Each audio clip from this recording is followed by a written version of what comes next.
But there are maybe 4 or 5 people that are really unhappy and they're very verbal on Facebook.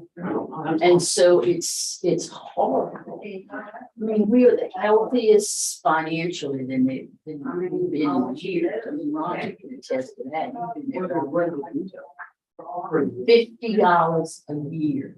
Now, they used to be 35. And they couldn't collect 3/4 of them. We had an HOA. They changed that now. Coconut Cove for a while. Well, it's actually a POA, not an HOA. So you show up. So There's a difference between a POA and an HOA. It's the on property. our street, Right. we But anyways. got together and tried to update this evening. Yeah, but I think It's when they did there's the something. deed back in the 60s. POA. Each street, Coconut Cove is different deed restrictions. Oh, really? And really the only thing we wanted to do was try and get mobile homes and stuff.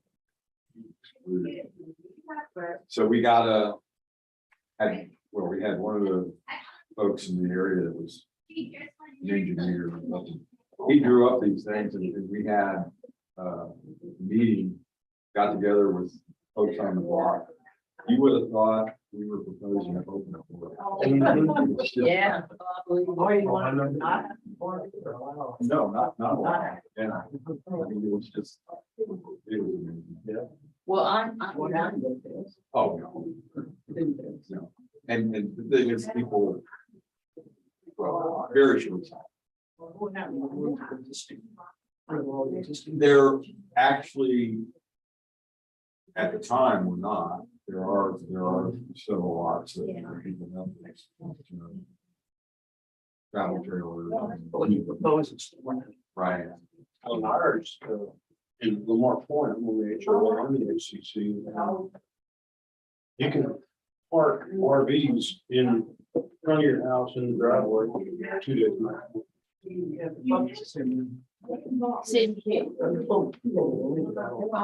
Good morning. You'll park 2 days, drive around the block and bring it up. Yeah. You'll notice on your 8:30 docket that you have 2021 hearings and 2022. We're going to start with 2021. The first one is going to be 14606 of the account. Case 2306.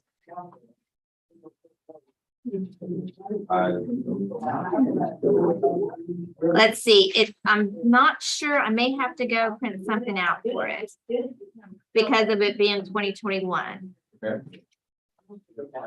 Okay, let me go do a quick print. Good morning. Morning. How you doing? Good.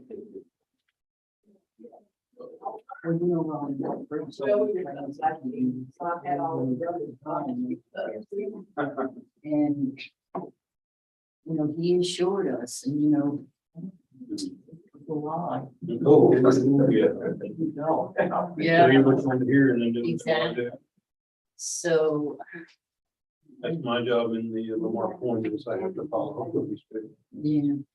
Well, I am, and I'm also the property manager for Lamar Point. yeah, so you got a double job.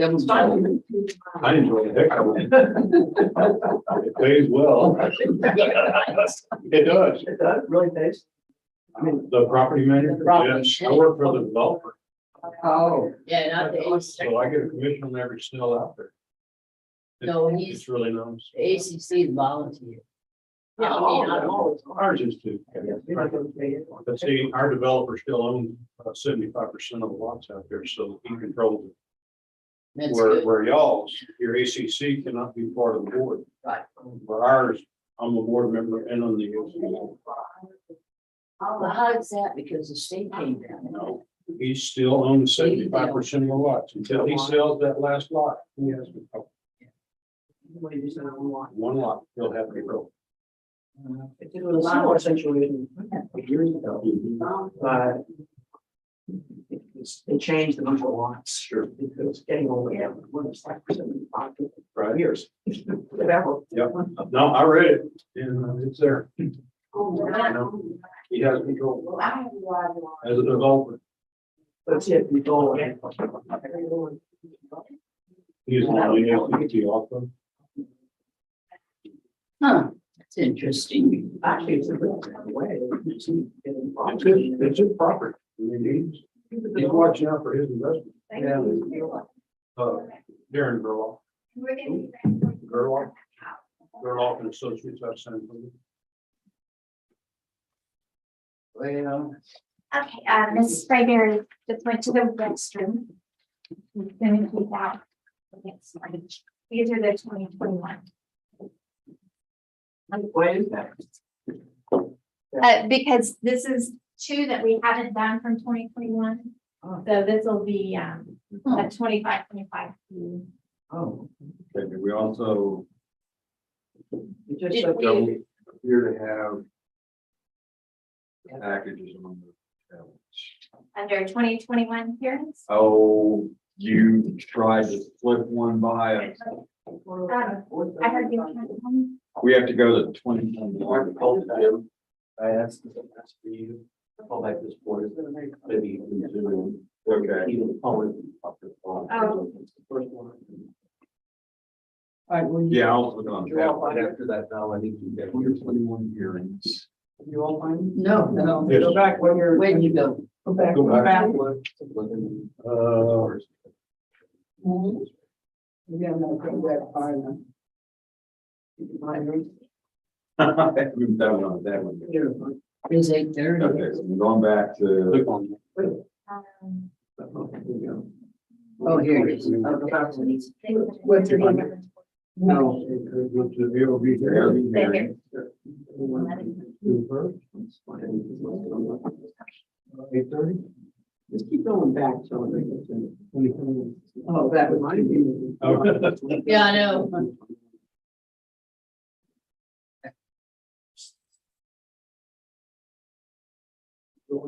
Yeah. You're lucky. Our chairman here has to figure it out. Now these computers. Ron did, Ron did that one. Materials.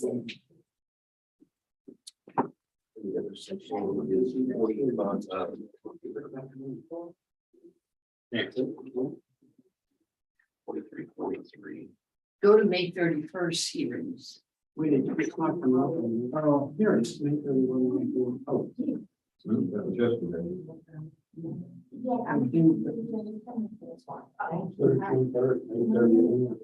June 1st, 8:30. I just want to saw, Is it not on your stuff? I haven't found the 2021 hearings yet on my tablet. Can you take away? Everybody else has? Yeah, so it's obviously a personal problem. It was under the 8:30, probably that is. Oh, of course, it would have been my 15th place to look. Okay, All right, this is Alex Sprayberry. all right, we need to open the hearing first. Are we online? We are. Thank you. It is Wednesday, June 1st, 2022, and we are convening the session of the Aransas County Appraisal Review Board. We have a quorum? Yes, we have one. Okay, so we are open for hearings. Morning. Good morning. All right, I have some information to go through first, and then we'll get into the heart of the matter. So we are commencing a hearing on case ID 2021-2304, count number. That's a nice one. Sorry. We're okay? Okay, 2021-2304, account number 47854. No, I'm sorry, you're on the wrong. 2306. 2306. That's what I thought. Alice Sprayberry, the second one. Okay, so there's two 2021 here. Yes. Yes. My, oh, You'll get it I thought straight. there was a person. No. Okay, would you consider changing your name? I don't think so. I'll have to all this long time. All right, we'll start this again. We're commencing a hearing on case ID 2021-2306. Count number 14606. 1244 Lee Road in Aransas Pass. This hearing is being recorded. Let's verify what is under protest. The protest is,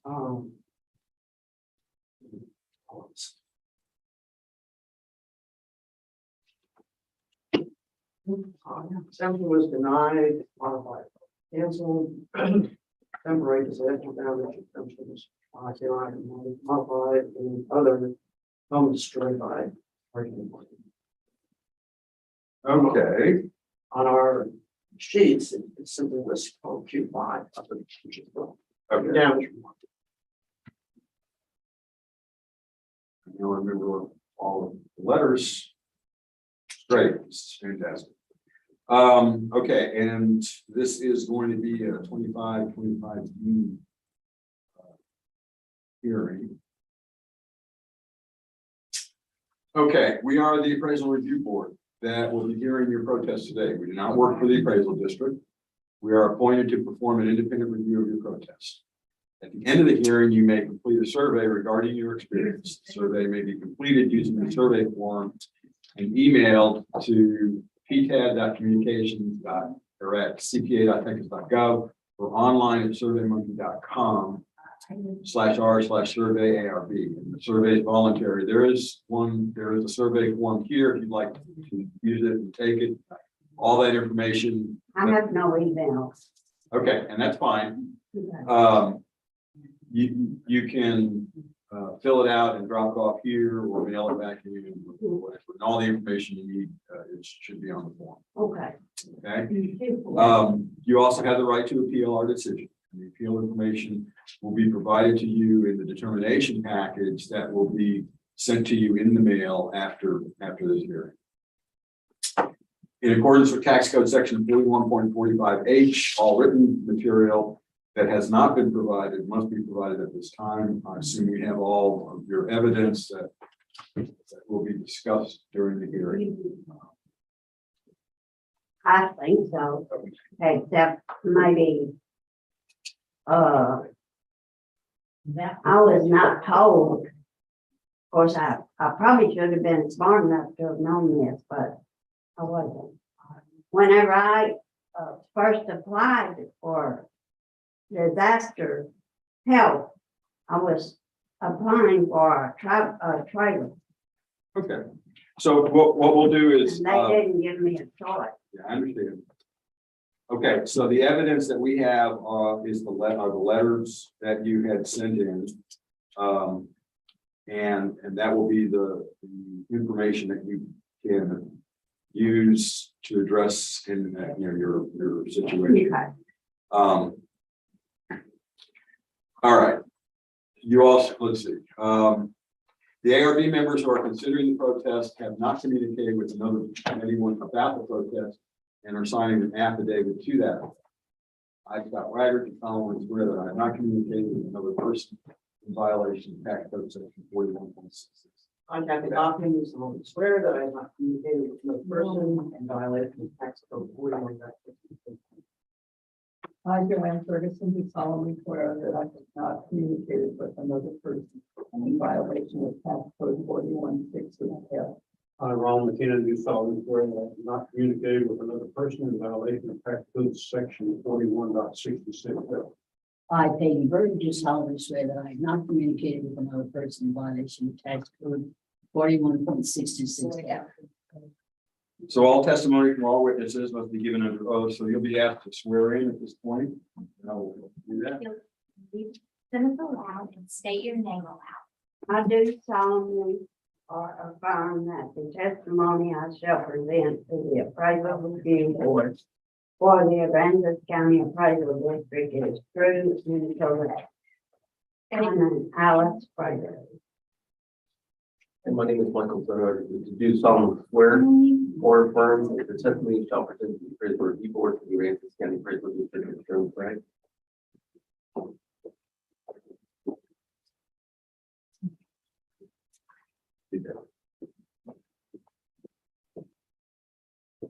And I'm going Okay,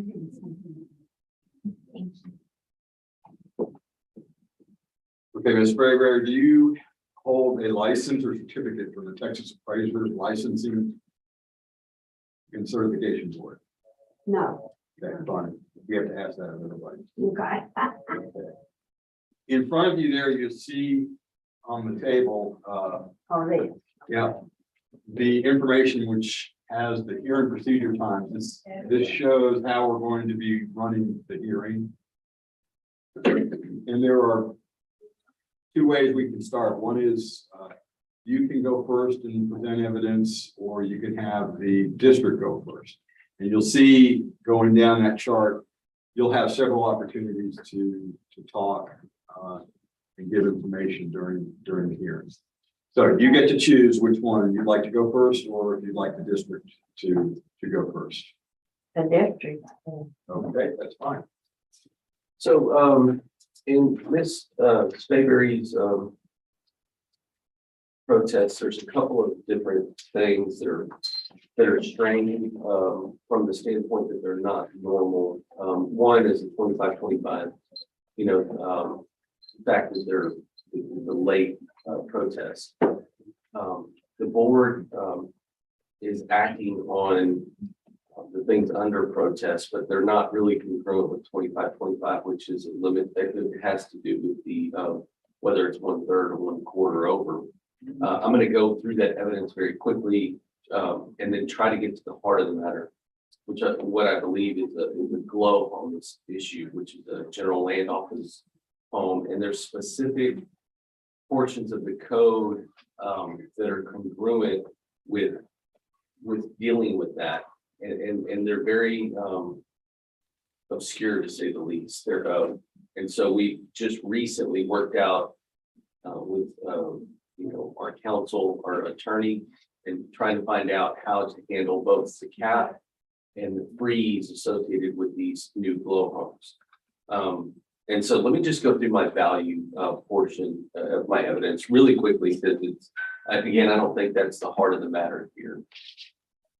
Again, the value that we have is $111,040. You can see that it's two cards. The second card is the glow home card that represents $88,880 worth of value. And again, this is a 21 valuation. We're not talking about 22 because this is a late protest. And you can see here, right here, do you have the evidence of? Yes, I do. Sorry.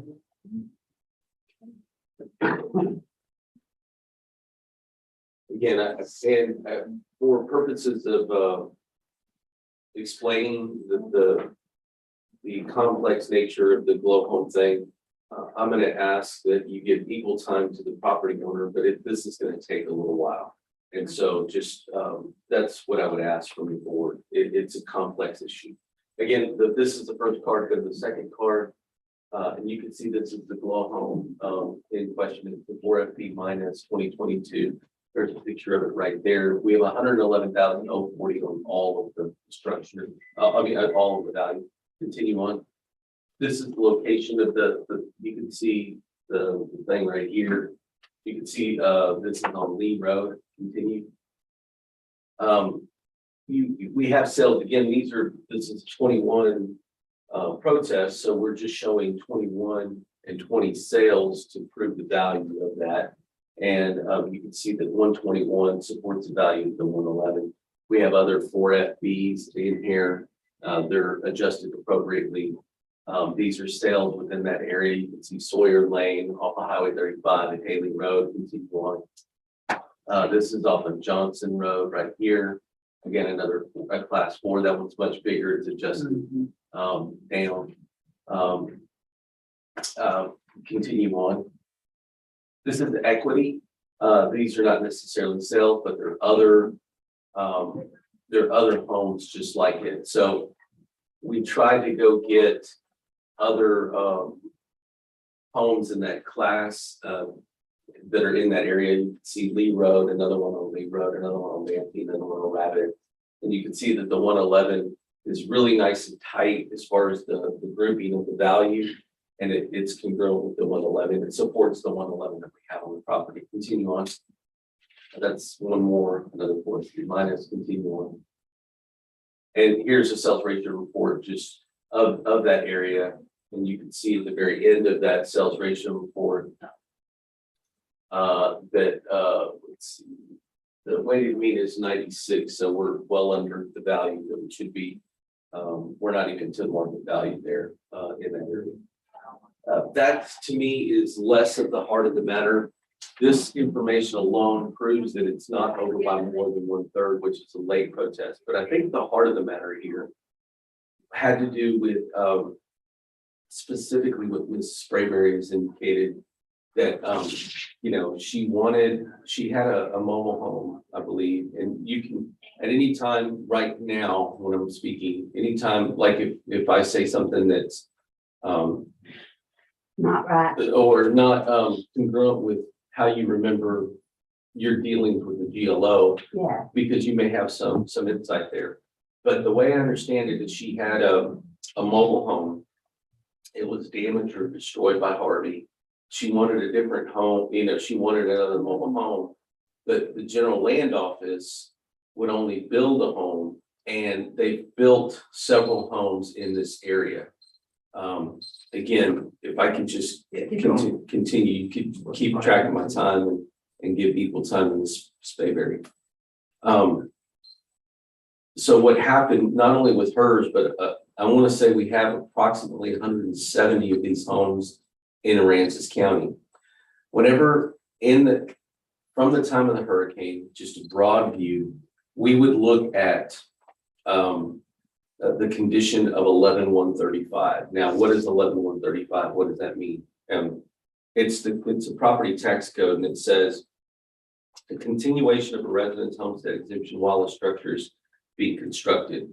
It allows a person to have a homestead that previously had a homestead to continue to have the homestead, even if they didn't have a home, like they had a home that was destroyed, and it could be destroyed 50%, 75%, it could be totally wiped out. It allows them to build back for a period of 5 years.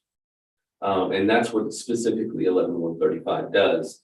It allows a person to basically keep their homestead while they're constructing back. Ms. Spayberry, along with many others, not just the 170 that I indicated or thereabouts, but there was literally hundreds across this county after Hurricane Harvey that fell under 11-135. My house was a good example of that. For a good portion of 18 and 19, I was not able to live in the house, but I still had the homestead while it was being built back. Again, that provision still applies to all of the properties. When things were being built back, we had to look for the purposes of homestead limitation cap. Because we have a homestead, everybody understands the concept from 1 year to the next. If they have a homestead, their limitation on taxation is capped at 10% more.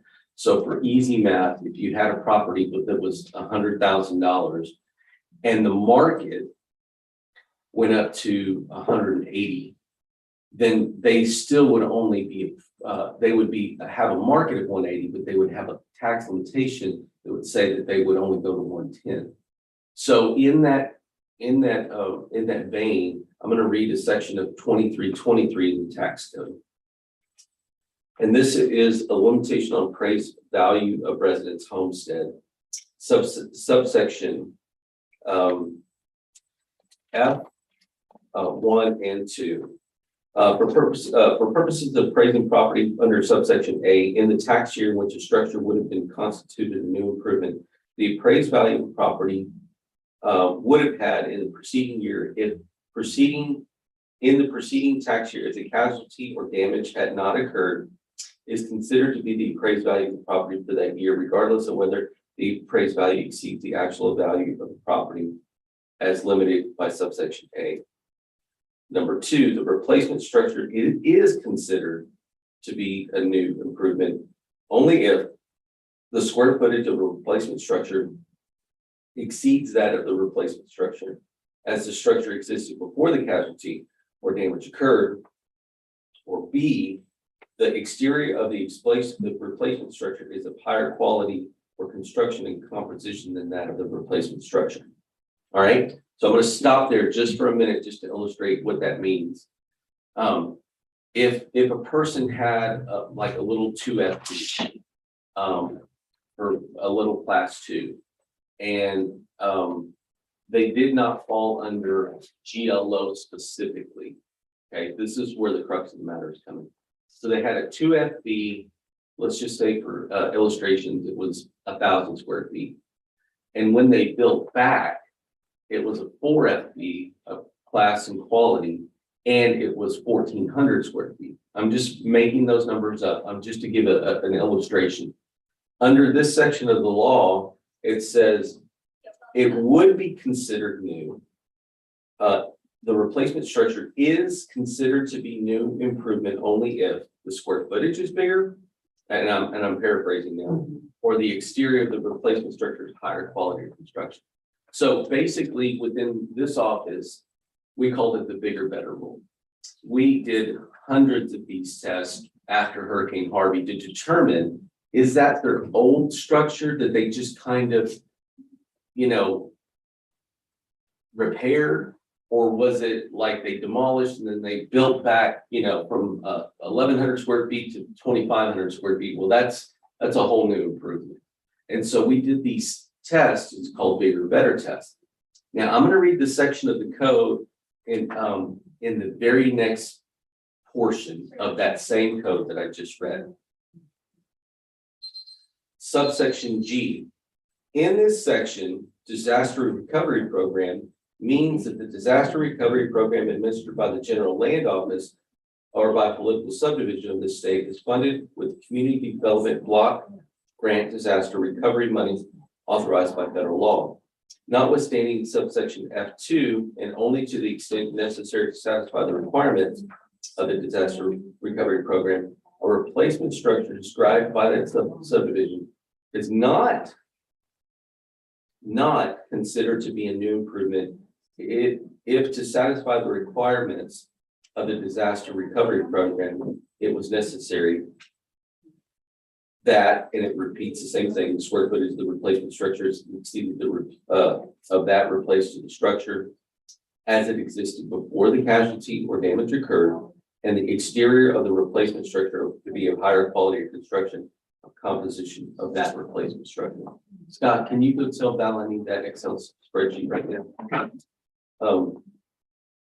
So what this is saying is the bigger, better rule applies.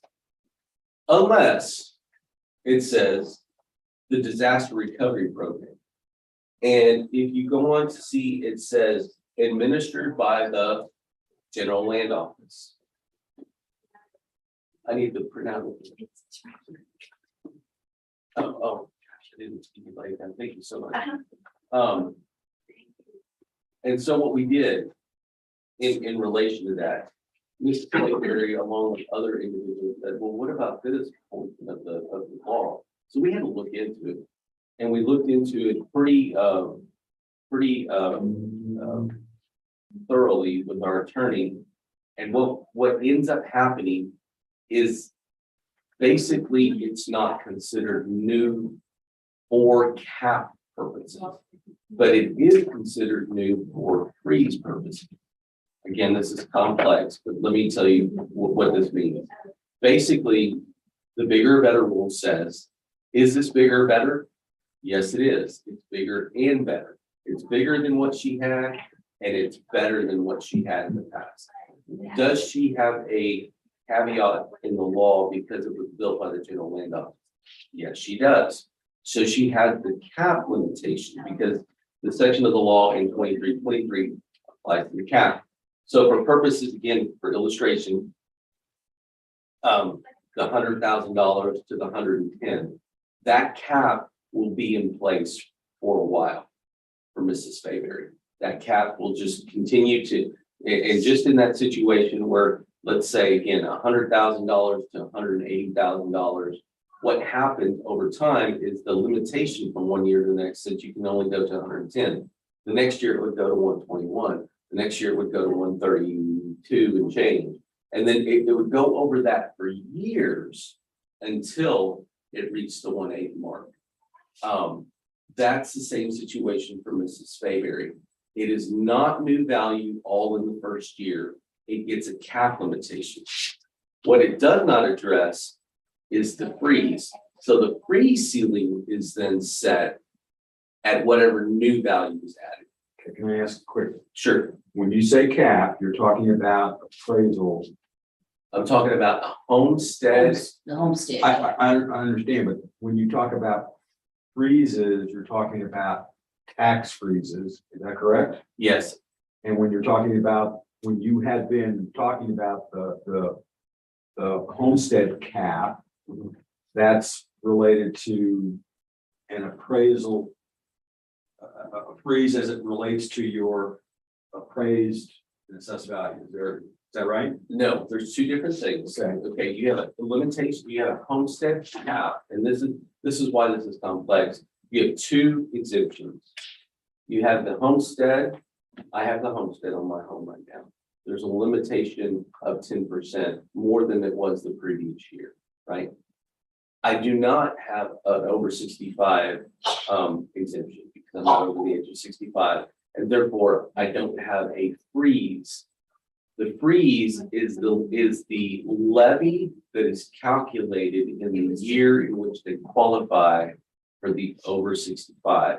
It is the limitation on the levy. That's the dollars, not the value, not the market value, not the appraised value, not the taxable value, none of those values. It's the calculation of the levy. Now, again, for illustrations, and I'm going to just do easy math, these are made up numbers, but if you had $100,000,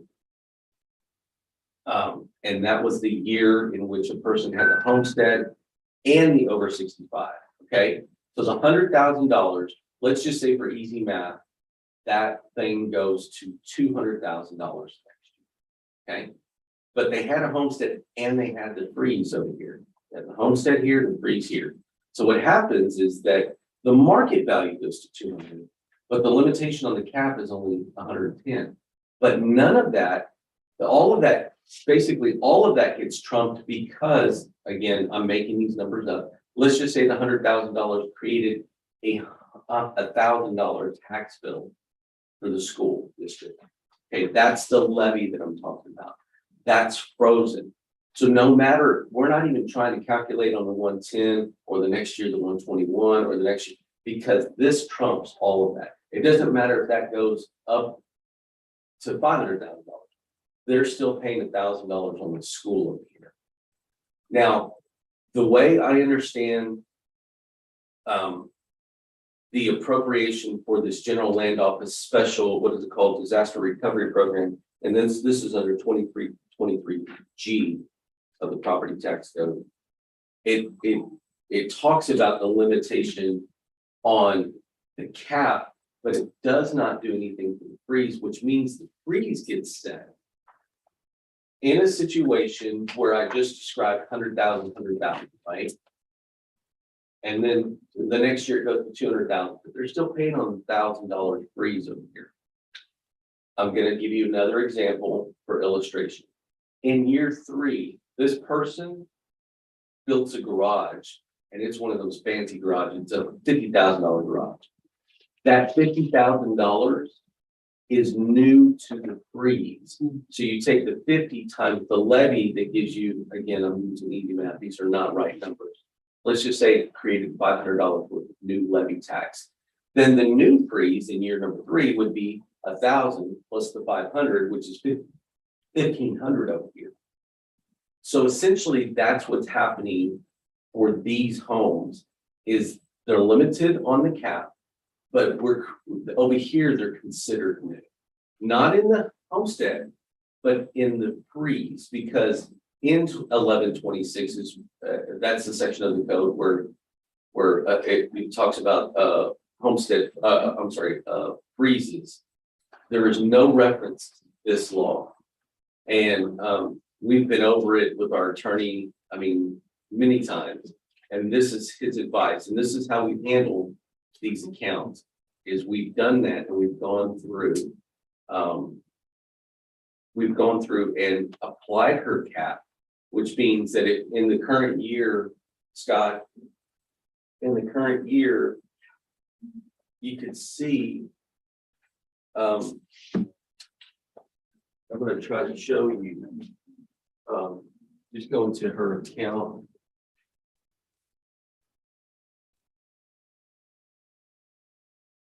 And again, this is not the normal, basis. Go into summary and print preview.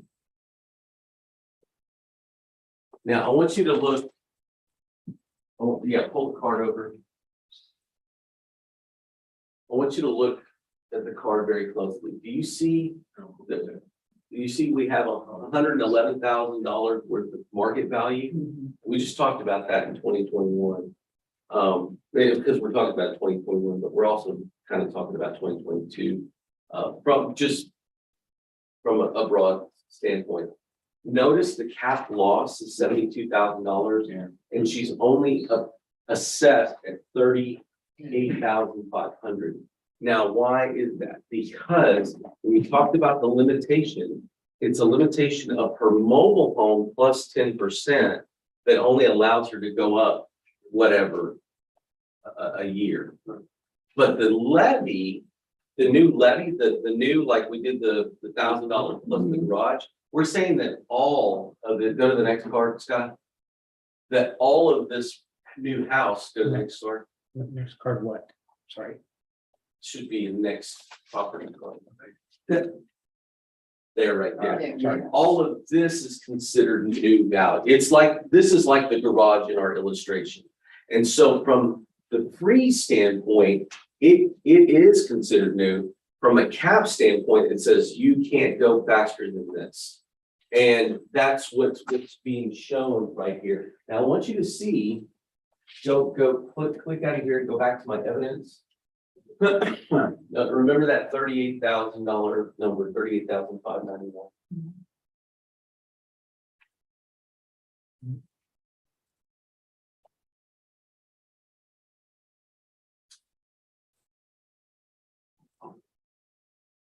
And go all the way to the top to the card. Notice that when we did this back in 2021, notice that the market value and the assessed value were equal. We went back and looked at this law and looked under subsection G and said that Mrs. Spayberry should have the cap that applies to her thing. Not the freeze. The freeze is considered new. It's like the new garage. But the cap, she's only being assessed at $39,000 and change. Now, understand that this happened at a time where we had to create what's called a supplement, and we've already done this. The reason that I brought the card up in the current year is to show you that she's not really assessed at 111. She's really assessed at the $38,599. And so you're only going to pay on the $38,599, and that's going to go up over time until it reaches the thing. Because in our situation, the new house is really like the new garage. And so it's a new to the levy. I know that was complicated, but you're gonna probably hear more cases like this. And I wanted to explain it the best way that I understood it. And it is complex. For everybody else, we just did the bigger, better rule because that's what the law said. This one, it said bigger, better, unless general land office, and then it's not considered new. And then that's why we currently have it at 38,000. When this evidence was produced in the evidence packet, it shows the 111 being the market value and the assessed value. But that is not the case. That's the reason I brought and showed you again. It's part of our record. I can give that to Ms. Spayberry. It was not part of the original packages when this was produced. It was produced for the purposes of 2021, not 2022. But I did want to show you that we've actually taken that into consideration. Are there situations because I recall there being, in my mind, to a question of even with the GLO replacements, the thing that got replaced, the new structure is significantly better. Are there issues to be dealt with as a result of that? That's what we have in Mrs. Fayberry's situation. She had a mobile home that was, Yeah. that was not, I don't believe it was as big, but it's definitely not as nice as the new GLO. So we did the bigger, better rule initially. Yeah. And then somebody pointed out, so It was as big, it was as big, but it wasn't nice. it wasn't as nice. It was And to Mrs. 25 years old. Right, and to Mrs. Fayberry's point, she said she wanted a mobile home, but they wouldn't give her one. I wouldn't use one Because they're building to windstorm for the code. future. Right, and so, I wanted to let Ms. Fayberry know, I wanted to let the board know that, Mrs. Fayberry and some other individuals have brought this to our attention. We've talked to our attorney, we've applied it the way we believe that this should be applied in section 2323 and also section 1126, which deals with the levies and the freezes. So in Mrs. Fayberry's situation, again, if I can go to roll history, it is in her, we just get into the property and show roll history.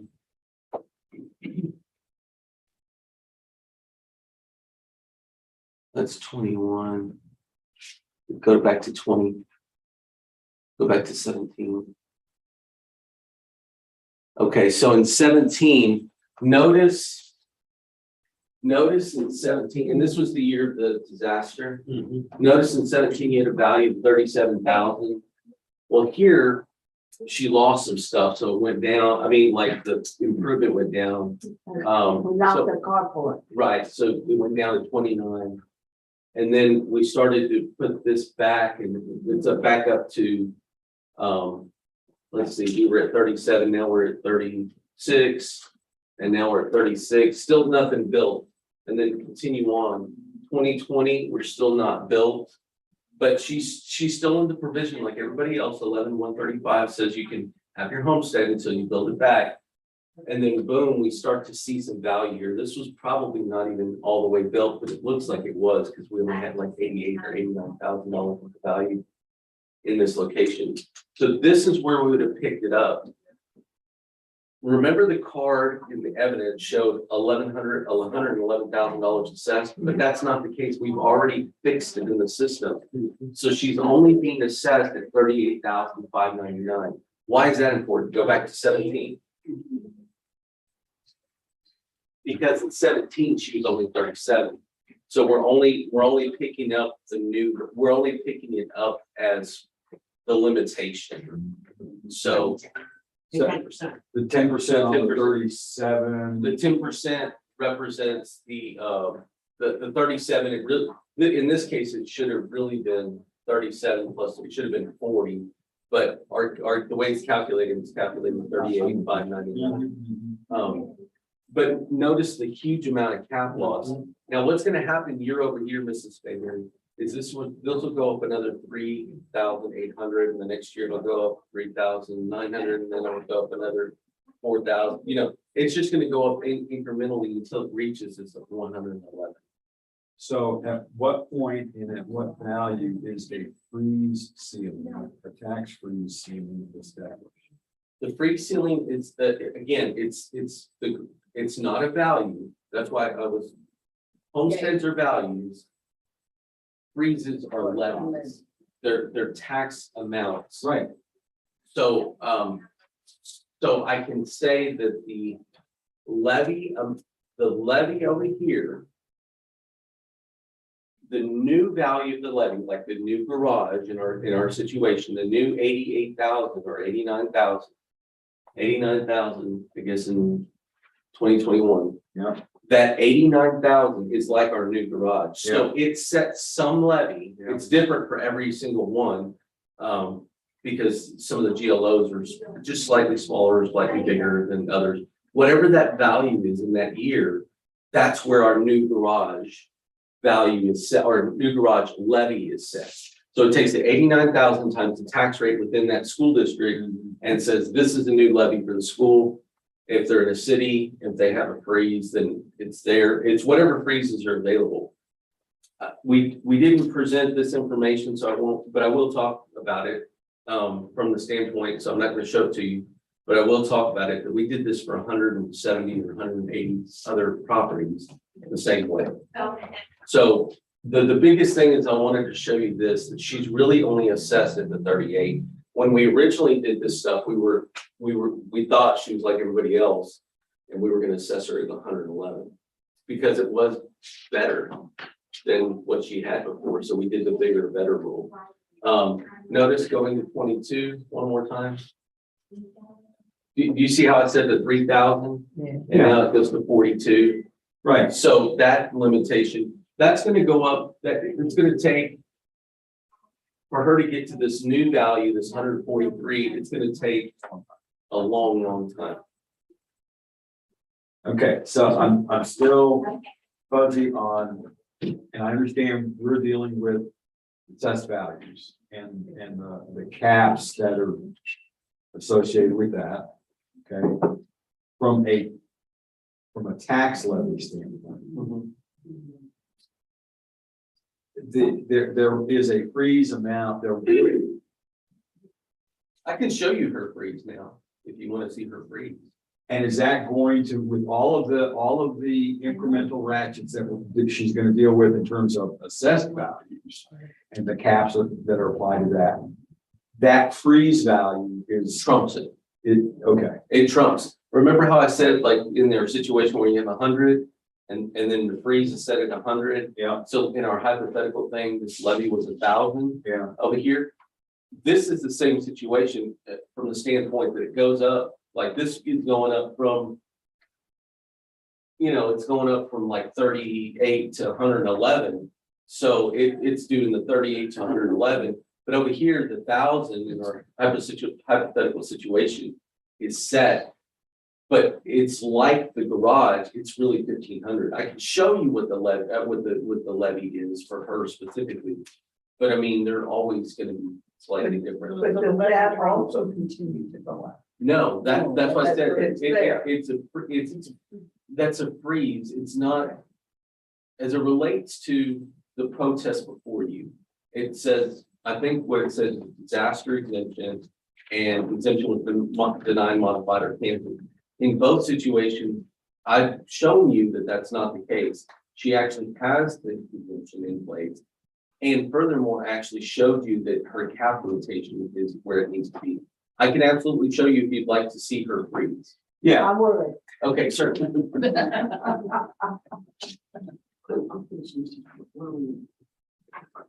Hey, Val, You're here. May just say it on here? Yeah. The exemption. I think so. Because the exemption, if you look at the card, you'll see the exemptions are not shown. I know. This is the new freeze, right? Yeah. So this is the freeze after the garage, the house has been added. Her freeze now, her freeze ceiling for the county is $355. Her school of Aransas is $708, and her county special is $71. It's like the hypothetical $1,000 over here that we said, but it's after the garage has been added in our situation. So if you'll go to her evidence, just try to remember those amounts. In fact, go back, I'm sorry. I'll write it down. Yeah. Okay. You wrote them down? 38, 5, 355, I can tell you, Rattle it off. 1145.50. rattle it off. Oh, $355.03. No, I don't, Oh. yeah, just round numbers. Okay, for SAR, it's $708, Okay, and excess food is $71.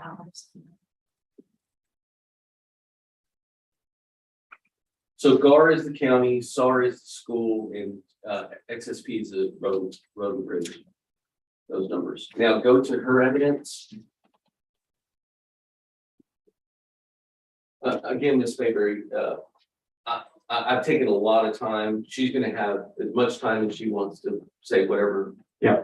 But I'm trying to get through it so to answer everybody's Well, questions. it's a great foundation, because I agree, I think we will probably, there will probably be other cases like this year.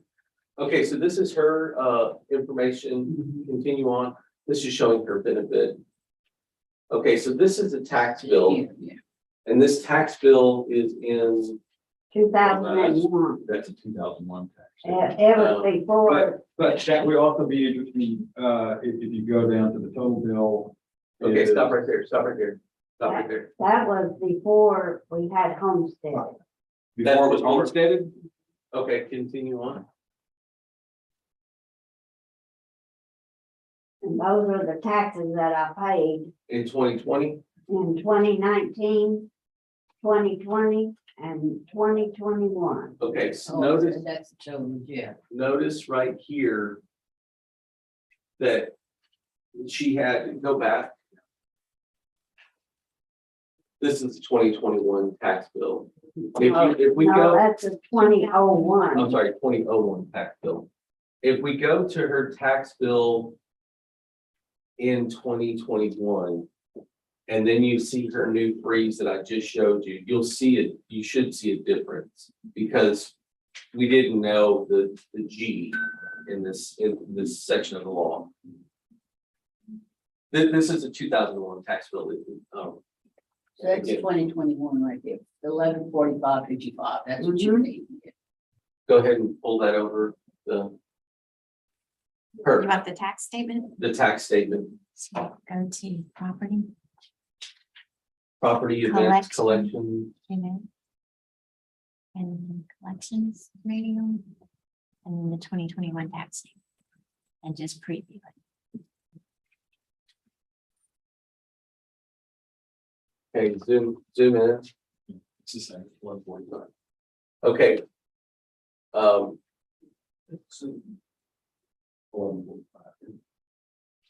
Yeah. 71. The The freeze, same amounts too that you had, on the other card. yeah, the Yeah, freeze ceiling right here, the freeze ceiling, It should be the same. It yeah, changed earlier. right. We can go back more if you want. Right, no, we have the ceiling that was set, so in our situation, we have 1,000 plus the 500. So this number gets elevated and it's the ceiling, but she can pay less.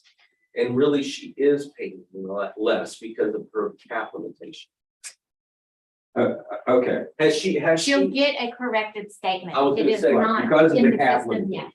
right, but the effects, similar to assessments with respect to her homestead exemption.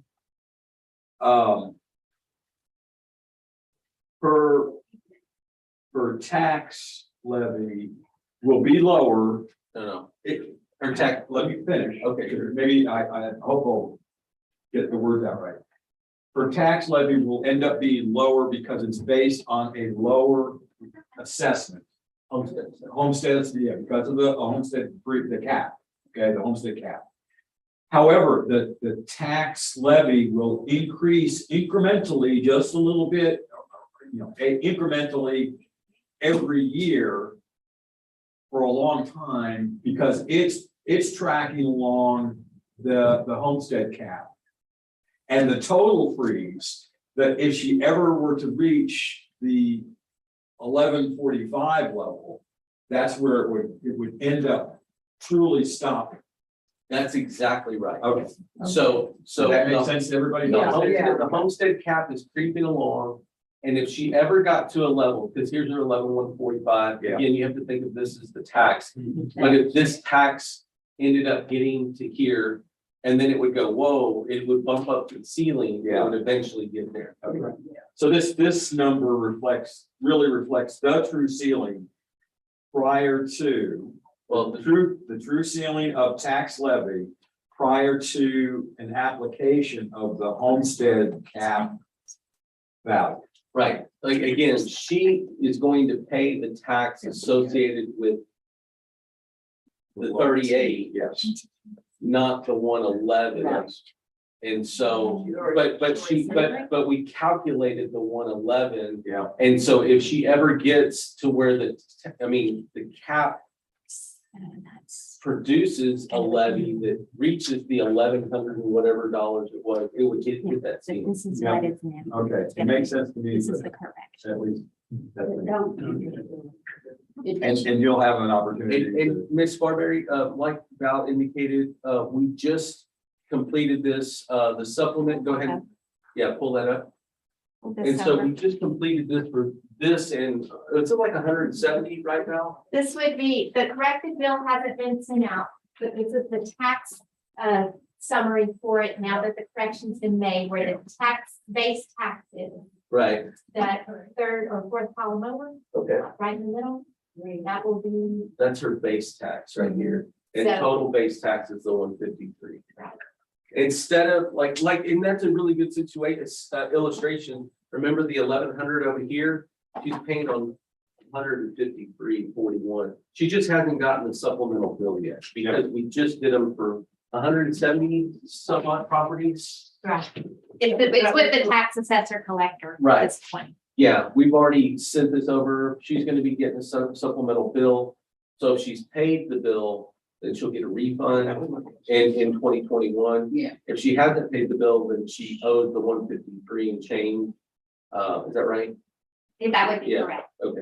And have you paid the bill for I 2021? paid all of it, but $245. Then she'll get a refund for the difference or whatever. And looking at the. And then next, well, wait, it's not my turn. Go ahead. No, you go ahead. Please.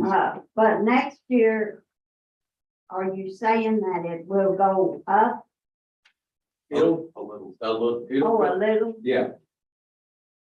And we can't You can't. I know you predict, can't. okay, Okay. but since let me try and you jump in if I'm going the wrong way.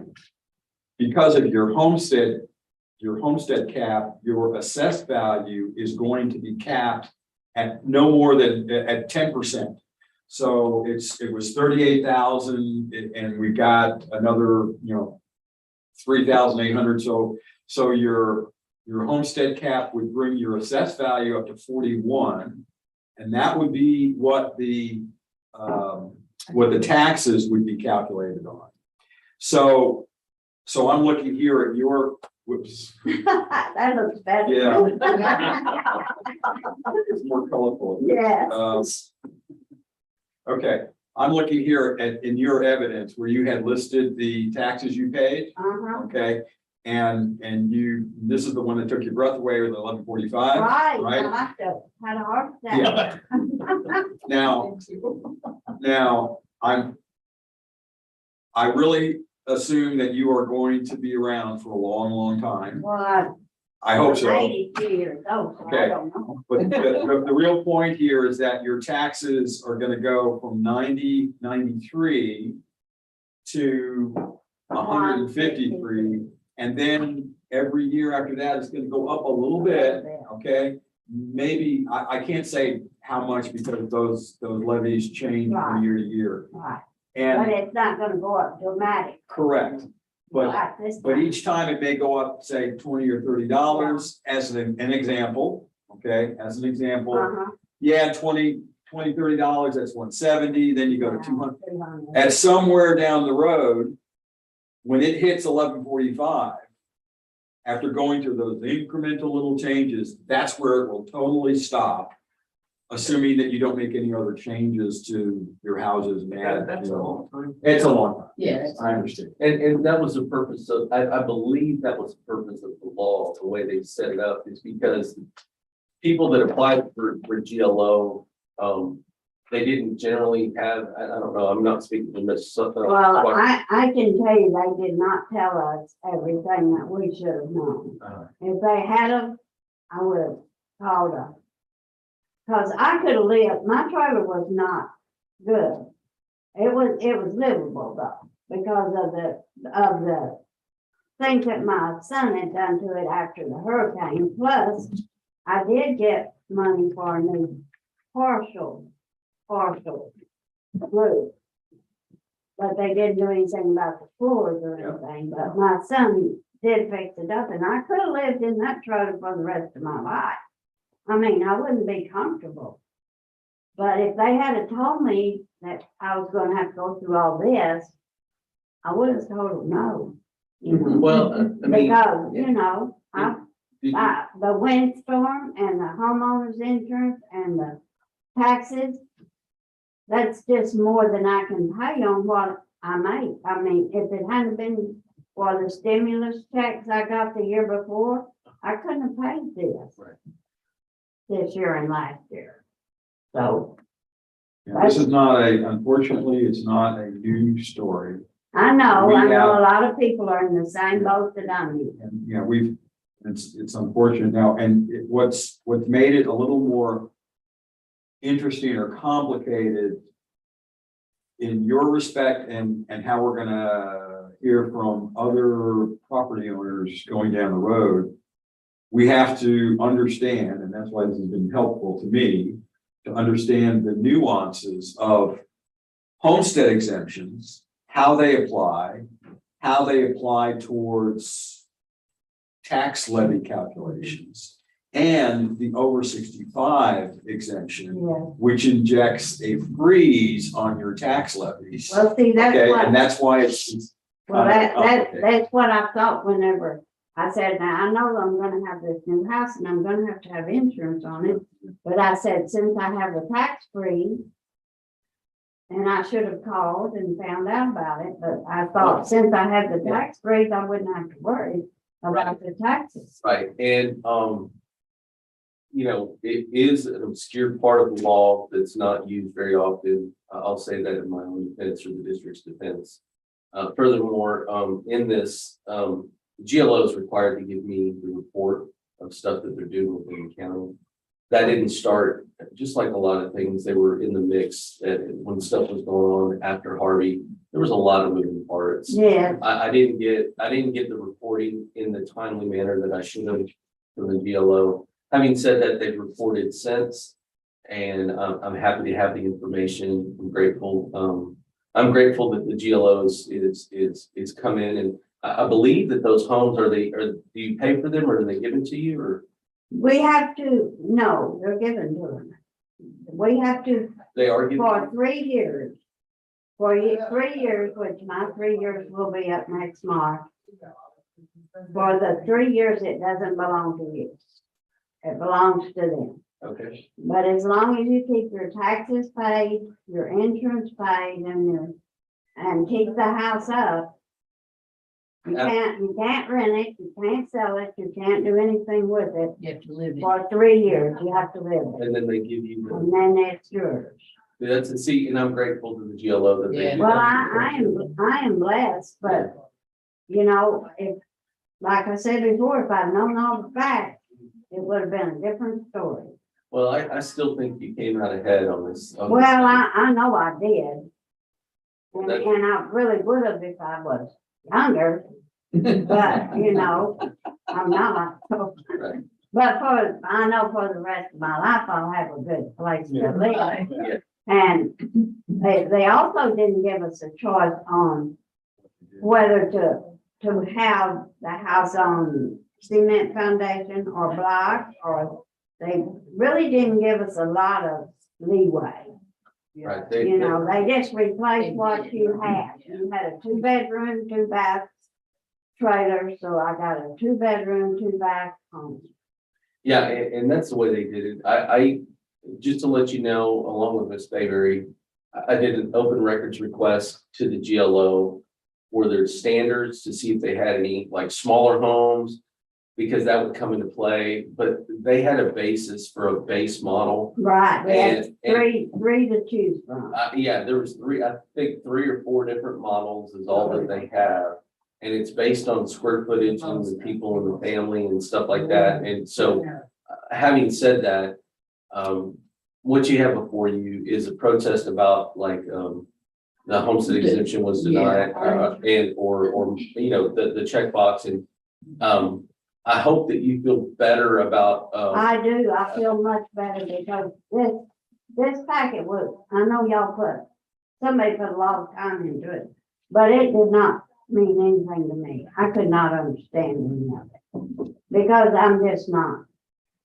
I'm not computer that, I'm not computer savvy. Well, I will tell you, this section of the law is very, I've been in this industry for over 15 years. And this is a very obscure little thing, and even to explain it in the way that I have, it took a while. It's a very complex thing, so you don't need to feel like you're not getting it, because I didn't get it for a while. So, And when I first addressed some of these questions to our attorney, he said, "They're doing what?" He was totally unaware of what GLO program or that kind of thing. So, I mean, this is a lot of new, semi-new stuff. Yeah. Well, They're that's true. getting And I'm, into it. Hey, maybe this is something we can all see. well, I It's a big saw that. help. I'm glad I came in. And I thank all y'all for your help and your patience. Okay, I'm thinking this a little bit, like, what are we voting on? well, the protest, you have to, like the protest form actually has on it. It's exemption was modified, temporary disaster damage and So, other homes. It was a letter, I believe. yeah, and the letter was, but the affidavit of evidence, and so in the final thing, what I would say, my final closing would say that the exemption has been applied and applied correctly. The temporary disaster exemption was applied because she had her homestead the entire way through. And as far as the home was destroyed by Hurricane Harvey, we agree with that. But there's no action to be taken, in my opinion, by the board, the ARB. We believe that we, as a district, have applied the cap and the levy correctly, and we've shown evidence for that, so. So we're, Yeah, I'll also chime in just a bit, so that the application of the exemptions has been remedied. And the homestead cap has been appropriately applied. A potential issue or question on value might have been raised, but in my mind, the district has shown in their evidence that it's the upper bound of the, all this stuff is supported by the sales and equity. So. okay. Take a whack at I'm gonna try it. But is it a denied? Oh, no, I don't know. No, I'm saying is because the protest typically, you either approve the property protest or you deny the property protest.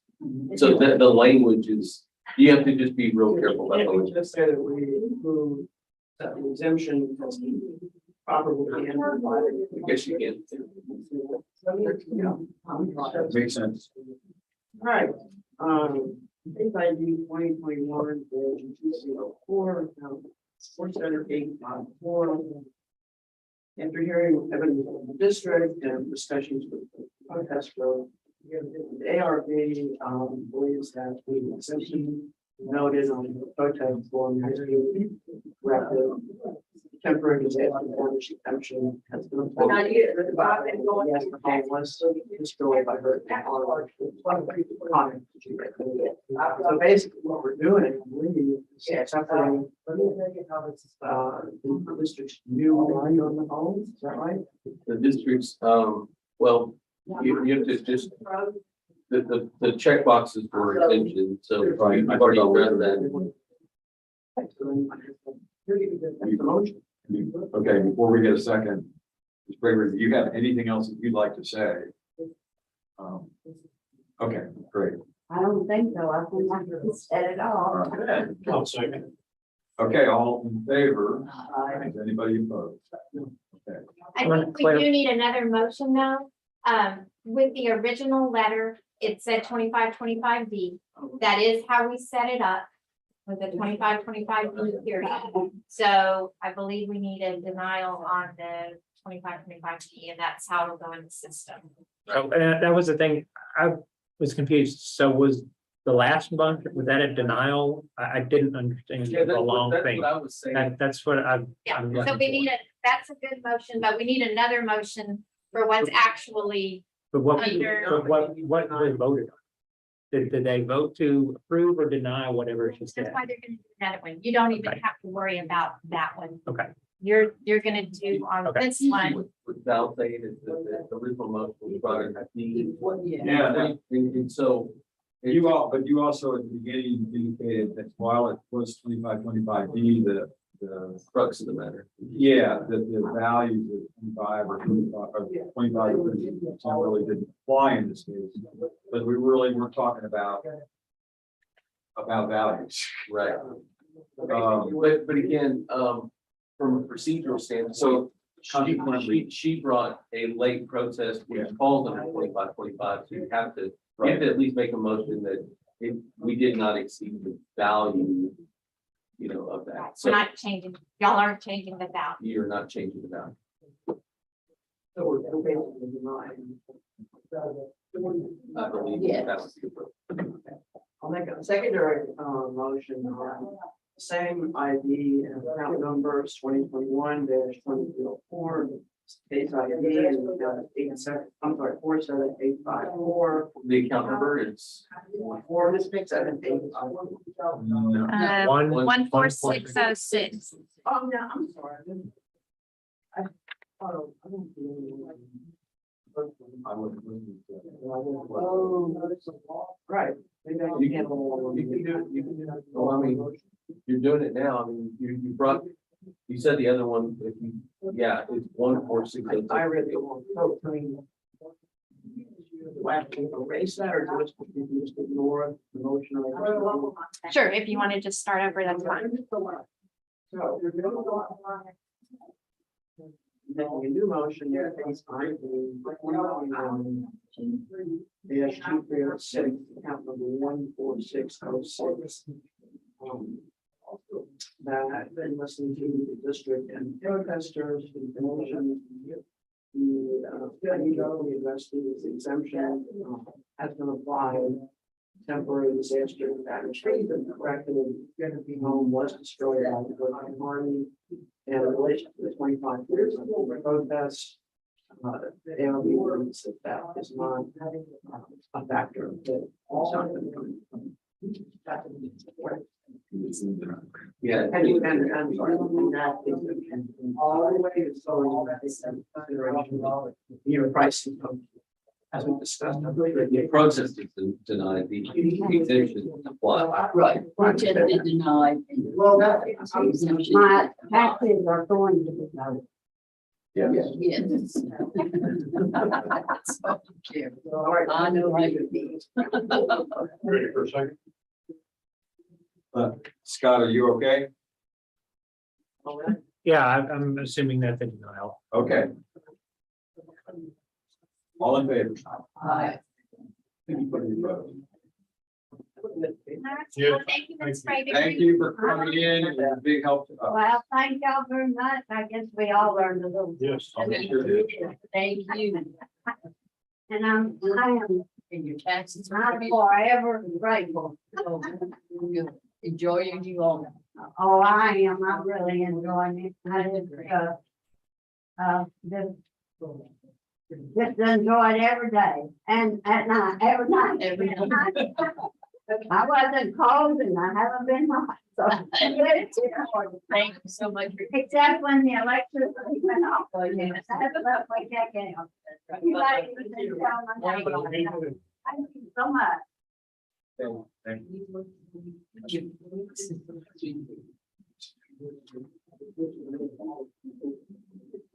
Oh, Well, it's good to know. We have a situation where we have the person here and we have the person on the phone. The person called before the second person came in, but they are here and it's the same situation. I can't even tell you, but Okay, they've been waiting for. Okay, so can you reach out to the person on the phone and just make sure they're okay with us pushing them out? Sure, I'll see. I'll make a call. Do I need to supplement this? Yes, that one needed. Well, I mean, no, Val. Just, okay. The reality is either you want us to take the phone or you want us to hear this person. We're not gonna call somebody and say that we're gonna take, because that's gonna sound weird for us. Like, yeah, we can just take the phone call right now. If you want to. Which one? They're next on They're the next on. the Okay, list. Okay. Okay, great. What is it? I'm not sure.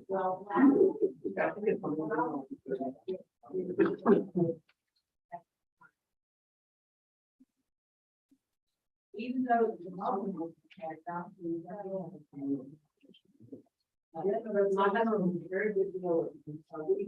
It's 25. Yeah, but there's no, I've got to go and buy my. so you're just gonna do. That'll work. Al, what's the case? Oh, okay. So the next case number is 583. The account number is, this is 2022. We're skipping over to 2022 now. It's I'm a, on page two, top of page two. What is the number 583? 583. Okay. This person has two accounts. Yes, they have two accounts. They actually indicated just one account, but then in their protest form, they elaborated, and so we went ahead and opened a protest on their other adjacent account as well. And that was, we're gonna handle this. Yes, it'll be two separate cases. And that's the one at the bottom. Probably it would be 651 is the other. Telephone. Oh, yeah. 9 and 66209 is. This is top. Right. You have to do 209 first. Yes, you gotta go. The only day she didn't put it out. There we go. Yes, that's fine.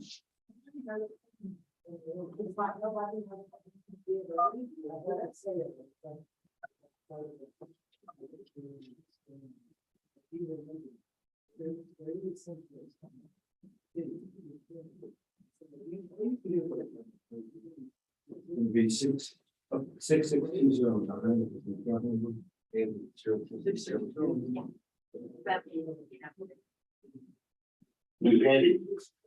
Andy, Warren, this is, the community work calling for your public. Yes, sir. Okay, Andy, give us a second. We have some administrative stuff to go through here. I'm just pulling up the information on the hearing. No problem. Okay, so I have some stuff to go through, if you'll bear with me. We are commencing a hearing on case ID 2022-583, account number 66209, 108 Sunrise Drive in Rockport. This hearing is being recorded. Verify exactly what is under protest. I apologize. This isn't for 1-2 Sunrise Drive? Well, we have two hearings that are set up here. One is for 108, one is for 110. Are you? Okay, I apologize. It is literally just for 110. Okay, so you want to withdraw your protest on 108?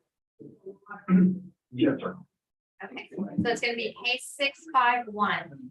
So for the record, the subject property owner is withdrawn the subject property process for 108 Sunrise, is that correct? Yes, that is correct. Okay, so we will commence on that one. So we're commencing a hearing on case ID 2022-651, account number 66210, which is 110 Sunrise Drive in Rockport. And this hearing is being recorded.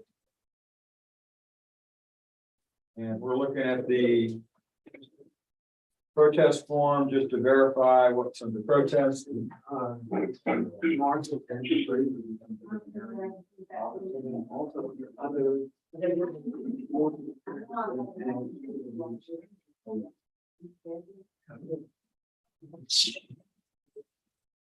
Okay, so we have market equity and then other.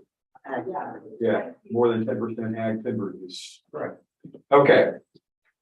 We are the appraisal review board that will be hearing your protest today. We do not work for the appraisal district. We are appointed to perform an independent review of your protest. The comptroller's office provides an electronic survey for you to offer your feedback about your experience today, and that may be accessed at the appraisal district office with a form that they have here, or online at surveymonkey.com/r/survey ARB. The survey is voluntary. Also, you will be receiving a determination package in the mail after this hearing, and all that information I just rattled off will be is included in that determination package. You also have the right to appeal our decision. Appeal information will be provided to you with that determination package. In accordance with tax code section 41.45H, all written material that has not been provided must be provided at this time. So this is important. We have, just checking to make sure we have all of your evidence that you'll be addressing during the hearing today. Yes, sir. Okay, thank you. The ARB members who are considering the protest have not communicated with anyone about this protest and are signing affidavits to that effect. I, Scott Wagner, do solemnly swear that I have not communicated with another person in violation of tax code section 41.66F. I, Kathy Hoffman, do solemnly swear that I am communicated another person in violation of tax code 41.66F. I, Joanne Ferguson, do solemnly swear that I have not communicated with another person in violation of tax code 41.66F.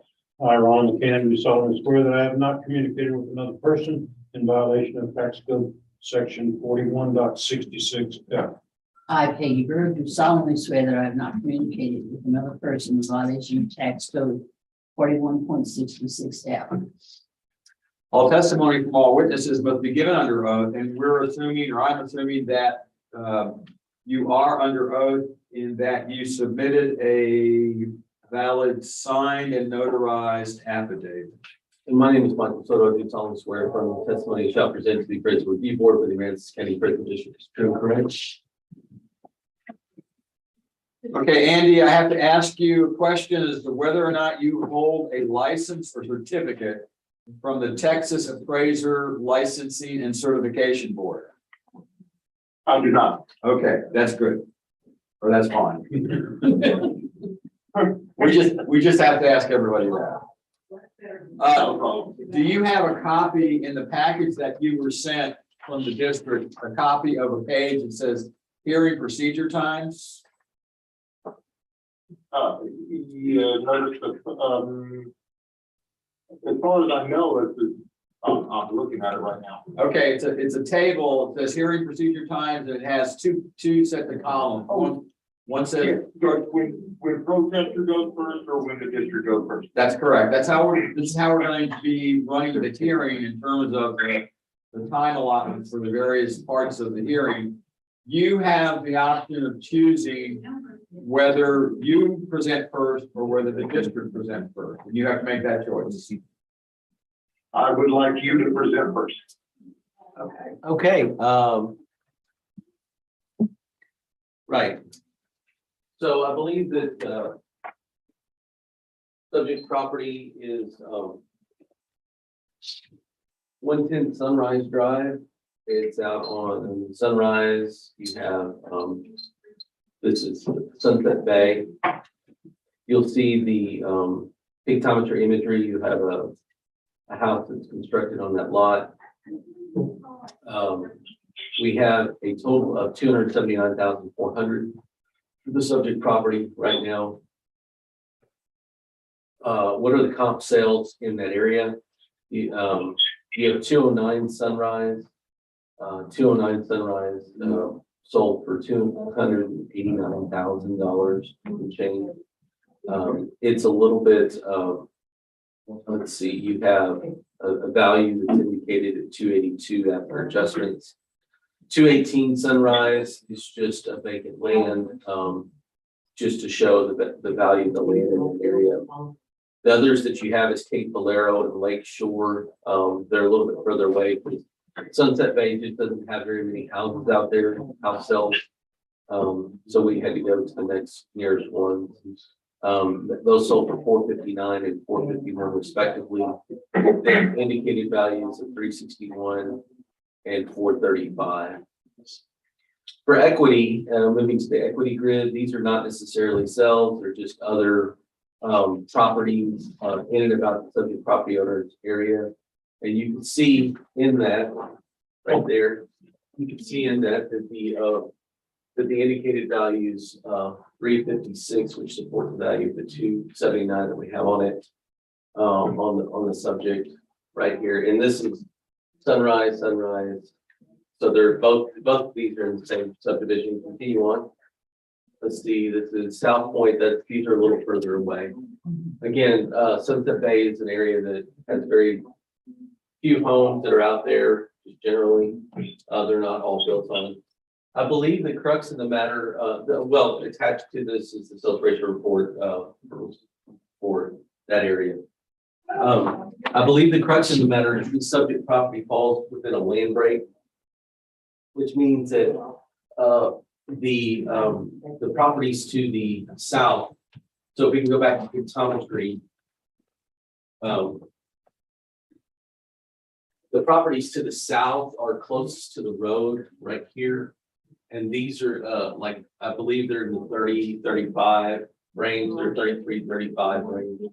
And this is where the break really occurs. It's further in. And these are, this is 50,000 along this way. And so I believe that the subject property owners really, the matter at point is just like 66,209, I think it's assessed at like 33 or 32,000. I believe that he wants his $50,000 land to be at 32. And he just falls on the wrong side of a break. So if that were the case, there'd be like a $17,000 or $18,000 adjustment to that land to make it more congruent with the, if that were decided upon by the board. That's all I've got. Okay, and yes, you have 2 minutes to cross-examine the district and 5 minutes for your presentation. 7 minutes. Sounds good. Start now. Okay, so I have a question. You're saying 209 Sunrise Drive. That is a waterfront lot, correct? I can look for you, sir. Well, I mean, all the odd numbers down that street on Sunrise are waterfront lots. Yeah, 66. So I don't. 66. I really. I'm sorry. I'm going to answer your question. Pull up 66316.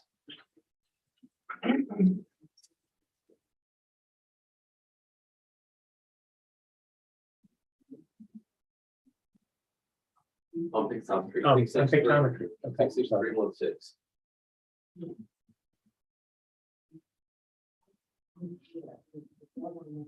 Zoom out. No, sir. 66316 is not a waterfront property. No, I see it. I'm looking at it right now. Okay. And how much did you say to pay for? it's sold for 289,791. Okay. Just to make it clear, I'm not arguing the fact of what you appraised my house for. I'm strictly looking at the land and act on this. The comps that were sent to me, let's see here. 43 Lake Shore Circle, that literally has, I don't know how we could compare that. That's got, the rear of their home has literally a lake behind it. I don't have waterfront lot. I don't have any of that. I have a street in front of me and their land behind me. 1504 Cape Valero, that's another kind of 50. That house is on the field. So I don't know how that would really compare to mine either. Do you have an answer for that? Repeat the question, sir, I'm sorry. The two homes that are comp, that are on, that were sent to me in the mail at 43 Lake Shore Circle and 1504 Cape Valero, that those two homes are, I don't think those are comparable to my home. When it comes to the land portion. Right, in answer to the question, there's just not very many houses and therefore not very many cells in Sunrise or Sunset Bay. And therefore we got the next closest ones. As far as the house itself, they're pretty good comparables from the classification standpoint. As far as the land is adjusted in both cases. I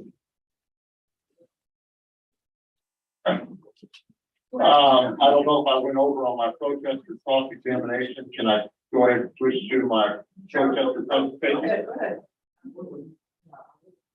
Okay, as y'all know, I also own 56209. I'm gonna use the number that's up here on the grid, or 108 Sunrise Drive.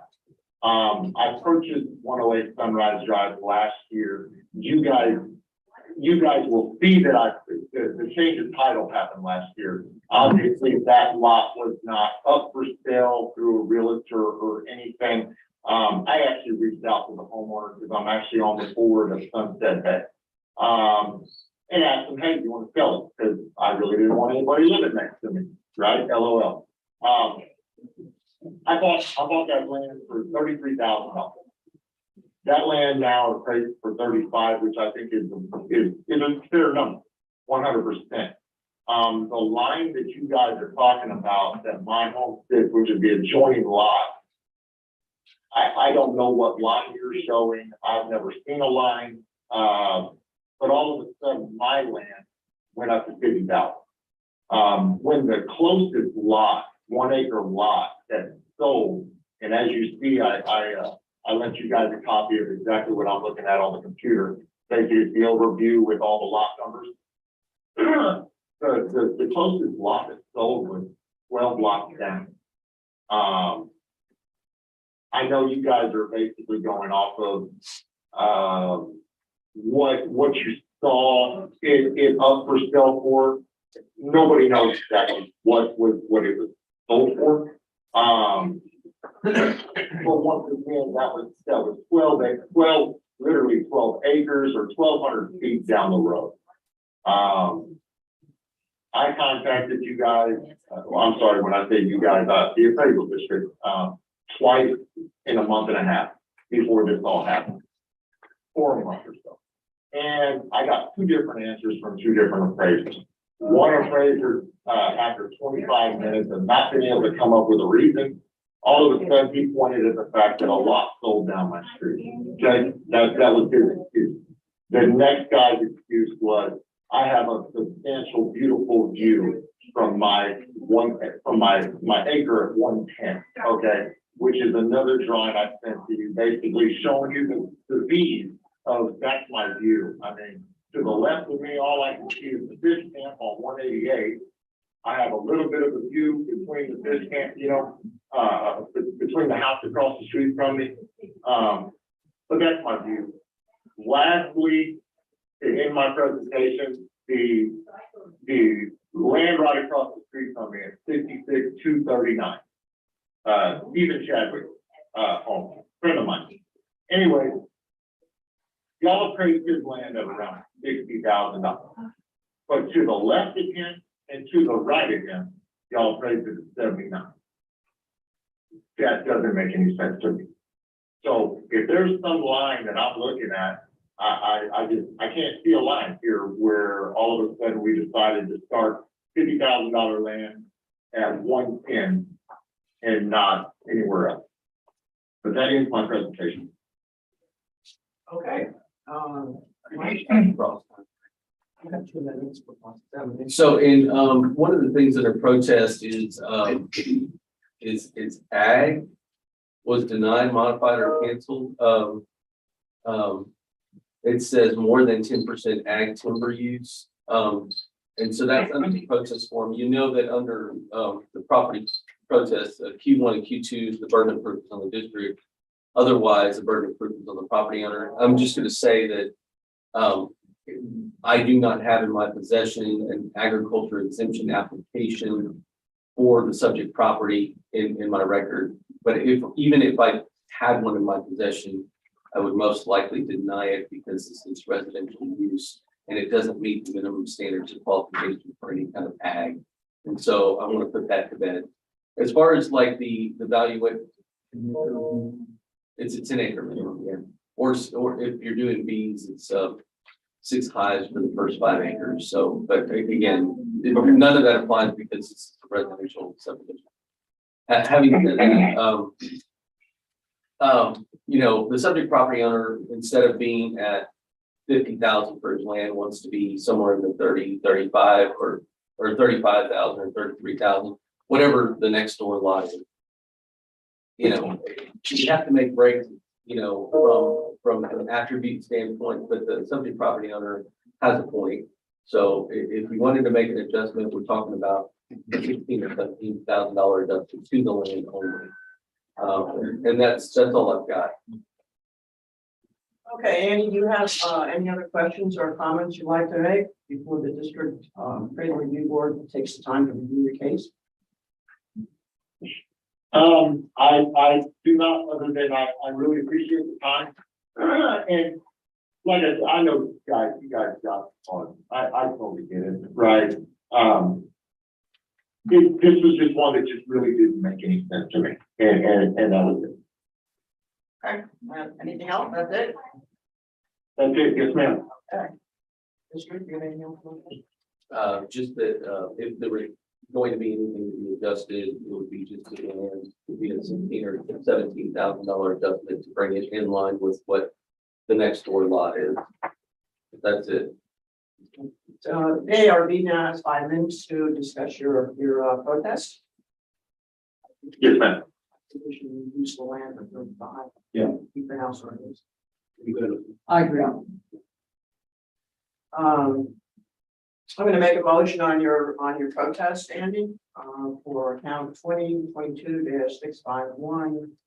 I'm sorry, that's case number, account number 66210. And then addressing incorrect market value and appraisal exceeding median level of appraisal. We agree with that. However, we deny any option for ag land that doesn't meet the standards for that. So we're in agreement that we will reduce your property from 50,000 to 30,000, 35,000 of it. And that would bring your value at this time to 264,400. I'll second that. Okay, all in favor? Aye. Anybody opposed? Okay, motion carries. Hey, Andy, did you get that number? I got it, yes, ma'am, and I appreciate it. Thank you very much. Thank you, sir. Have a good day. Yes, sir, you too. Yeah. You want to take a quick break before you take her in, or do you want to move table? Yeah, let's take.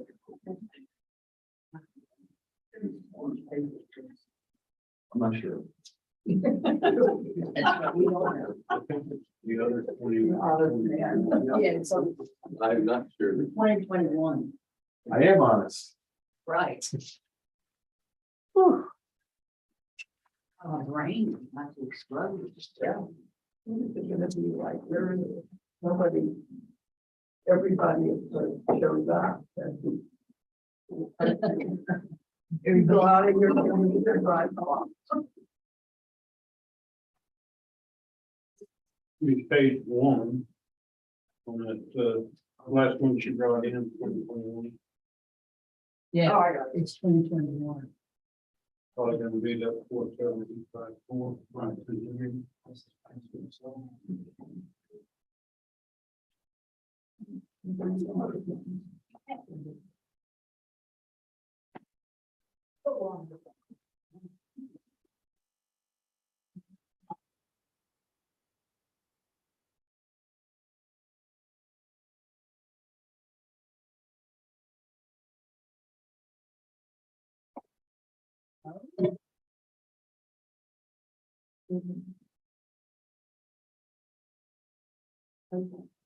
Yeah. Okay, we finished that one. then. Yep. Okay. I found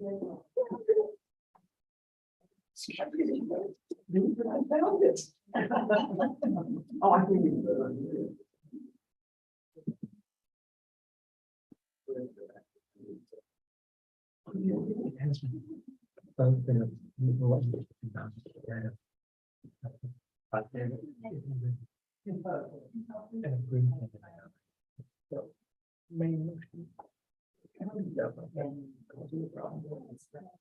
Okay, we didn't just finish, we're talking about the one that just happened. Okay.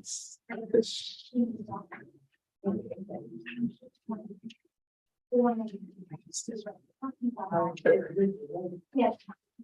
Yeah, it could be. Probably yesterday. Number in it is- It's not a check and ag use. But they approved the value. Right, and that's, and overall. 2021 overall. Yes. Okay. But it was on over. They separated them because Yes. they did two different things. All right, Okay, thank you. are we ready for our next one? Yes. All right, so yeah, like Kathy was saying, 2021 hearings, this will be case number 2304.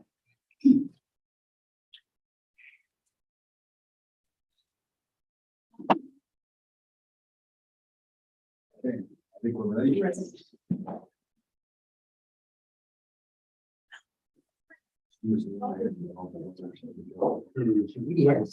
We had the letters.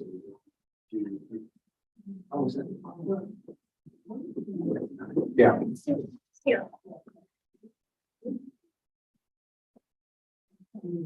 This is Janice Elmore. Morning. Morning. How are you today? I'm doing pretty good. How about yourself? Good first. You know, mine hurt earlier. Numbers we've been going through. Yes, that will be the. Okay, Ms. Elmore. I have some administration to go through here, some stuff to read through. So if you bear with us for a second. We're commencing a hearing on case ID 2021-2304. Account number 47854. This is 367 Shaver Road in Aransas Pass. This hearing is being recorded. And under protest is Q5 other. 25. Doesn't indicate that on the form, but that's, it is, I believe it's correct.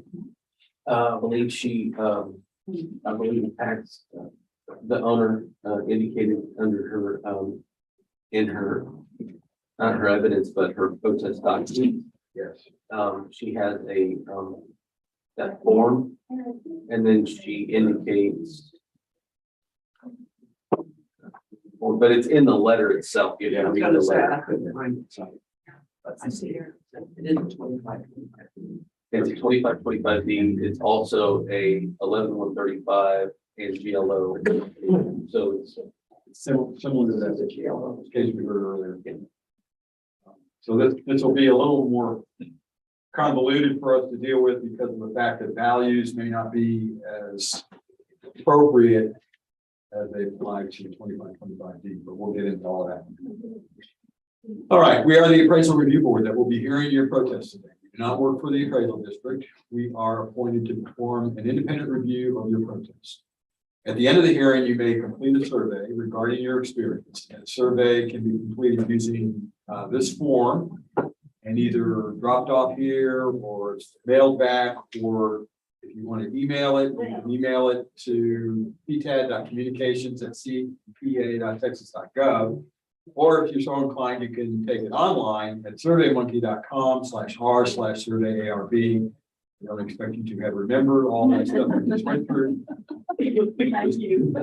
The survey is voluntary. All the information I just rattled off is on the form as well as in the determination package that you'll receive in the mail after the hearing. You also do have the right to appeal our decision. And appeal information is provided to you in that determination package that again you'll receive in the mail. In accordance with tax code section 41.45H, all written material that has not been provided must be provided at this time. I believe we have all of your evidence has been provided, submitted, and scanned into the system and so on. The ARB members who are considering the protest have not communicated with anybody about the protest and are signing an affidavit to that effect. I, Scott Wagner, do solemnly swear that I have not communicated with another person in violation of tax code section 41.66. I, Kathy Hoffman, do solemnly swear that I have not communicated with a person violating the tax code 41.66. I, Joanne Ferguson, do solemnly swear that I have not communicated with another person in violation of tax code 41.66. Ron McCann, do solemnly swear that I have not communicated with another person in violation of tax code section 41.66. I, Peggy Bird, do solemnly swear that I have not communicated with another person in violation of tax code 41.66. Okay, all testimony from all witnesses must be given under oath. And in 1 second, you'll be asked to swear in. Yes, ma'am, if you will, read that sentence and state your name aloud. As well as read aloud. You want my name first, or after? Sure.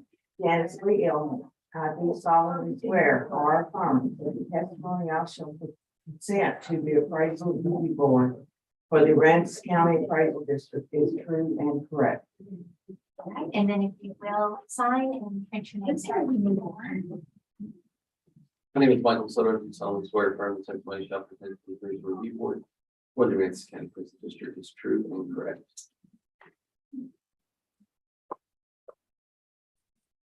Which is not common at all.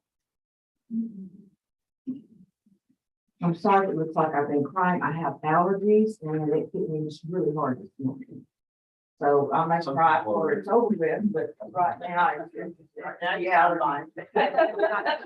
You might cry. You know what? that means? Okay, Ms. Elmore, I have to ask you if you hold a license or certificate from the Texas Appraiser Licensing and Certification. No, Okay, that's fine. Just have to ask them. no. Underneath your folder is a little sheet that has the procedure hearing times. The hearing procedure times, and it's separated into 2 columns. One if you go first, or the other is if the district goes first. Each of you will have several opportunities to present evidence and rebut or ask questions and that type of thing to go through. However, you get to choose. You get to choose whether you want to go first or whether you would like the district to go first. I'll go first, but I'll just read my opening statement and then you can just take over. Okay.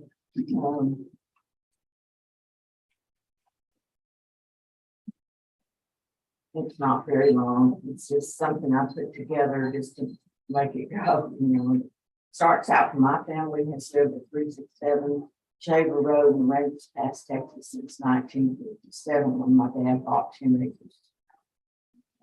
Before it was there in the state, it didn't even have a road. It was mostly the cow trail.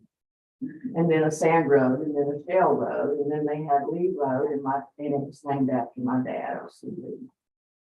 Lee Road, and he had property there also, but him and my mother both now are deceased, and I only have 1 acre of the 10 acres. The other acres were split up with, those 9 of his kids, and some of them have sold. My son lives next door, where my mother had stayed, and several pieces of the property have been sold. But I still live on the old home place, and the other 2, the original house, Cedar took it, and then my home with my husband, who is now deceased, we had a home there, and then that's the one that Harvey took. So anyway, I'm located now on Shaver Road. I have received disability exemption since 1999. My taxes were frozen due to the disability.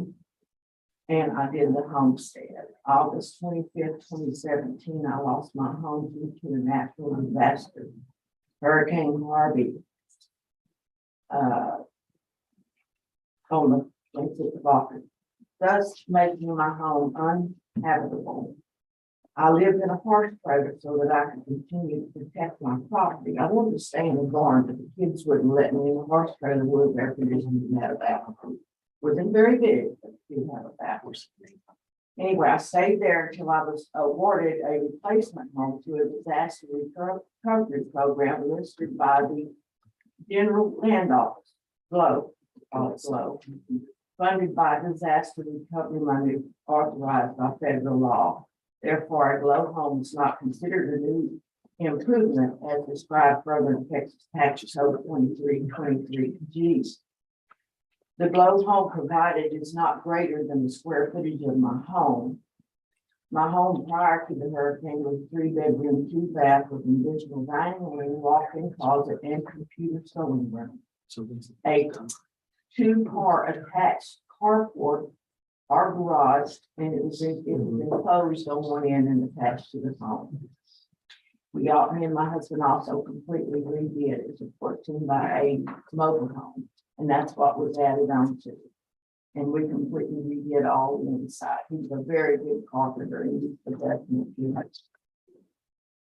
The Hurricane Harvey disaster declaration has continued a renew from August 2017 to January 2022, so we're still under that. My property taxes should have continued to be frozen in my mind with the homestead and disability, as the GLOW home is not considered a new build as quoted in Texas Code Section 2323F2 and Texas Tax Code 135. It appears you have unfrozen my taxes to now pay school taxes and increase my taxes. The Texas Tax Code 2323A1 from homestead furthermore based on 2322A refers not to exceed 10%. And the taxes should have been based on the 2019 property value.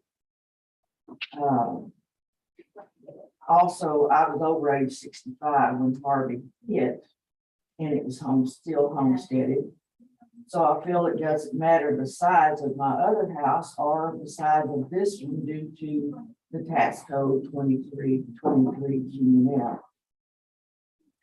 I feel my taxes should have stayed frozen and homesteaded, and tax price should not have increased. No matter what, the 2323 also sent a copy of a drawing that I did of the other house, because the house is now gone, and so anyway, that's just a little short statement, or maybe long statement to y'all, but that's why I'm here. Did that improve? That was exactly 5 minutes. Oh, did it? Well, awesome. All righty, then, the district now has 2 minutes to cross the family and 5 minutes for the presentation, so I'll send you minutes. Yeah, I'll use the whole 7 just to go into my presentation. Since it's 2525D, I'm gonna go through the value really quickly. Just to put that to rest, that it's not over by a quarter. And so the value that you see is, or the property that you see is 367 Shaver. We currently have a market value of 123, 180. But you can see the assessed value is already calculated correctly at 43,863. You look at the comp sales, there's other houses on Rabbit Run and Walker here. You have one on Mac Road just to show the land value and then the land plus, because we wanted to show the land value in that area. The value indicated 137 well supports the value of the subject at 123. From equity standpoint, again, Shaver, Mac, and Rabbit Run, those are all 4FB minuses. And then you have Lee Road and Rabbit Run for 4FB minuses. Again, indicating a value of 123, 180. That's what we have on the subject property. So from just the evidence standpoint, it's not 1/3 or 1/4 overappraised. So we'll put 25 to rest. At least from the district's perspective. In essence, with the vast majority of Ms. Elmore's testimony, we agree that 2323, both Alpha and Foxtrot and Gamma, all apply to the subject property owner. We basically did a test on, and I'll reiterate, we did a test of bigger, better throughout the county, and it was better from that standpoint. So we indicated to, like we checked it as new, but we later found out that Gamma says that if it's built by GLO, they get to have a caveat in there, and it's been corrected. Furthermore, we agree with the property owner that she is eligible for the 11-135, and she had it throughout the entire time. A roll history, I can show the roll history of what happened over time. Specifically to the subject property. And so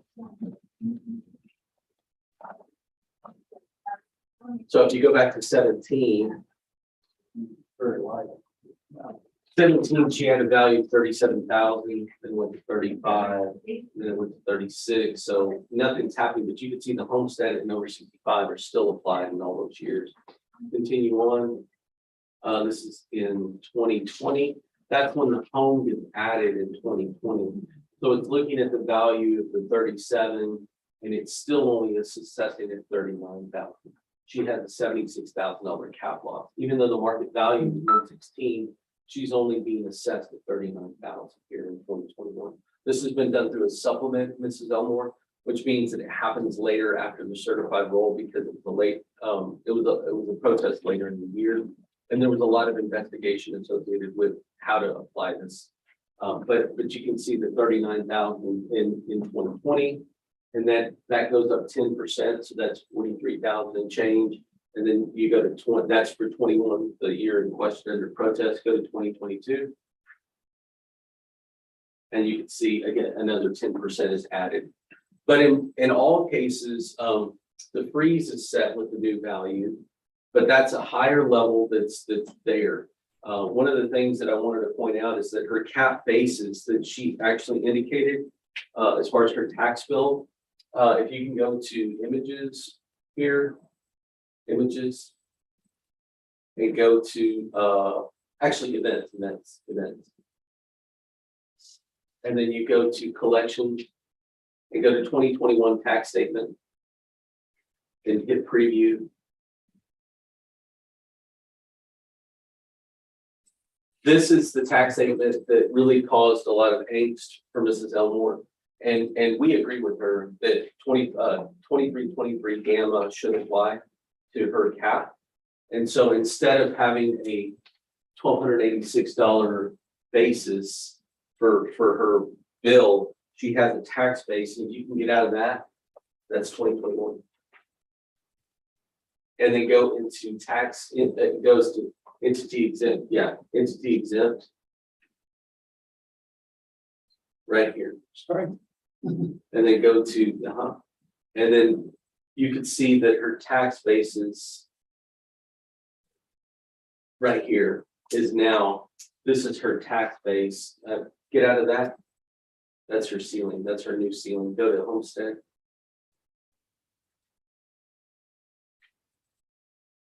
That's her Homestead. Get out of that. And go to tax summary. Right there. This is instead of the $1,200, it's for the tax base year. She had the tax base of 225 for the entities involved. So even though your market value is high, your assessed value remains low. And the clearest way to see that, go ahead and get out of that, Scott. The clearest way to see that is to go back in the roll history. And you can see that even though she's assessed in the year 2021, which is the year in question, even though she's assessed at 123,000, again, sales and equity funds support that valuation very clearly. You can see that the value indicated, her assessed value is only 43. Yeah, and so we agree with the property owner that 23 gamma should apply. Although her freeze is set at a different rate, it's one of those situations where the freeze is set, but the cap is holding it down until she reaches that level, and that's many years down the line. So even though her market value can increase, the assessed value is capped at 10% before the previous year, or every previous year, and then her freeze will absolutely be the ceiling, unless she does something new, something else.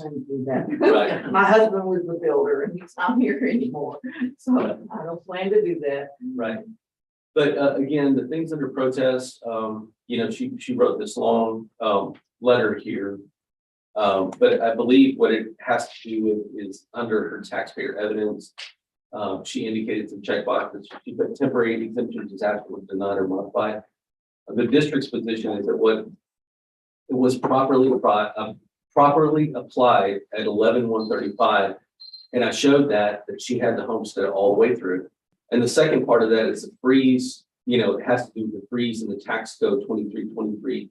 She referenced A, E, F, and C, but I believe it should have been G. It was supposed to be a G. Yes, and so we agree that property tax code 2323 G applies to this property, and therefore we showed evidence that the cap was there. That's why she's only assessed at 43,000 in the year in question, even though the market value is much higher than that. So we believe that we're now applying it properly, and therefore the protest should be denied because we're applying it correctly.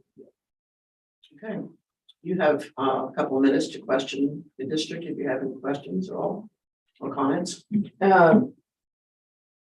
The only thing that I have to question is, right now is if all this is agreeable between us, then what about the taxes, the higher taxes I have already paid? Because I'm current, I've already been current with my taxes. That's a great question. And so the answer to that is because it was already certified, we do what's called a supplement. It's basically a fancy word for we're handing in paperwork late. We once that supplement goes through, it's accepted by the tax assessor collectors in question.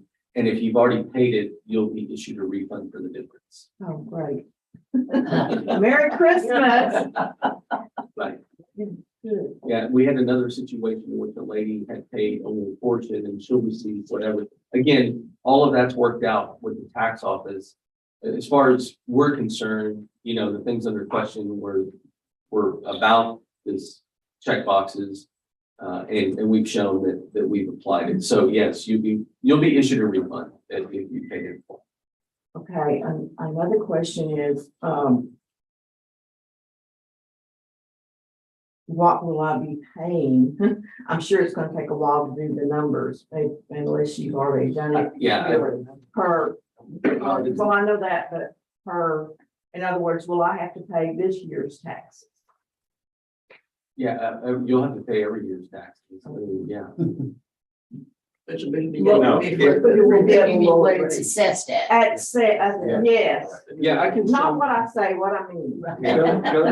If you can go on that other one, Ray, I think we had it on the other one. 40 something.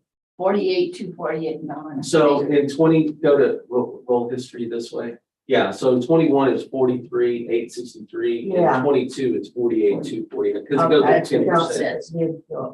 Okay. Now, that's the assessment. That is it.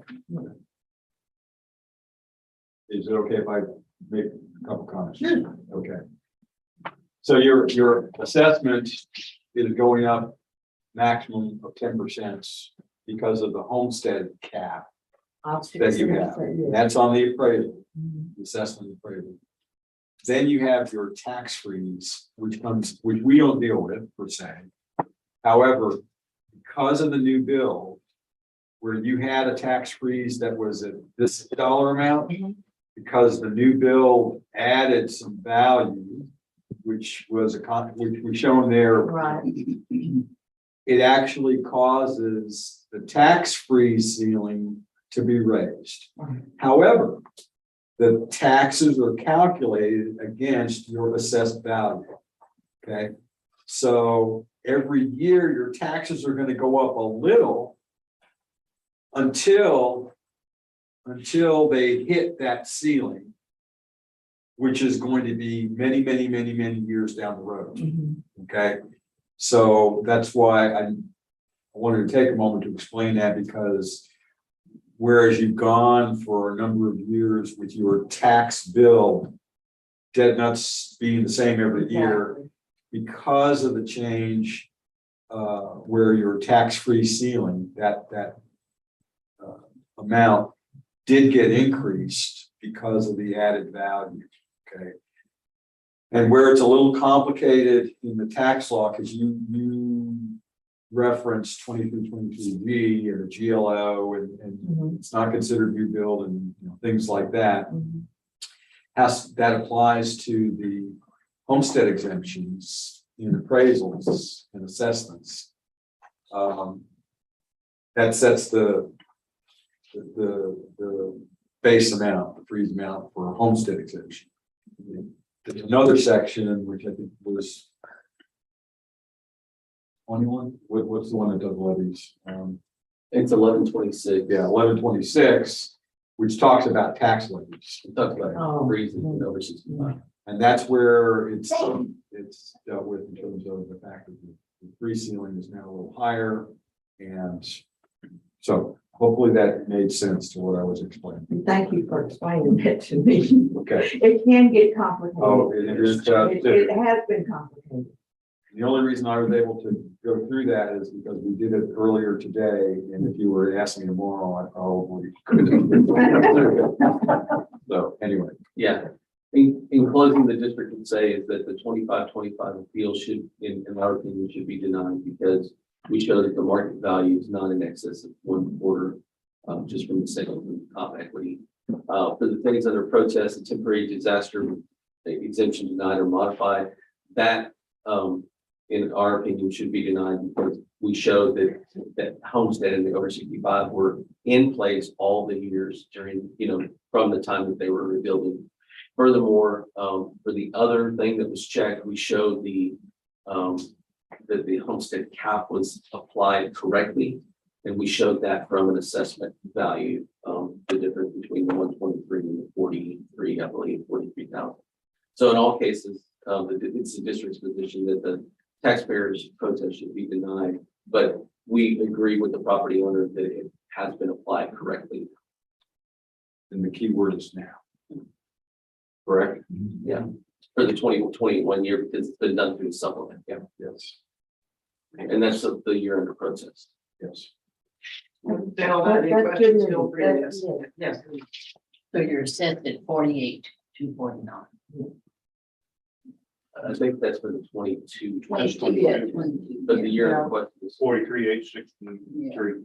yeah. And it does say 2020 and 2021, but I believe it was entered as 21 protest. Yeah, and we did address that in our response, is that we really only could address one. Gotcha. Understood. That's all I have. Any questions? I just thank you so much for hearing me, because I was, had a feeling, that something just wasn't right. And, before my husband passed, he said, you'll get Social Security. He said, I'm not scared of dying. I just don't want to leave you. And he said, you'll get social security and go ahead and sell.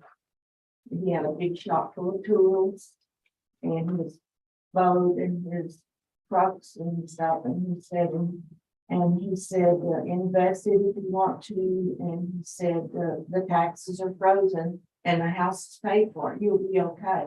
And then when I get this deal, I'm going, I'm not gonna be okay, Randy. So, You're okay. Now you will. and now I can make it. Yeah. I can make it. Good. And I really appreciate you hearing me. It really means a lot. I'm gonna go ahead and make a motion that I'm trying to get this correct on case ID 2021-2304, account number 47854.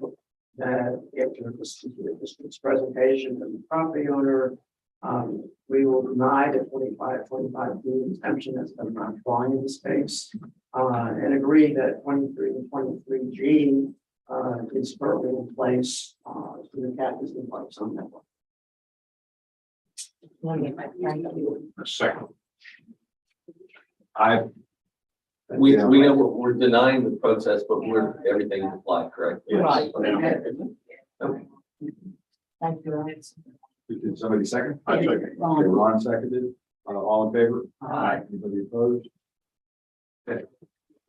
Conclude this hearing. Wonderful. Thank you. You're very welcome.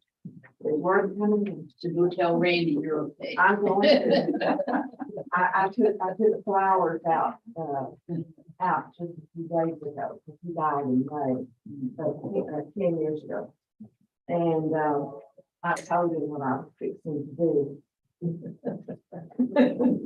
he said, oh, they better watch out. What did he say? No, I really appreciate it. Very kind. Thank you. Have a good day. You do the same. All right. Next case is number 317 on the 10 o'clock docket. It is 25122.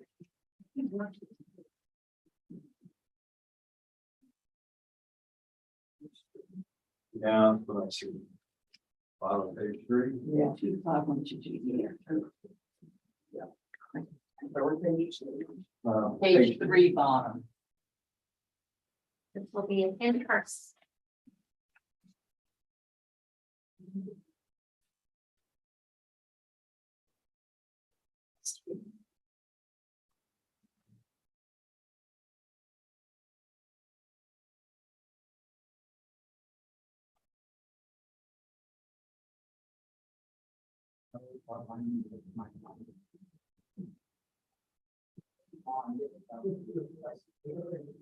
Where are you at?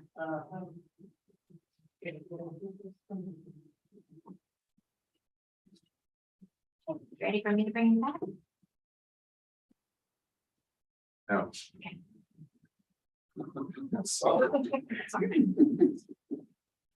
Oh, because I'm using my phone. So. Okay, I'm ready, so. Yeah. All right.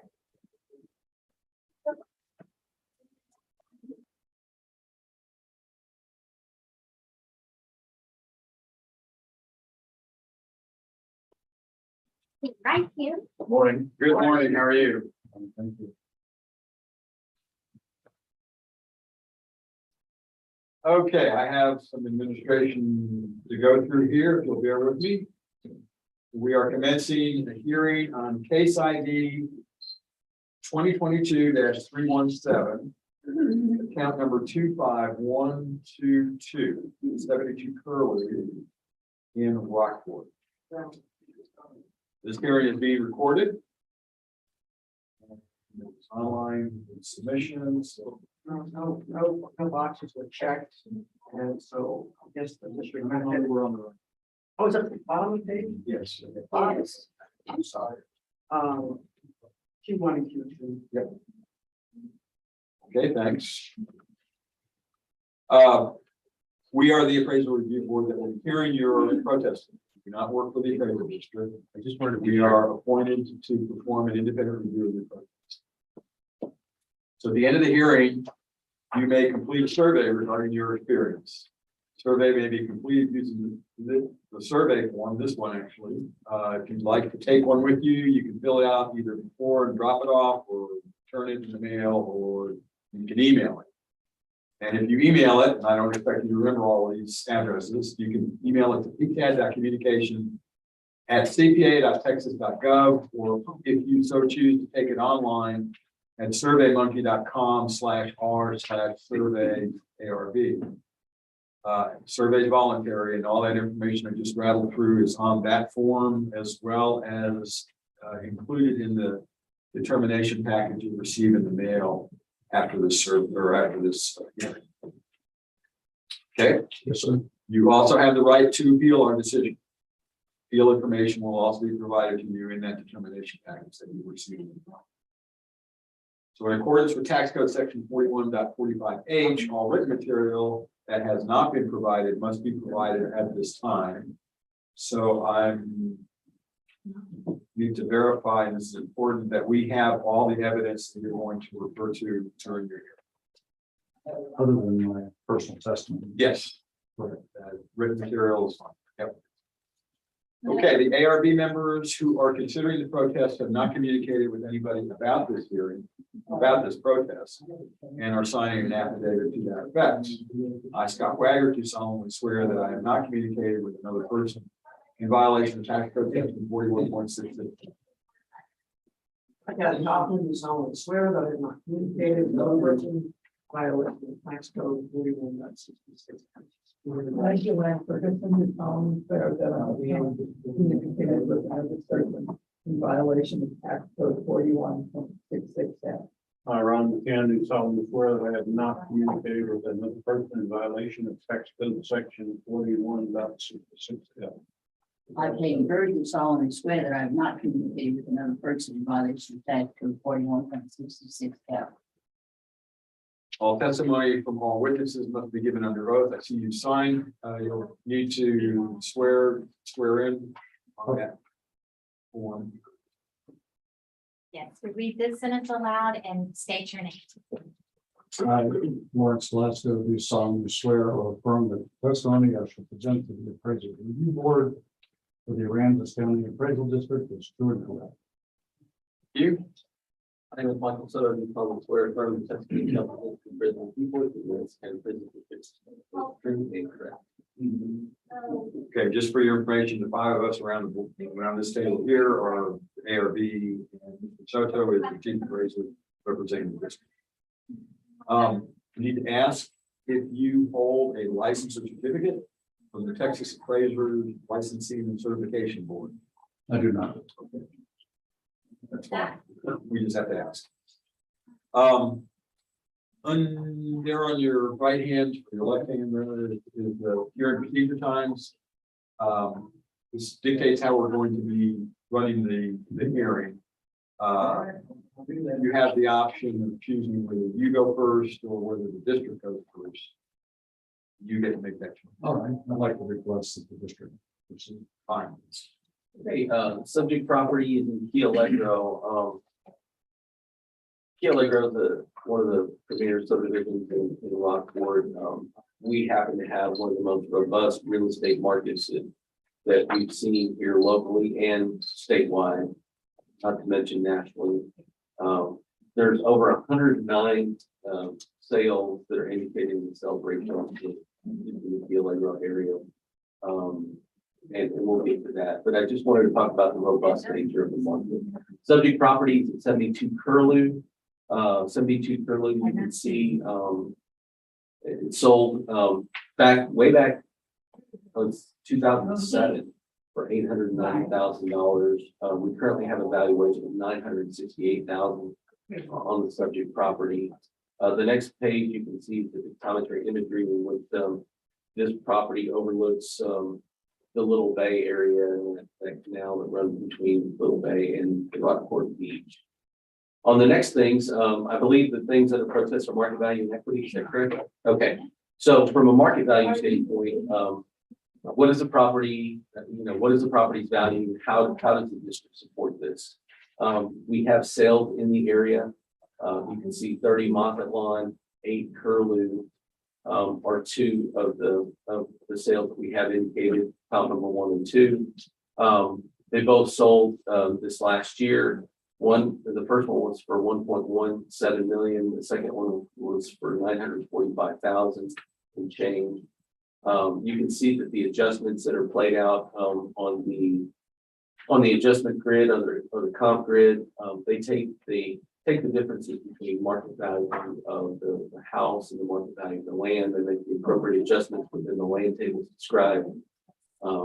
Moving down to comp number 3 and 4, those are also on Curlew Drive. They're you can see that you have those at 13, I believe 17, and or 39 and 13 Curlew for comp number 3 and 5. These are particularly good from the standpoint that that there's a congruency of 5 here. This one sold for 865,000. What's the difference? Well, 39 Curlew is much further inland. The difference in the value that you have here for the land has to do with the fact that this is on the end, and it has a very nice view that's assessed in Loch Manor. The indicated value that you see from all that median is 1.074 million, which supports the 968,000 that we have on the subject property. Moving forward, the second thing under protest is equity. This is not necessarily sell, but there are other properties in and about that area. And what we're going to try to do is we're going to try to show some congruency from the standpoint of a classification. So you see the subject is 5, the next one is a 5, the next one is a 5. We're trying to show what are we assessing other properties like the subject. You can see that the subject is 968, it's a 743, 801. So you'd be good in asking yourself the question, what's the difference as well? The difference is in the land itself. This is on the end as opposed to where these are. These are not on the end, they're further inland. And so there's a large land value and or new attribute that's related to the market. When you adjust for everything, this comes out to 993 and this comes out to 1.019. Continue on to comps 3 and 4. Again, also on Curlew, we try to pull things on Curlew if we could. Again, another 5, 5, 5. These are all the same class. They're all on the same street. Again, the difference, the best one up here, scroll this way, is 64 Curlew. Now, why is this the best sell in a question? Well, to me, it's the congruency in the land. Notice that the land is 675,000. This is 626, which is very close. They're also both 5s, class 5s. You can see that the subject is bigger than this comp, so it's adjusted for the size of the comp. And this one adjusts out to 971. It's a pretty good comp. The subject is appraised at 968, and when you look at this comp and then you look at the congruency of the land, it plays out really well. Understand that this is showing from comp equity that we're at 988, 150. The subject is at 968. So again, from an equity standpoint, we're supported as well. In the next pages, what you'll have is I don't know how many pages, but scroll all the way down. Okay, there's 109 sales in this time frame. Very robust market, very well played out. And we're still only at 97% of value, meaning that we're under appraised by 3%. Larry, Larry. you have 2 minutes to cross-examine and 5 minutes for your presentation, so 7 minutes. Sure, thank you. I hope not to take that long. We, like a lot of people, are recovering from the effects of Harvey. And certain of the things that are indicated on the appraisal report for the subject property is called are inaccurate. Our dock is gone. We have no boat left. We recently had to repair a lot of uninsured, sadly, uninsured, meaning below my deductible portions of the property. And I'm not here to argue the value of the land necessarily, because I take and appreciate the district's point relative to land sales and value and the view component. But I am here to discuss with you the almost 33% jump in the appraised value of improvements year over year as maybe being a little aggressive in terms of an increase.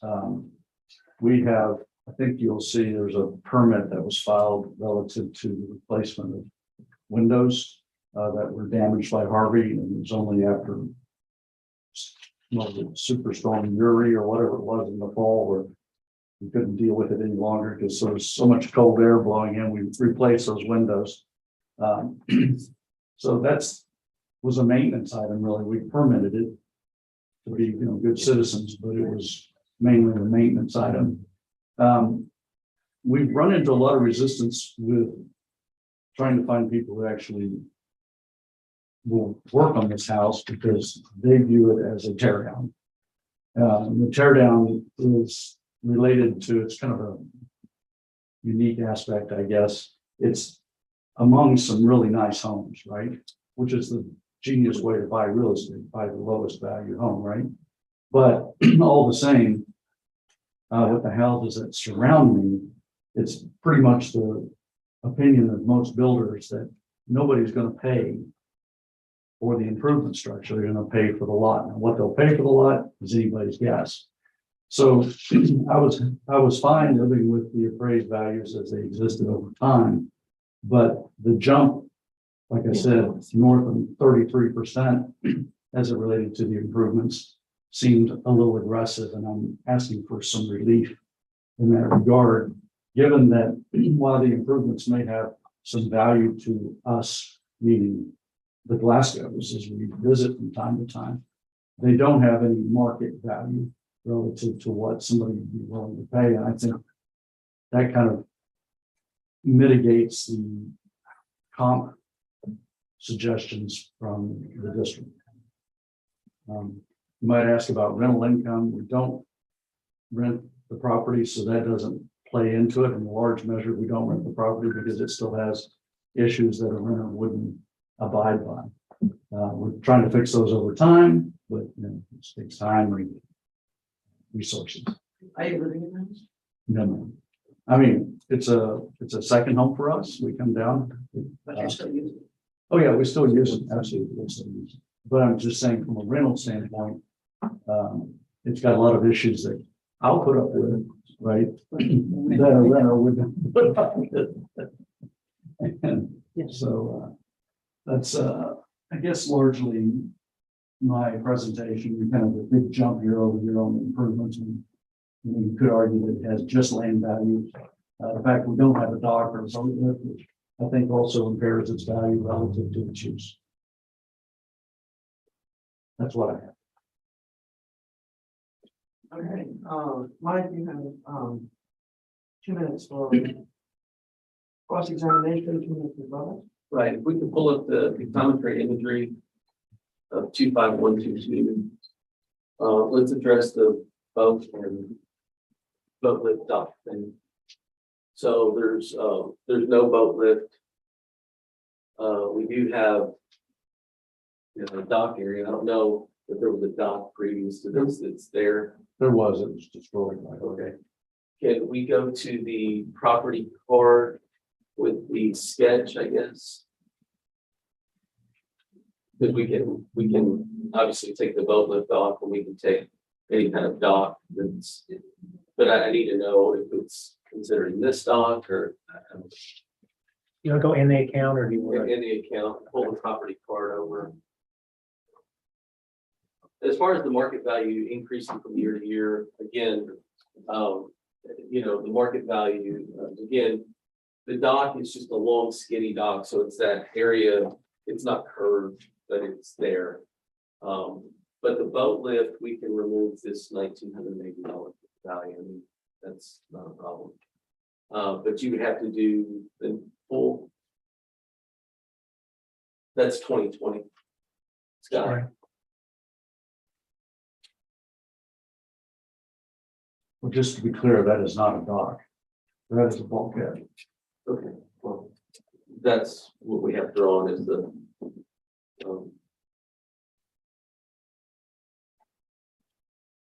And you're saying, so you're saying that there was something like this right here? Yes, sir, that's the dock Yeah, extend. we can remove that. I mean, it's not much value. The dock two is $490 value. The boat lift 3 years ago, $1,980 value. In reference to the nearly $1 million value, yeah, we made a concession. The increase in value comes as a result of mainly this. And it's the market reaction to what's there. Again, the 109 sales that are there are saying this stuff is worth. And it's either in the land or it's in the structure. You can see that the land value far outweighs the structure value by a large degree. We got $626,000 land value. And then we got 293? Yeah, so we can absolutely take off the stock and we can take off the boat lift.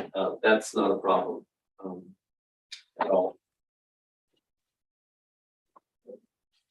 Yeah, all I would say is that the subject property owner indicated that, you know, they finally had to deal with some things, you know, as it relates to the cold air, I think is what he said, blowing in.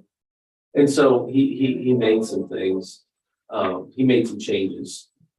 What we did is we did an effective age change from 1974 to 1984. The illustration that I have is if you think of an old home, in my scenario that I had on my head, you have a 1960 home, 1,000 square feet, 1,000 square feet. This one has new windows, new things done to it. This one has nothing done to it. In the open market, the market reacts to the one that has some niceties, and they give a little more value to that. Again, it's an effective age. It's an effective age determination done by the appraisers. We believe we've made the appropriate adjustment associated with that. The value is well supported from the market value standpoint, and then furthermore supported from a comp equity standpoint. We are willing to make the adjustments for the dock and the boat lift right now. That's all we have. Larry, you have 2 minutes for rebuttal. Okay, Questions you want to ask? sure. Is jumping improvement values 34%, is that consistent in your view with the jump in the market values in the greater Rockport area? No, they're a little bit different, like the overall, you're talking about, so you're making a comparison if 33% of the pie. I'm just talking about the improvements. I know, that's what I'm trying to illustrate for you. So a 33% improvement to just an improvement is not congruent with the overall that we've seen 14 or 15% of market in the greater Rockport area. But that comparison is to the overall value, which is inclusive of land. So it's not congruent because they're two different tests. As it relates to the Rockport, as it relates to Key Allegro, the values are absolutely congruent with stuff next door. So you could pull up the one next door and the one next door to that, it's still going to have that 150% because that's how the market is reacting to those things in Key Allegro. You can go anywhere on the street, you know. Okay, well, if you'll pan back Certainly. and we'll look at the homes that are around me, and I'd like you to tell me that those homes that are surrounding me are of like class and would be viewed by the market as being comparable to my home, because Well, I did. Dr. Oakley's home's probably, who knows, well, and Ms. Tullis, and then of course, Mr. Straight. Just Are they better than yours? absolutely there. And we would agree with that sentiment. And we could show you what the value difference is. Let me ask you too about, is it normal to jump the effective age of a home by 10 years just for maintenance items like replacement of windows? Again, you and I can disagree about maintenance items or non-maintenance items. The fact of the matter is, the answer is yes. So if I have a situation where I have two identical homes, this has old windows, this has new windows. If the question is the market, I absolutely reacts more positively to this, and the answer would be yes. We make effective age changes all the time based on roofs, based on siding, based on windows, based on an improvement to an improvement. So at some point, you're saying that my 1972 constructed home could have an effective age of newly constructed. Or really close to newly constructed. Really, Yes, yes. notwithstanding the fact that its integral aspects are Absolutely. 50 years old now. Absolutely. Okay, well, I don't mean to be argumentative. I'm Yeah. just Yeah. trying to absolutely. drill into what I think is fair and reasonable in the Well- context of this process. So, Most definitely. Yes, sir. well, okay, well, that's. I would ask for some relief based on it being overly aggressive relative to the improvements. Thank you.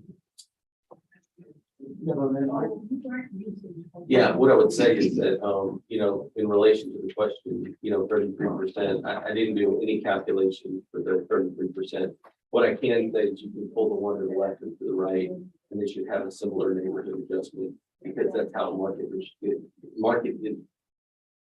reacting to what is there. As far as the things that he indicated across the street, they're better than his, we would absolutely agree with that. They're probably gonna have a higher market value without me even looking at it. You can go pick one and we can talk about the differences. As far as the effective age change, we make changes all the time. We recognize differences in how this one's old and never had anything done to it. This one's had a little bit done to it. This one had siding and a roof done to it. We're making those changes all the time. We're trying to just account for what the market would account for. Anything else you have?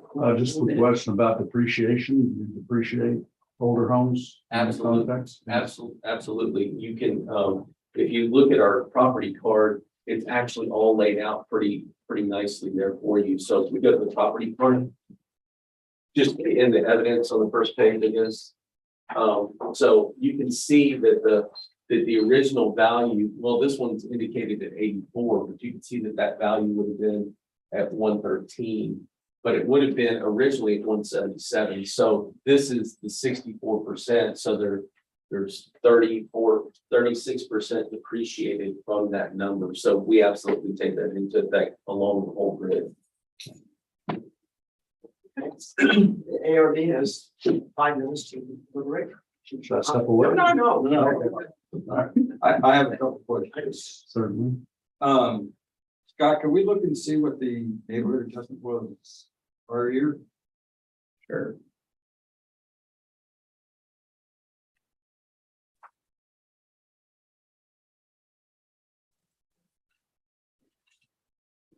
And you don't need to display it, just. There it out. 120. Okay, thanks. Larry, you made a notation on your evidence around the improvement features around the fireplace. You got a fireplace? We do, but it's not functional. Which is to say that you can't use it. you can't have a fire in it, yes. That because of damage or as well as. We had somebody come out and look at it and said, just due to age. And it may have been impacted by Harvey, I don't know, but they don't recommend having any type of fire in there because of, I don't know, I'm not expert in that area, but it needed a lot of work to make it safe. And there's no gas hookup. I mean, we could bring gas from the street, but it would take bringing gas from the street. You'd indicated you have some other repairs that are necessary. Do you have any estimates of those, of what still needs to be done? Well, the two things I think that would drive a renter crazy is that the water heater that services the master bath routinely generates a rotten egg smell. We've not been able to repair that. We put in a new water heater and adjusted for that. We've got some damaged flooring in the kitchen occasioned by a refrigerator that is leaking or has leaked. But in the garage area just needs to be updated. But I mean, those are the principal things. Those are the things I can live with, right? But because I can routinely deal with them, but it's more from a winter standpoint. And so what are you gonna do to get rid of the snow. Well, I don't know. I've talked to a lot of people and I may have to put a whole house water filtration system on it, which is, that means all the water coming into the house. Is it just on the hot side? Apparently, yeah, that's where the smell is. And they told me it was, I had the same problem. solenoid or something in the hot water heater. That's why we replaced it.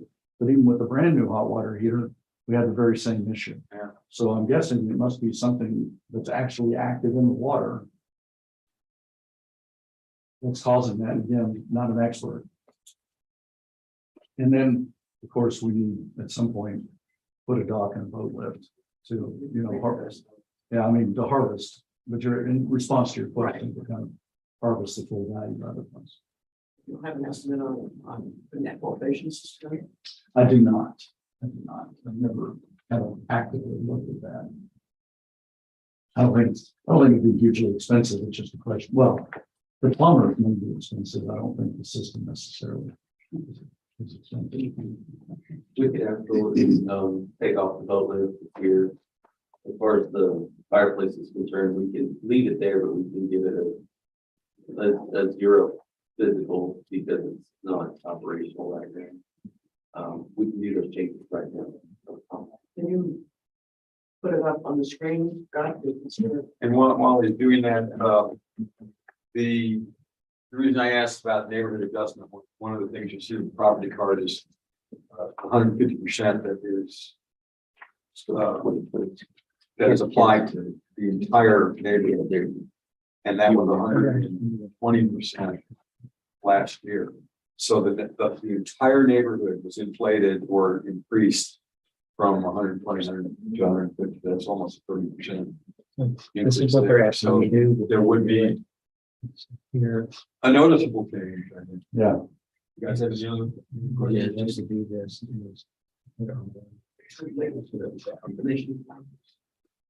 Here's the fireplace right here.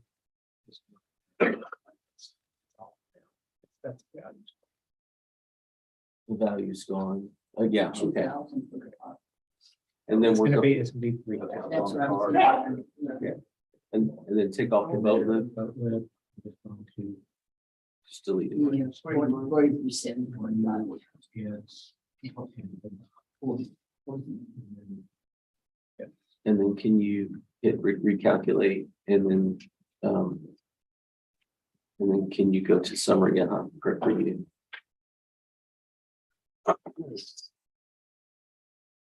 All right. Even though it shows fireplace one, we've indicated the fireplace number one is an older code that has no value. We've also removed the boat lift and the dock, and the new indicated value is now 963, 250. 963, 250 from the 968, 87.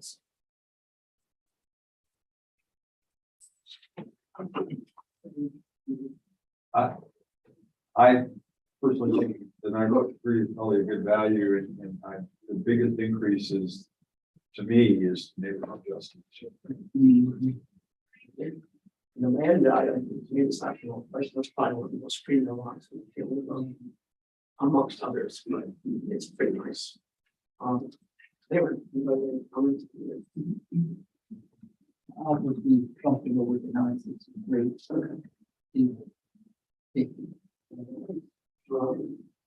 And I can motion on account paid by the 2022-317, account 25122, 17 Bill Road, in addressing incorrect market value,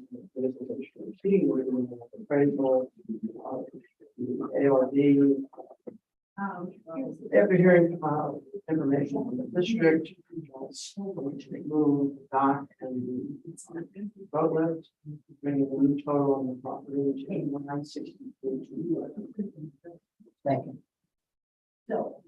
All in favor? Aye. Any opposed?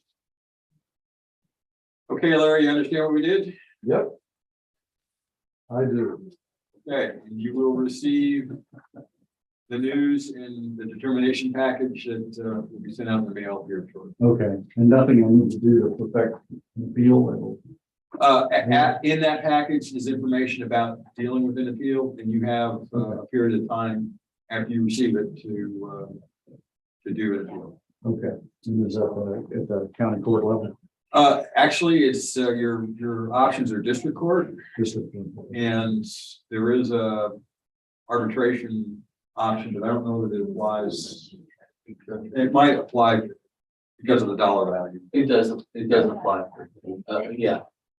Yeah, absolutely. You have two options. You can do what's called arbitration, and what you have, there's a mediator that we kind of go through the same thing, and we're appealing to one person. You're appealing to one person. A single arbitrator. It's a single arbitrator. And the other thing is a court just walk to, Yeah. follow the line. So those are your options. Okay, all right, well, thank you for your time today. You bet. Fill that much. You did. No, I don't do that. I gave you guys time mark. Thank you. No opinion. was taken. Okay. Take care. I'm passing out a page from yesterday's case listing. There was a case that was overlooked by affidavit. So we're asking the ARB to hear that case today. We didn't have it in, I'm telling you, you missed the deadline. yeah. What are we going to on the pad? I did put it under the 10 o'clock docket for today. Okay. You did. Yes. Moved from 5:30. Anybody else attend? No, that should be it for everybody at 10. I guess it's 10 o'clock yesterday. They're 9 o'clock today. It's actually at the top, it says move from 5:30. Yeah. Well, it's this one, Scott. I didn't sign it in even. Sure, we'll wait, no worries. Okay.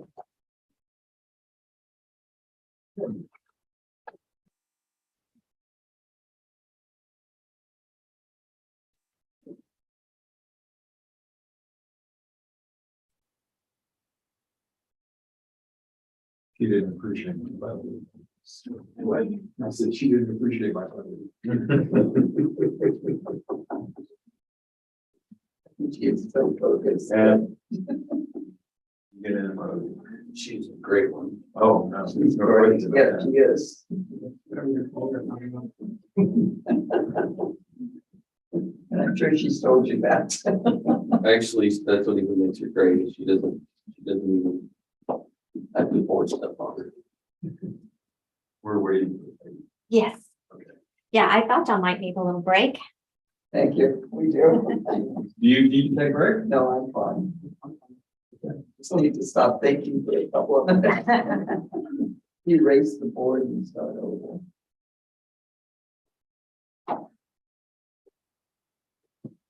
Your explanation this morning about flow and everything certainly made the second one much easier to deal with. Thank you. Thank you for doing I knew it would, it's just helpful that you understand the values and levies and certain parts of this Woodmore book that you normally wouldn't hear.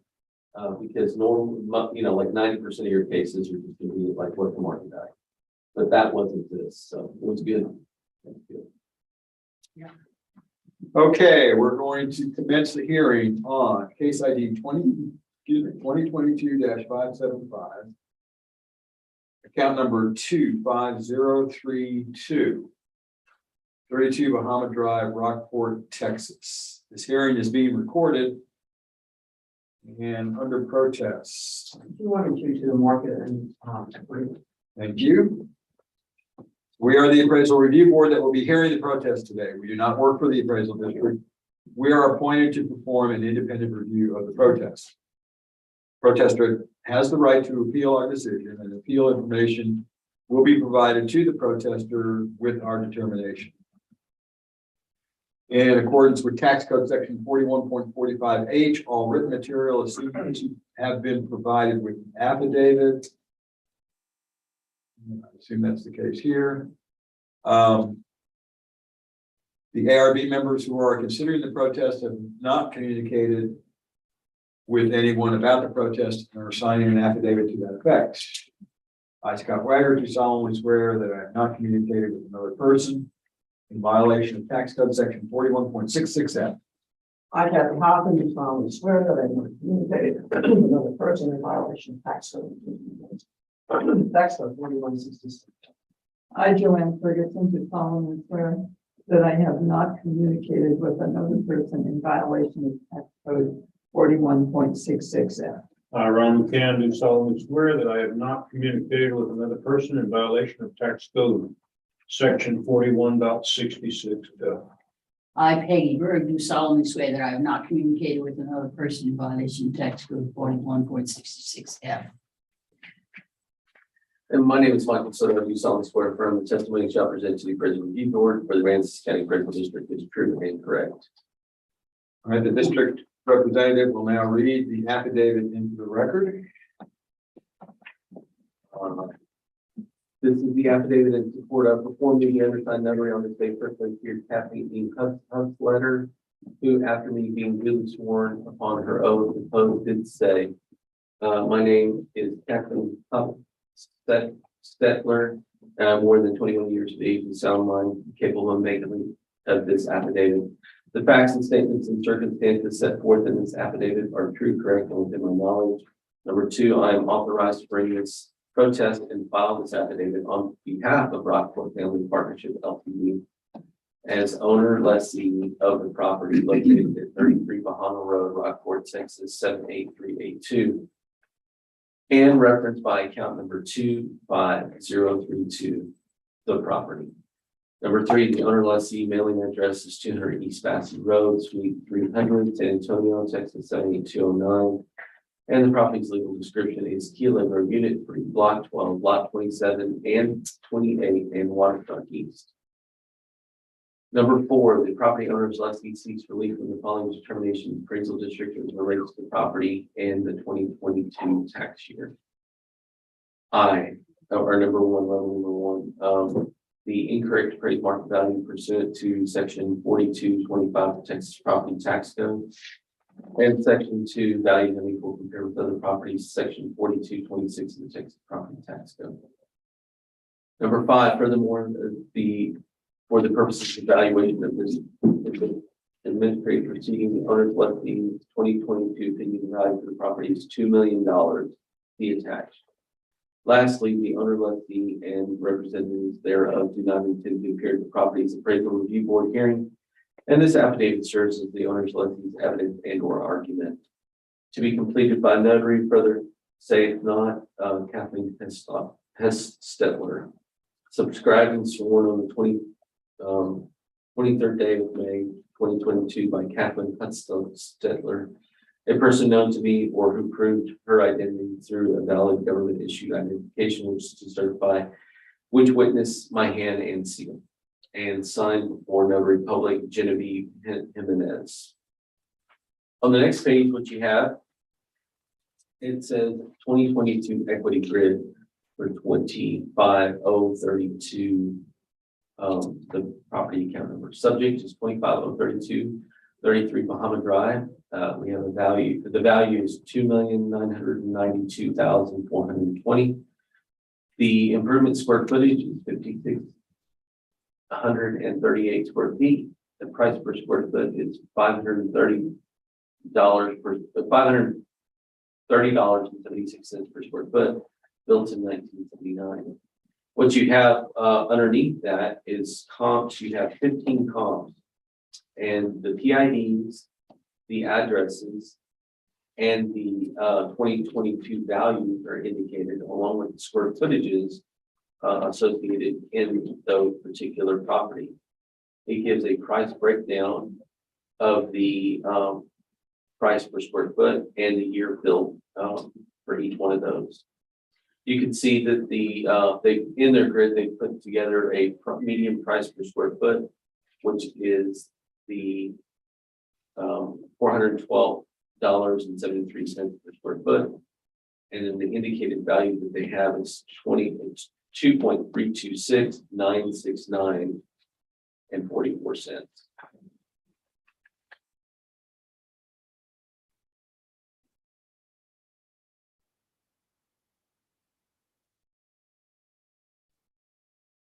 Oh, that's weird. I don't And, know that. you know, yeah, what's weird is that there's two grids here. Yeah, it's too. And this is. I don't, it must not be attached here, but I have. On this grid that I just read you, 2.326969 and 44 cents. But then there's another equity grid indicated. And they have 13 comps there. And that indicated value is 2,347,839 and 94 cents. Do you see that? Yeah. Well, Yes. so there's two grids that they've indicated in, I just don't have it stated here for whatever reason. But it's also indicated, so you have two grids, one with 15 comps and the second with 13 comps. And there's a few other properties, like the last one, 13 on that second grid is not on the first grid. Right. Yeah, so I guess it's just Different properties. try it again. Right. Okay. The subject property owner and its owner agent is not here for me to cross-examine, but I will look at some of the, some of the grids here. I'll spend a little bit of my time with the cross-examine looking at these grids. I guess the biggest thing is that it's hard to find things that are that big. The subject is 5638. You do have one at comp number 12 on grid number 1. That's 8715 square feet. You do have a couple there's one at comp number 10 on the first grid that's 4,954 square feet. It's much lower price per square foot. That's on Bimini, so that's unit 1. The Curlew, 69 Curlew, that's a pretty good comp from the standpoint it's 4656. You also have comp number 13, which is 5,919 square feet. And that's at 22 Albatross. Let me interject for a second. That second grid also doesn't include the land size, which is Oh, interesting. good. So we can read that. The land size there for the subject you can see is monstrous at 21,201. Is that George Strait's house? No, No, Looks like a location. yeah, this is Bahamas. this is Oh, okay. Yeah. Yeah. And so the nearest one you see is 50 Flamingo. That's 20,417, and it's a big house as well, but that's Flamingo is in unit 2, I believe. and this is in unit 3. Bahama is in unit 3. I believe. Yes, it says that. Okay. All right, so I'm gonna go into my evidence. The subject is 33 Bahama. We currently have a value of 2.992420. It's huge. It has 2 land segments. That's what's really big about. I mean, that's where the value is. There's 1.5 million just in the land. Furthermore, you can see on the next page, you'll have the photometry imagery. It's beautiful. It's right on the point. It's got the house, which would be to the north, and then the pool cabana housey thing, to the south. But it's overlooking Little Bay. It's absolutely gorgeous. It's one of the premier properties in Rockport. So how do we value this thing from a competent equity standpoint? We show that 1909 Bay Shore is a recent sale that sold for 1.7 million. Again, the difference is a huge adjustment in the land. We're talking most of these comps are just going to have one land segment instead of one land lot instead of 2 land lots. So there's going to be big adjustments here. Number 21 Blue Heron is the same way. You see $1 million adjustment there. But when you account for that, they're popping into the 2.6 and the 2.9 range. The last one is actually on Bahama. It's a verified sale or unverified sale at it sold for 1.3 million. It's on the same street, but it's much further down the road, meaning it has a single lot, first of all, and it's interior. So the land value creates a huge adjustment. But I do want to point out that even with our land comps, our own sales indicate that there should be an adjustment here, for 2.91 instead of 2.992, 2.910. From our equity, we're a little bit better because we're showing, either the differences or the congruencies of other properties. This is 7ST. One thing that I do want to point out, one thing about the other columns, I don't know where they pulled them from unless you looked at some of them. You wouldn't be able to tell what the class differences were, which is important. I'm not saying that they're not sevens. I'm just saying that it's not indicated. So you could look at that if you wanted to, but I'm trying to pull class sevens here, and you can see that all of my comp equity grids are class 7. And I try to pick the highest, like really big living areas for comparison. Comp number 1 is a really good comp from the standpoint that it's almost as big as the subject, and the land values are very similar. You see that?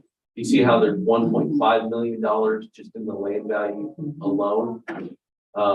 So the 1.5 and the 1.5 are very congruent there. It adjusts out to 3.3 when you look at all the differences for the subject as opposed to the comp itself. Comp number 2 adjusts out to 2.8 and change.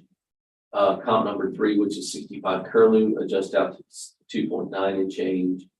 Comp number 4, I'm sorry, that was 3. Comp number 4 is 38 Flamingo.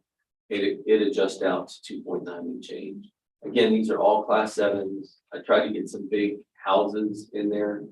And then the differences in the land. I still think that comp number 1 and the equity grid is the best thing we have. The stuff that you have behind that is, again, 109 cells in Key Allegro. Key Allegro is robust. This happens to be one of the premier houses overlooking Little Bay. We can go to the imagery here and zoom out. Yeah, gorgeous. Well, can you pull up the account number?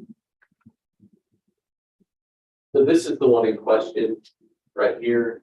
And give me this view. Can I not have this view? I'll give you that view. Oh, that's strange. Yeah, just zoom out. Zoom out. So, That's Little Bay.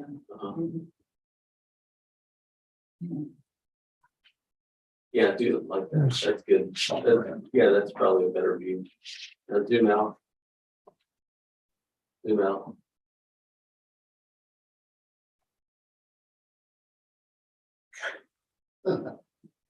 Where are you right here? What is your pull this?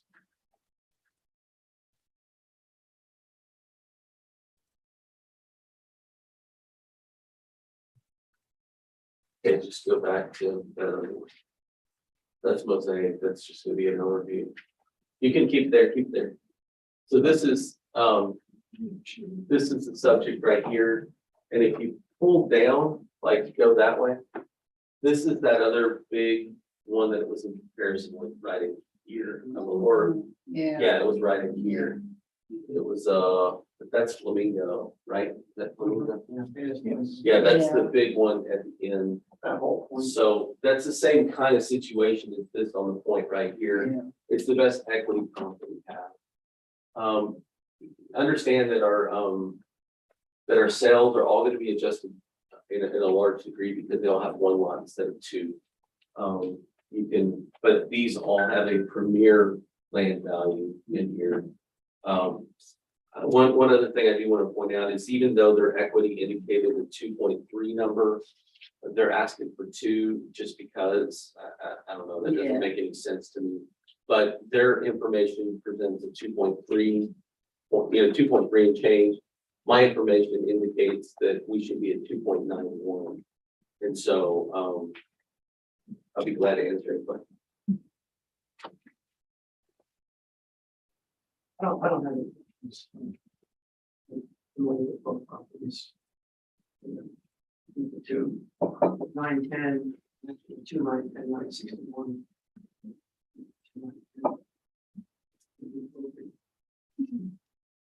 Yeah, I think the data's there.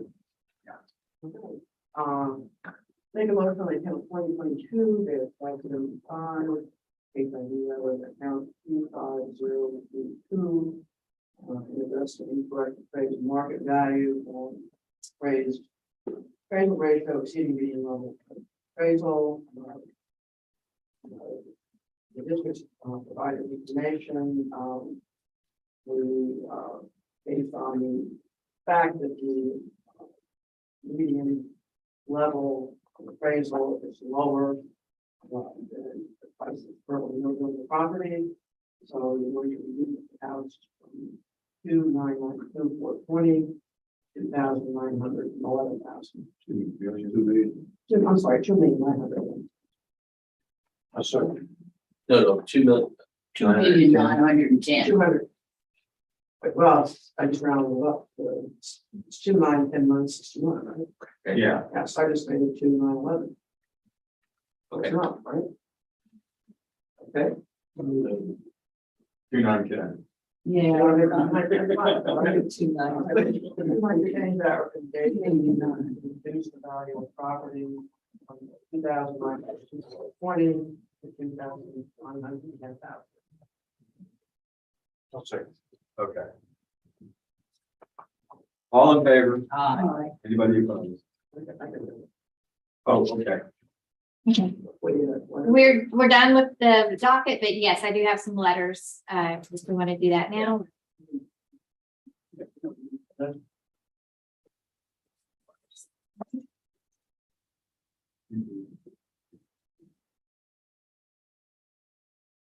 Okay, I will see you all at 1:30. Okay. Thank you. Careful.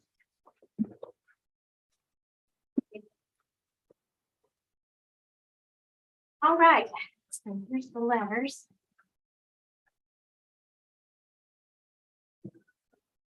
You have these on the tablet too? Yes.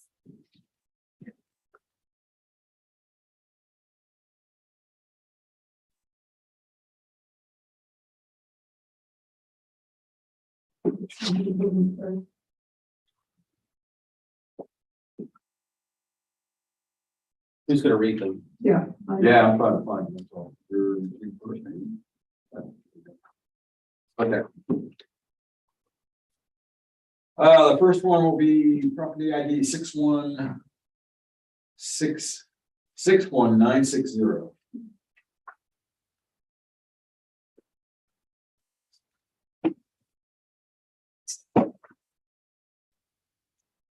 It's from Merlin and Brenda Johnson, 703 Jacoby Lane, Aransas Pass. The Aransas County Appraisal Review Board, property ID 61960. Situs address 702 Jacoby Lane, Aransas Pass, Texas. With reference to request to accept late protest. Dear Aransas County Appraisal Review Board. File of protest was late due to the letter for said property received after the exchange of ownership of deed. Dates highlighted as proof of change and date. The ownership was split between parties, but only one party is ever responsible for payment of taxes on the whole property. Proof also given in highlighted attached paperwork. Property has no change on the land itself. So should not be subject. Should be not subject to increase. Okay, I'm going to read this exactly as it says. The irresponsible party, oh, I see, brings trash like RVs with no hookup and no live-in conditions offered, meaning they can never be paid. Now that party, Mr. Inche, is incarcerated and still unable to have any responsibility for any payments or assistance in keeping the property in a valuable status. Mr. Lawson is no longer any part or in whole, of course, a responsible party to this property at all, any longer as highlighted in the paperwork attached. We would like to be seen in person if given a date for the protest later. Thank you for your consideration. Okay, so also included is a copy of the 2022 appraisal notice.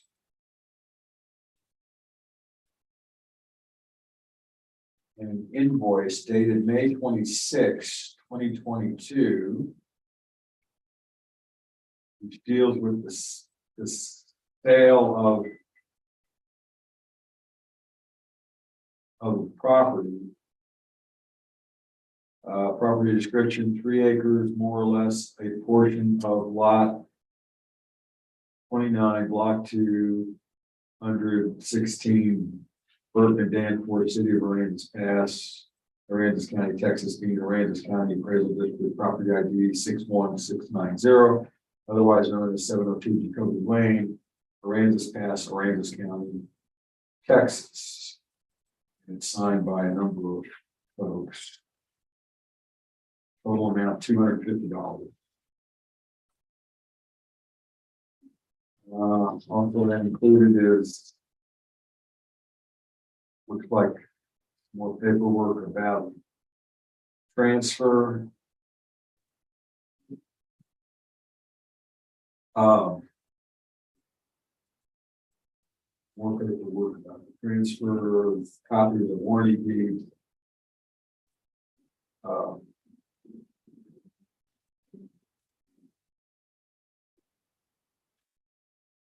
Aransas County Clerk, which looks like it's reporting some transaction for $32. Unclear exactly what that's for.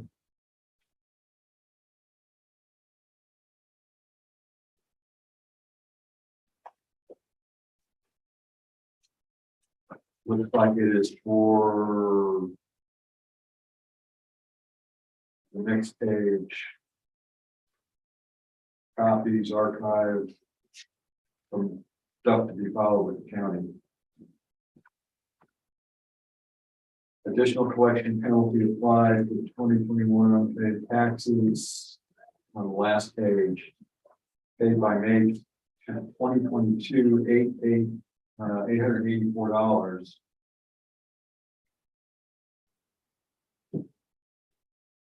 Paid by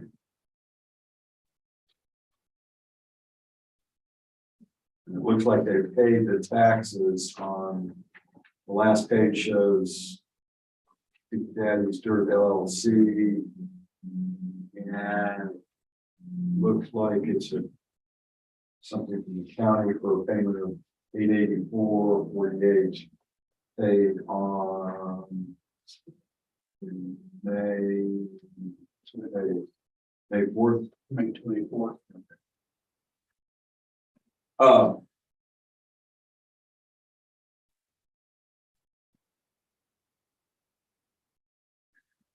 I'm not sure what they're protesting.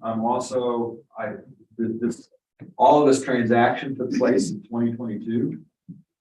Yes, it appears that on their RE, it says request to accept a late protest. So, what I want to say, in 2021 is already past the delinquency date. They're past the certification date. There's no remedy. The fact that they actually provided evidence that there was a delinquent tax bill indicates that they wouldn't have been eligible anyway because they passed the delinquency date. So from that, I'm inferring that it's a late 22 protest, and they're saying that they own it. From that standpoint, we get deeds in all the time, but we're required to give the property owner of record at the time of the notice. And so it was the previous person, Inez, I think is what it was. Chris, yeah. Yeah, I am seeing. Yes, and so those were the property owners of record at the time. That's all we're required to do. At this point, as far as we're concerned, just file for a protest deadline. That's May 25th. That's come and gone. What you have in front of you is a protest saying incorrect appraised market value, incorrect appraised market value under a special act. And they're providing you evidence of a transfer that would have occurred, and then furthermore, part of a deed. And that deed is filed, it looks like May 27th of 2022. So it wasn't even filed until after the protest deadline date. You know, if the previous person wanted to file and notice, they could. We have people that are, they're called agent not of record, which means we have people that do this during this time. But again, they're timely, you know, the difference with this one is not timely. If the position of the district is not grant this one because we don't show this as being policy, then just a normal course. I mean, we have deeds that transfer all the time. And the one who's wanting to protest was not the owner of record. Right, yeah. Right. So They can do that, but a person would have to come in prior to the deadline and say, oh, I just bought this in late April. I want to protest, and they're agent not of record. Or I'm going to buy this, and I want to protest as the future owner. Right, right. We have a thing that says future owner. But again, if it's a position of the district that they're not timely. What do you like? Believe that one of the things we talked about is the reason for not being timely.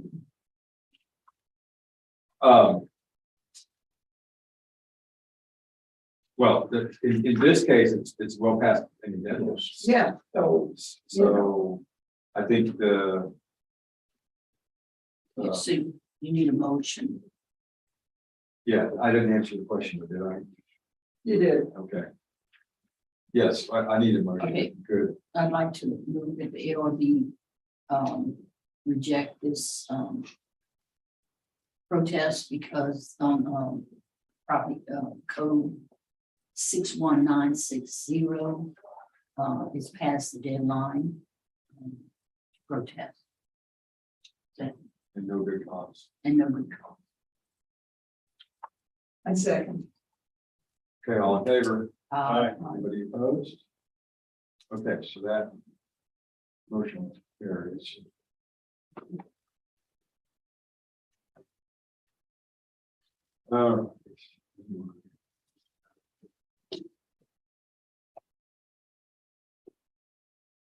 This is property ID 57311.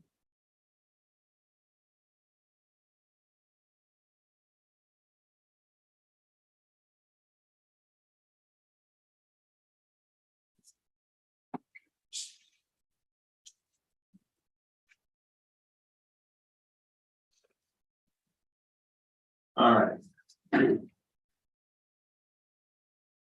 Linda Bosha, 1039 Pine Avenue, Rockport, Texas. This was received on May 31st.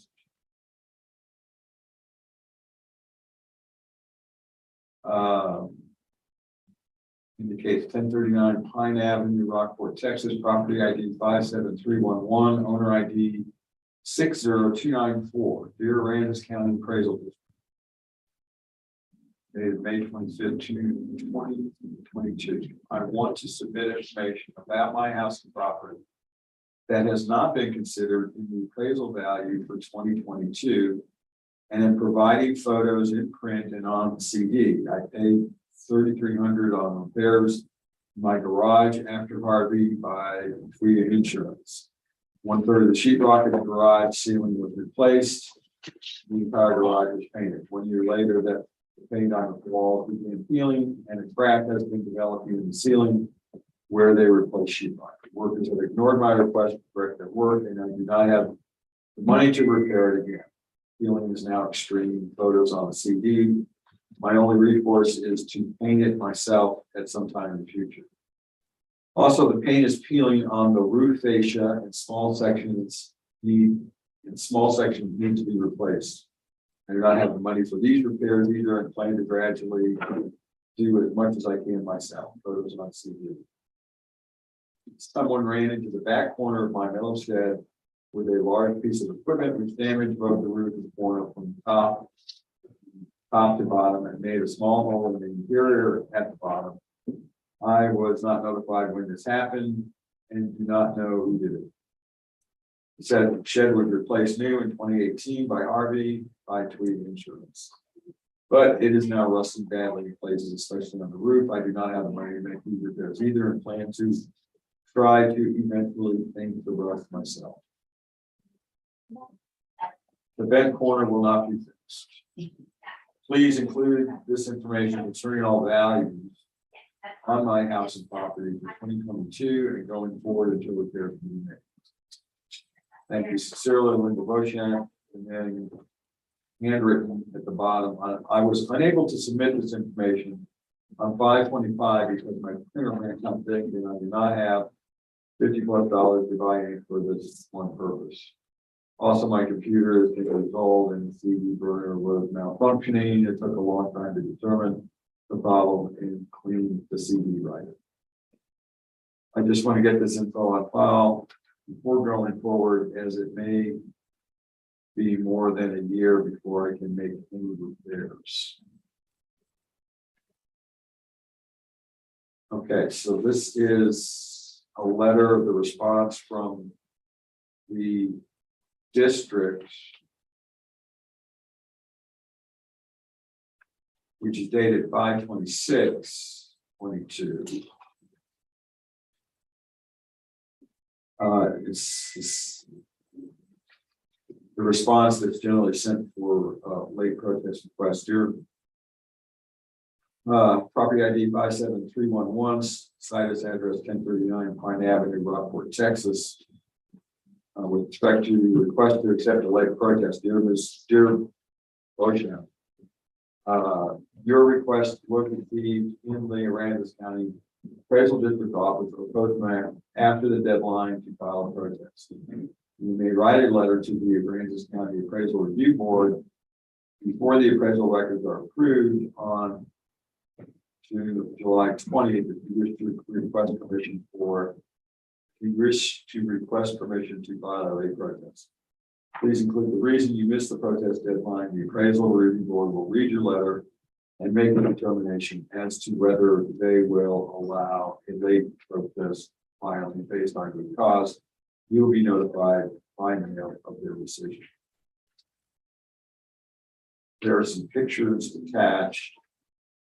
Look like the shed and fascia roof and cracks and peeling paint in the garage. Copy of the 2022 appraisal notice. And then there is also a CD, which we'll look at.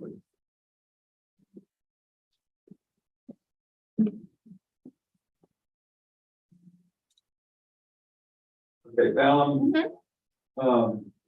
Just want to, okay, well. All right, this letter is dated May 25th, although it's stamped received May 31st. Right, I just checked on the timeline of things. So apparently Ms. Beauchamp came into the office on the 26th with a protest, was told that she could not file it at that time and was given the letter. She came back in yesterday with what you're holding in your hand and submitted it. Okay.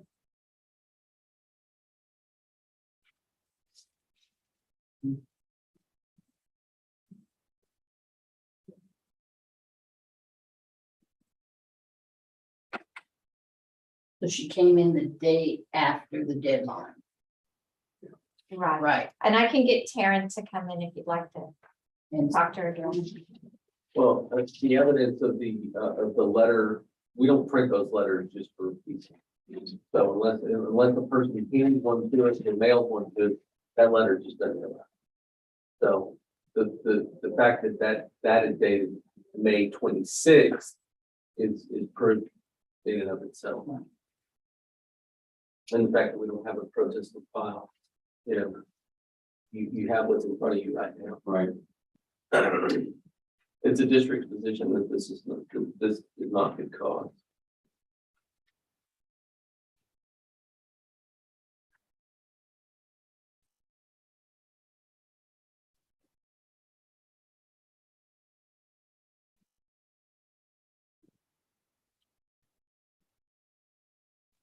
I don't see this or take calls.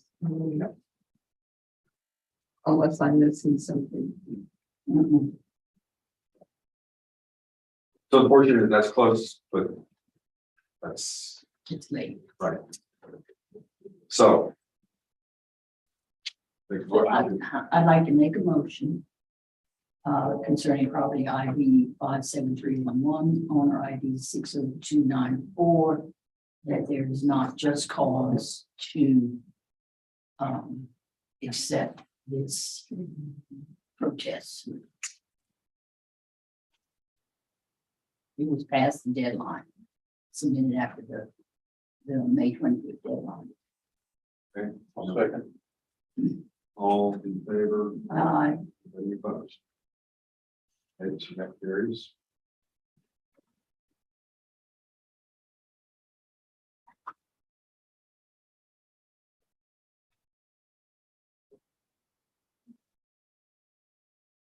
Okay, the last one is for account ID 25154.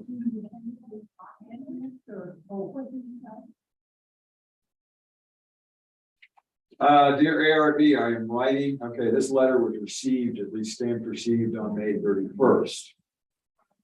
Dear ARB, I am writing to request an exception to rules to appeal my appraisal value on my home in Rockport. We purchased the home in December 2021 and our primary residence is Houston, Texas.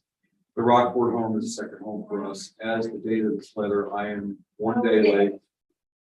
Deadline was 5/25/2022. My reason for this is that I tested positive for COVID and have been recuperating over the last 10 days. Just this morning, May 26, 2022, I realized that it was the basis of my protest. I've attached the letter I received from the Aransas County Appraisal District for your reference. As you can see, the property value has increased roughly $250,000 from 2021 to 2022. In 2017. I appreciate your consideration under these circumstances. Sincerely, Mike Saylor. 3331 Demico Street, Unit 701, Houston, Texas, for the telephone number.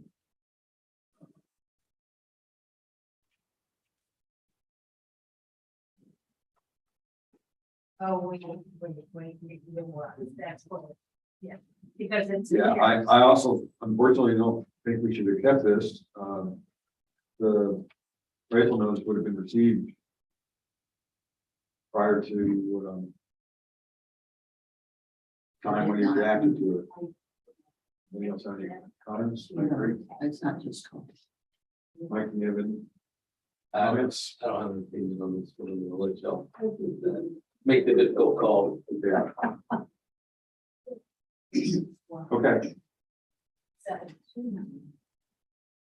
I think before this person tested positive for COVID, there was enough time to maybe submit some information. He said the last 10 days, so unfortunately, he missed the deadline, so.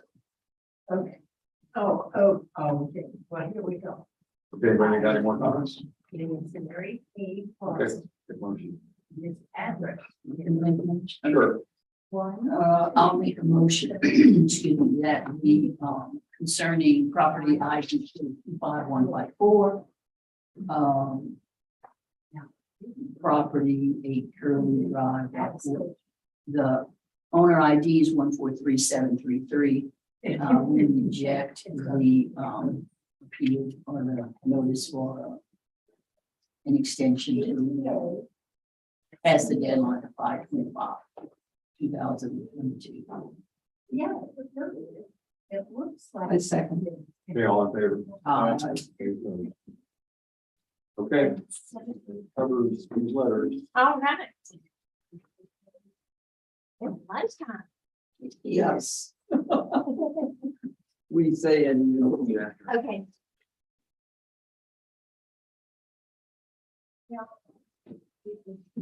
Check if we need to put your CAD on the chart. Mine is 42%. Oh, yeah, I can go on the card. Yeah. Yeah, this one's 50 something. Let's use mine a lot more. Give it a workout.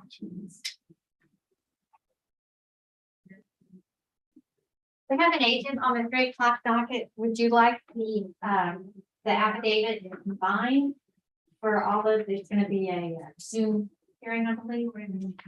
That was, Or I can do separate and come in. It's fine either way. yeah, let's do them all together. Okay.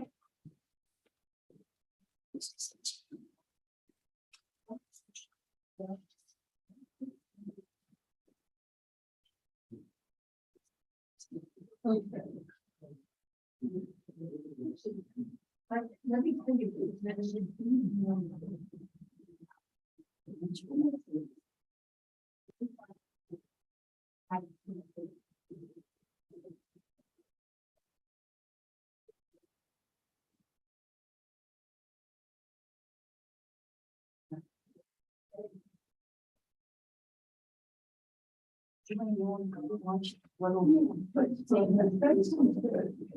I'll draw it on the board around, so. We You're also, welcome to come around and, Thank you.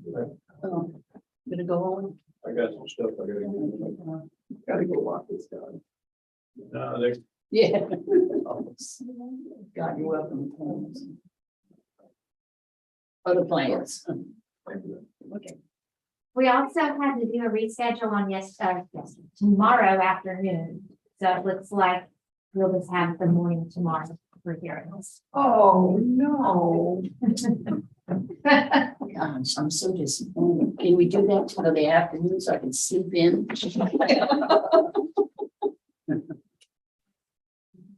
This 8:30 is like, I feel like I'm working again. I know.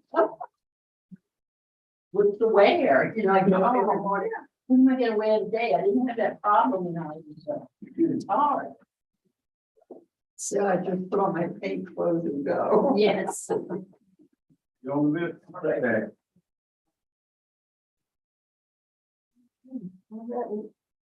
See you later. Yeah. All right. Oh, okay.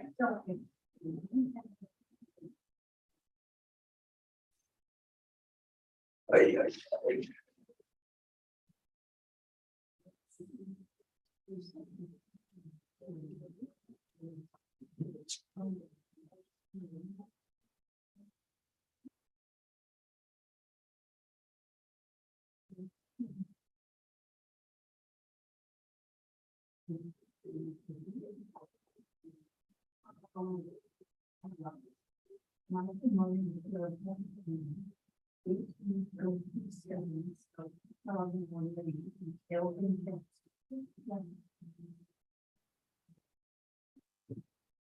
But that was 2016.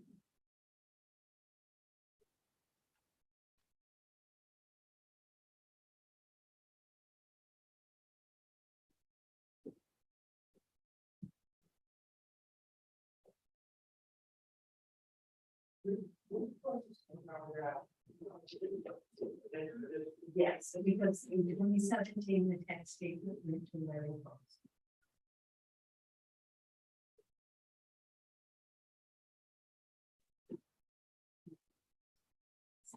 Okay, good luck. Bye. Okay, so here's the good guy. He was getting this tax statement. In 2015, 2016. What's so good out? You had lunch. It's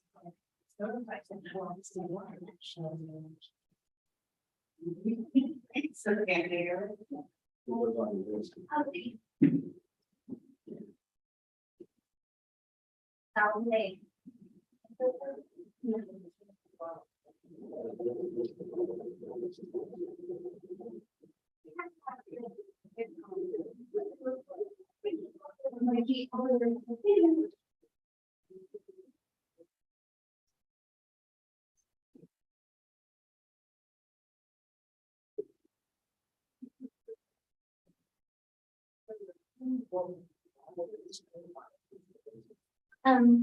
What are you? Are you cutting out? Yes.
We can copy things.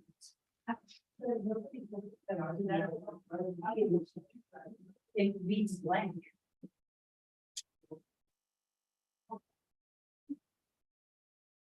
Okay.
where probably in July, I will find out that with all my signatures, I have to find it. There you go. Get that up here. Somebody bought one. No starting? Yes, ma'am. Yeah, I do need to get it notarized.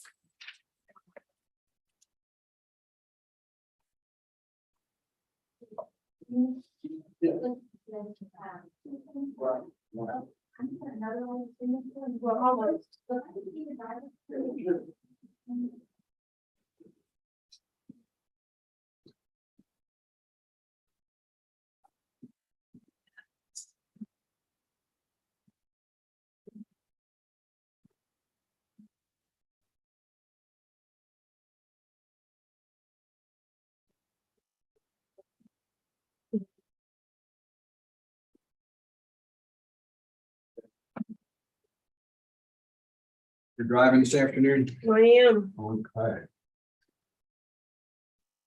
think Ray's gonna be in here this afternoon. All right.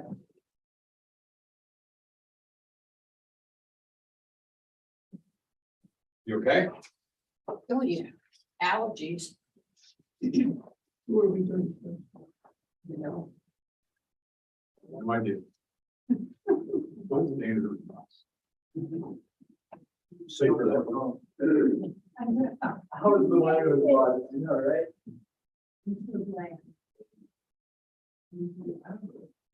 Hearing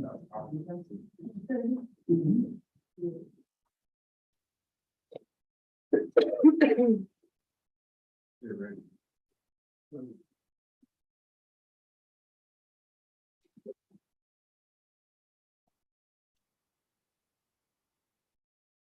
So our first case is case 253. Gonna be account 19459. age 6. In person.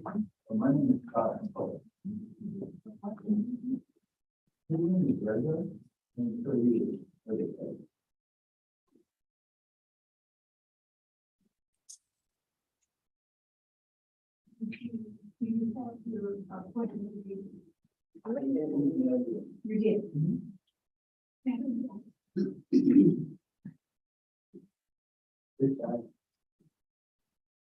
I'll bring in money. Sure. All right.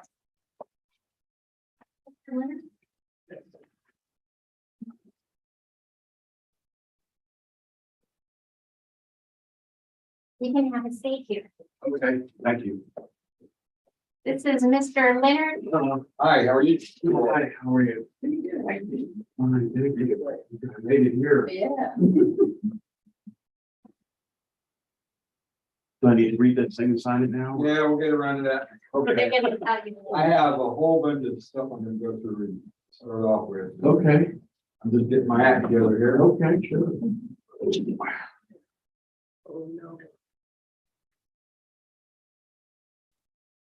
That doesn't sound good.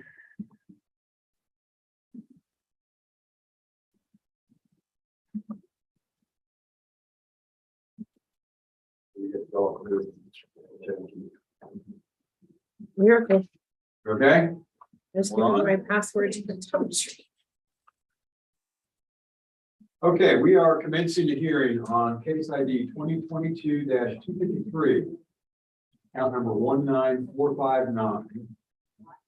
210 South Third Street in Rockford. This hearing is being recorded. And that protest is incorrect appraised market value and appraisal ratio exceeds median level of appraisal or equity. We are the appraisal review board that will be hearing your protest today. We do not work for the appraisal district. We are appointed to perform an independent review of your protest. At the end of the hearing, you may complete a survey regarding your experience. The survey may be completed using the survey form, which is right here. If you want to use one of those, excuse me, you can fill it out, leave it here, or you can, excuse me, or you can email it to ptad.communications@cpa.texas.gov, or if you want to take an online survey, there's also one at surveymonkey.com/r/survey ARB. Survey is voluntary, and I don't expect you to have remembered all the email addresses and URLs. It's on the form if you choose to use the form, or in the determination package that will be mailed to you after the hearing. Okay. You also have the right to appeal our decision. And the appeal information will also be provided to you with our determination in that determination package. In accordance with tax code section 41.45H, all written material that has not been provided must be provided at this time. So I assume we have all of your written documentation or evidence that you're going to use during the hearing today. I gave it to the young lady, she said she was gonna scan it. Very good, excellent. The ARB members who are considering the protest have not communicated with anyone about the protest and are signing an affidavit to that effect. I, Scott Wagner, do solemnly swear that I have not communicated with another person in violation of tax code section 41.66F. I, Joanne Ferguson, do solemnly swear that I have not communicated with another person in violation of tax code 41.66F. I, Ron McCann, do solemnly swear that I have not communicated with another person in violation of tax code section 41.66. I, Peggy Bird, do solemnly swear that I have not communicated with another person in violation of tax code 41.66F. Okay, all testimony from all witnesses, you will be, once given under oath. The Val will step you through doing Go that. ahead and read that aloud and state your name aloud. Okay, I do solemnly swear or affirm that the testimony I shall present to the appraisal review board for the Aransas County Appraisal District is true and correct. Jesse Leonard. Okay, and signed. Okay. I request the song swear.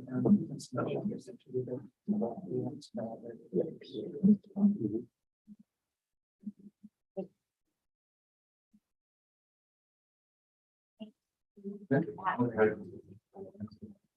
Ready? Sure. Is that your name? Jesse. Jesse, I'm sorry. Jesse James, actually, so everybody goes, what? So Jesse, I have to ask you if you hold a license or certificate from the Texas Appraisers Licensing and Certification Board. No. Good for you. All right.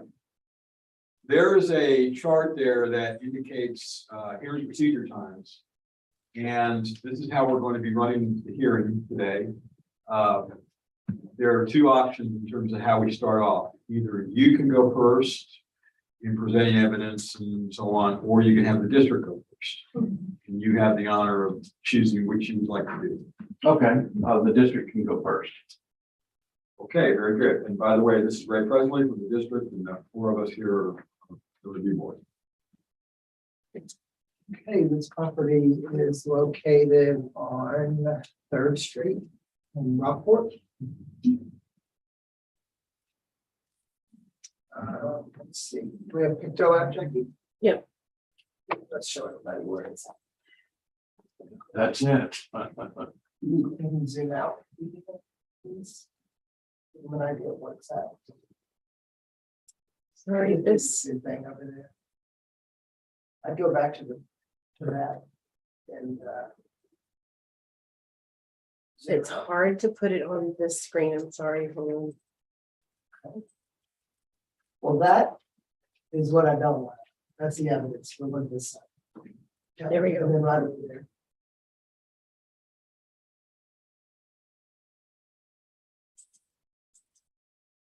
That should be good. So there's Holden Beach Road. And that's called Fulton Avenue. That's really on 3rd Street. Second or number 7 until we get to business 35. Apparently it has a Rockport address, but I think we would probably all say that looks like Fulton does. But yeah, it's Rockport address. And it's a Rockport city limit, not a Fulton city limit. All right. So let's look at the sales, assuming that's what's under, yeah, sales and market are under protest.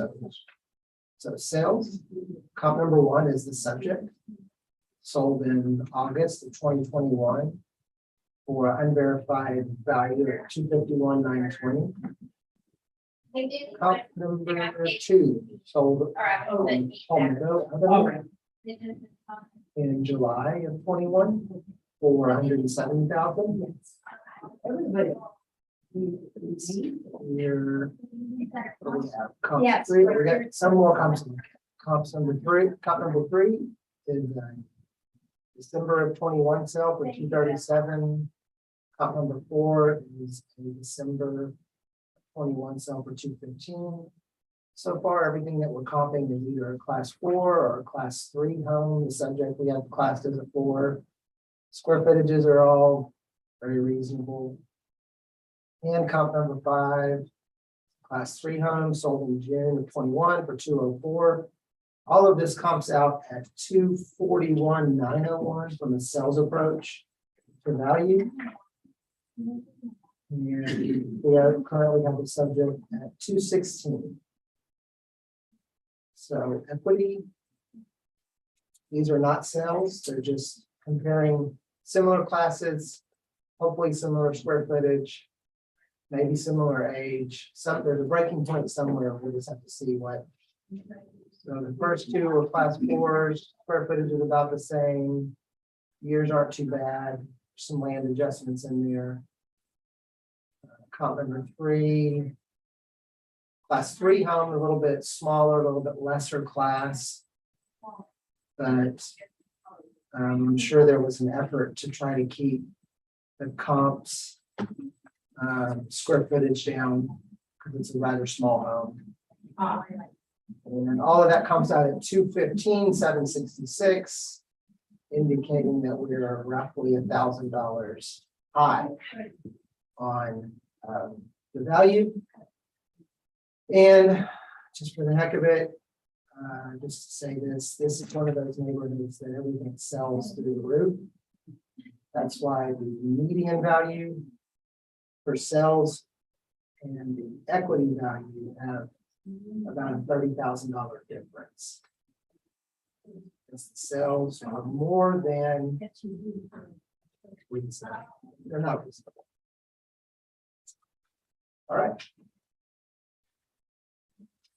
Okay, Jesse, you have 2 minutes to cross-examine Ray and 5 minutes for your presentation, so I give you a total of 7 minutes. Okay. You are correct. It's in Rockport. Palmetto is the borderline street, and we're a couple of houses away from that. And the house is built in 1974, which is rather old, and there are no square corners and different challenges with the structure itself. However, what I put together was information based on unequally appraised. And I've got many examples here that are printed out. And this is the cover sheet that covers all of them as you go down the list. And it starts with my house at the top. It's assessed at $151.76 per square foot. And I picked 1, 2, 3, 4, 5, 6, 7, 8 different houses within a couple of circle blocks. One right next door that assessed tax at $80.25 per square foot. And there's not much difference between the house sizes. Mine's barely 100 square feet bigger. And the difference per square foot in the tax assessment is $71.51. So that's right next door. And it's about the same size, built in about the same time frame, etc. And then if you go further down, each one is within that circle that she just pulled up with those houses. So not very far from each other. And it just seems like we were taxed extremely high versus these other houses that are within sight or just a block over. And in some cases, the property values as well. So Specifically, I think the biggest one was the 71. Here's one that's at 205 North Second Street. And it's one street over, which is even closer to the water and more in that district that everybody loves. It was taxed at $36.32 a square foot versus mine at $151. The difference there of $115.44. That's the biggest one. And then the next one is 205 South Second Street. Taxed at $72 a square foot. The difference there between that tax assessment and the tax assessment on my house is almost $80 per square foot. And then they go on, as you can see from each one, 214 North Third Street was 115, mine was 151. 203 Second Street was $43. It's a difference. 205 Second Street was $72. That's South Second Street and then north of Second Street.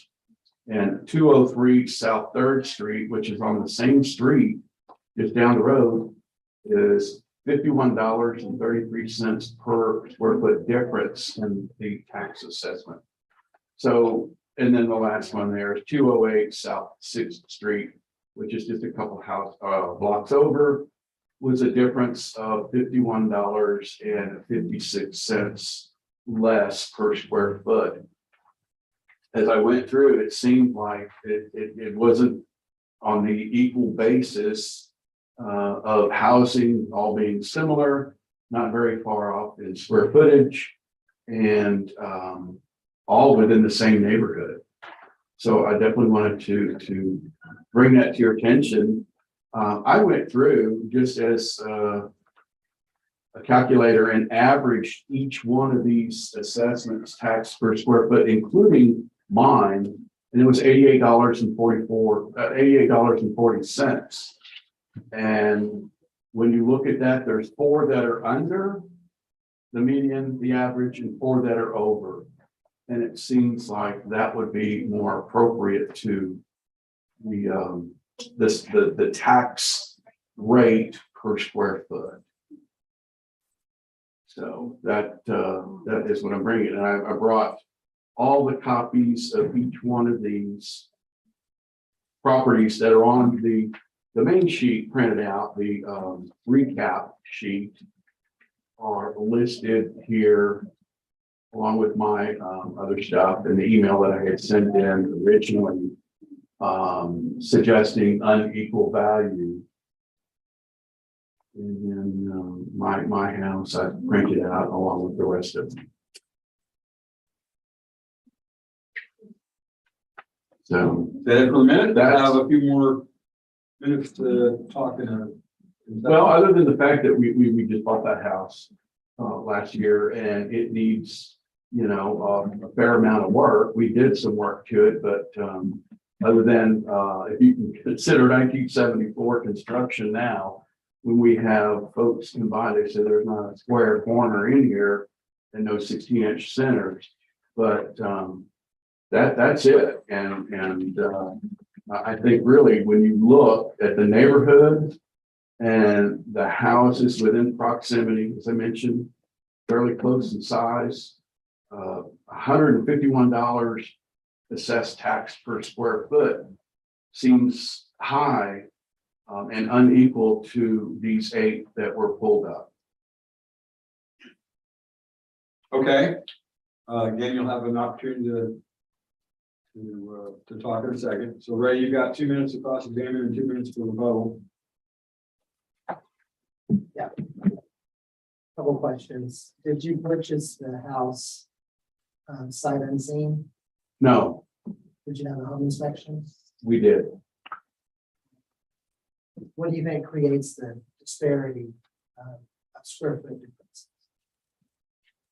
Disparity of square, you mean the tax assessment? That's a great question. Because these other houses are in some cases right next door. And most cases within sight and within a block or 2 radius. And most of them are built about the same time and not very far off in square foot. So, what creates differences in per square foot value is one is size, right? That's a big indicator. Right. Class, big time, big indicator, big change up and down. And size, class, age, depreciation. Those are the three things that really influence when you're doing your math. We have to adjust for all those things. We're like a grocery store with an itemized receipt. We have to have all that stuff laid out, how we're valuing someone. And we have to have it visible so that people can see that there's no funny business going on. Right. In a lot of ways, the equity argument has to do with funny business. It is something being done to me that's different than is being done to everybody else. Am I somehow being treated different? That's what equity boils down to. That it's designed that way because the state says to be at market value, and telling your president district you have to do that. And they say the one way that you can't do it is to pick on people. You have to pick on everybody. But you have to pick. So the key here when we're dealing with equity is people do things all kinds of ways. People subtract the land and divide by the square footage. People don't subtract the land and divide by the square footage. People do it all kinds of different ways. And if I bring up the land differences, no one ever cares. They're just like whatever. But it's not. But that's what people think. It's all the same. But I'm going to show our property part up here because the key here is going to be, is there funny business on a card? So here's the card. This is the map of the card. It's pretty straightforward. You are in a neighborhood, we call it Fulton East. You're essentially east of 35, buckled in by Mesquite and Henderson, I think. Something like that. All the way to Fulton Beach Road, and then it stops. So that's you, you're in this neighborhood. This right here is cost. You can imagine if you had a Marshall and Swift table, this right here is going to drive cost, as if there's not a market. So this is us driving cost. We're going to drive cost and we're going to say the improvements on your property are worth $94,580 with no funny business. No adjustments north of 100. I'm not doing anything weird. You don't have an outdoor kitchen that we can't figure out. Come back on. Sorry. It's all right. So then how do you adjust for market? You multiply this times this. So 1.55 times this gives you that 146,600. The land, we derive that value from land sales. So now we're going to add 70 plus 146 to get 216. That's how it's done. So this is the price per square foot. If you've got a class 4, 966 square foot house, this number would go down if this number goes up, and go up if this number goes down. You have covered porch, you have a workshop, some kind of detached storage. You have another covered porch, and apparently you have a swimming pool. Those are the items on your list. These are the items that very trickily, that's a word, trickery, trick. These are the deceptive items that influence the per square foot value that you get when you divide. Because these items right here add different kinds of value into, this is the itemized part of the list. So why is it like this? Go to the sales grid. Look at it. This is Fulton East.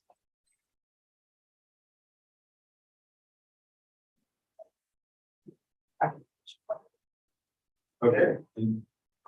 All right, so, yeah, he's out of time. You have 2 minutes to rebut or ask any additional questions. Yes, you mentioned, the math and there's no, I guess there is transparency to have no people being picked on. I'm the one that looks at this and feels like I'm being picked on. when my tax rate is $151 per square foot. And some of these are dramatic, I mean, right next door, it's almost half, $80 per square foot. And that's a beautiful house. And the rest of the 8 are on the same street within a block or two. And here again, that's what makes us feel like we've been picked on somewhat. Love the house. We're looking for just some consideration and also, by the way, it's 104% increase from last year. And that seems quite excessive. The other thing would be, that's based on sales and future sales and comps. What happens next year or within the next 6 months when there's a housing crash and the values all come down and we're still taxed at a higher rate?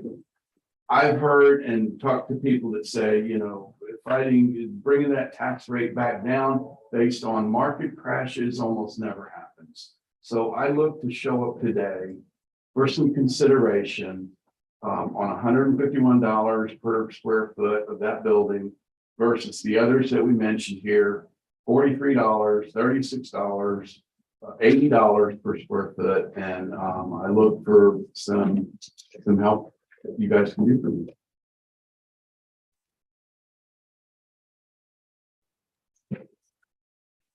You tell me, Scott, I don't know. Sorry, I don't know, you just tell me where I'm at. you have a minute to close. Okay, what happens next year is, you know, who knows, who you listen to and what advice. Right. they give us. Right. Why is all this happening?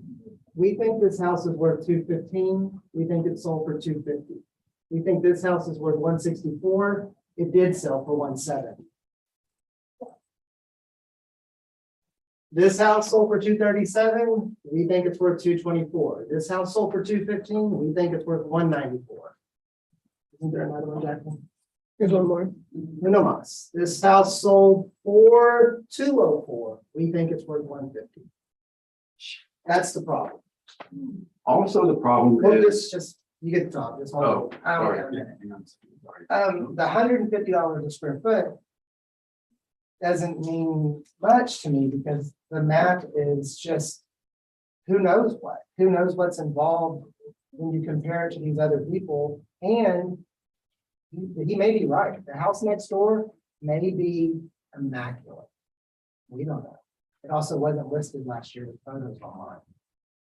I mean, that's, we just don't know. They're not gonna let us in. Yeah, I can tell you. Yeah. Okay, Jesse, you have a minute to. Yes, close? that still goes with the fact of why I'm here. And there was 2 reasons stated on the appraisal where you can protest. And the one reason I'm here is unequally assessed. And I think I've proven with this evidence that we are unequally assessed per square foot with comparable houses within the neighborhood and in this case, right next door. Okay, anything else? I'm sure. All right, we have 5 minutes. I have a couple questions. When did you buy the house? Last year, August? August of 21. Yes, You mind telling us how much you paid? the 251. Really? We did that by percent of list. Seriously? It's pretty close, yeah. Thanks. It's good to know. And we felt like, that was a crazy price too. Yeah. My other question is, one of the comps that you highlighted in your list was 208 South 3rd Street, I believe, which interestingly enough is one of the equity comps that the district used. And I was wondering if you could explain, because you had 67,410. Is that just an improvement value or? Yes. Yeah, and I printed it right off of the, here it is. Yes, sir. 208 South 3rd Street, 67,410. Okay, Is the improvement value all right, and then the square foot. yeah. Okay, the,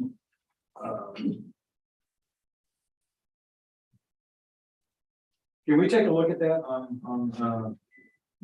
in tax? Which one? It's 19458 is the account ID.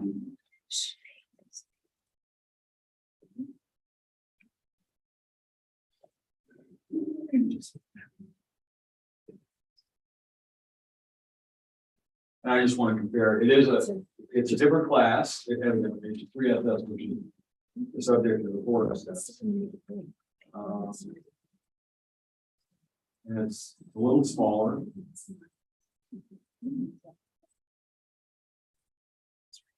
Yeah, properties, well, but at this point, I just look at it.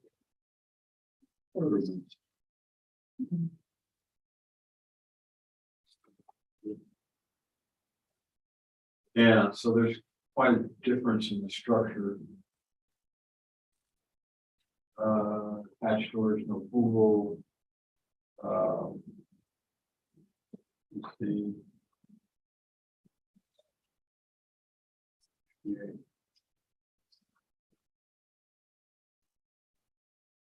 What's WS? It's not on this one. But it's- Like a workshop or some detached storage, I think it's what it is on that one. Yeah.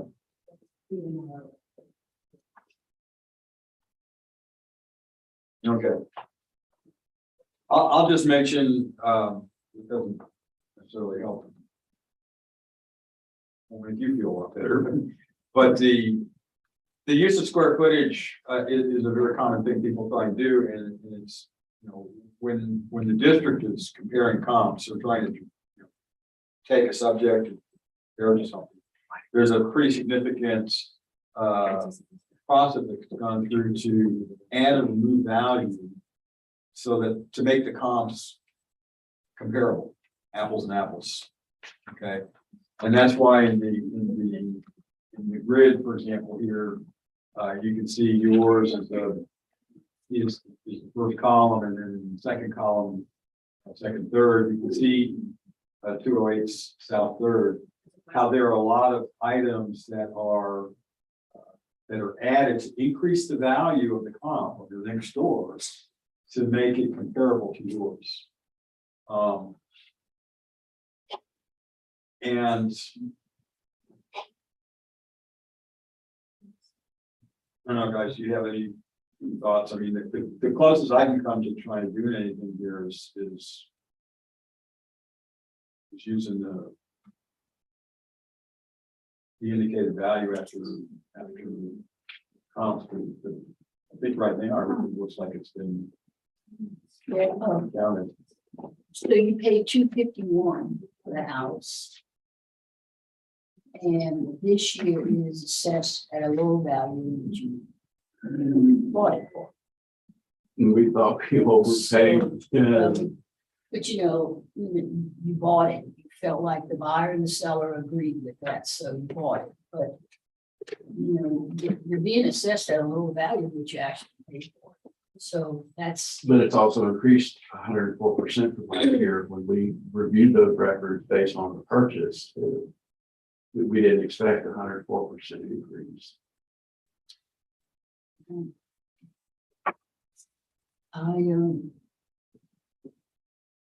I think I have to read those two things. One other quick question, Jackie, is there any way you can ferret out what the neighborhood adjustment was last year? Yeah.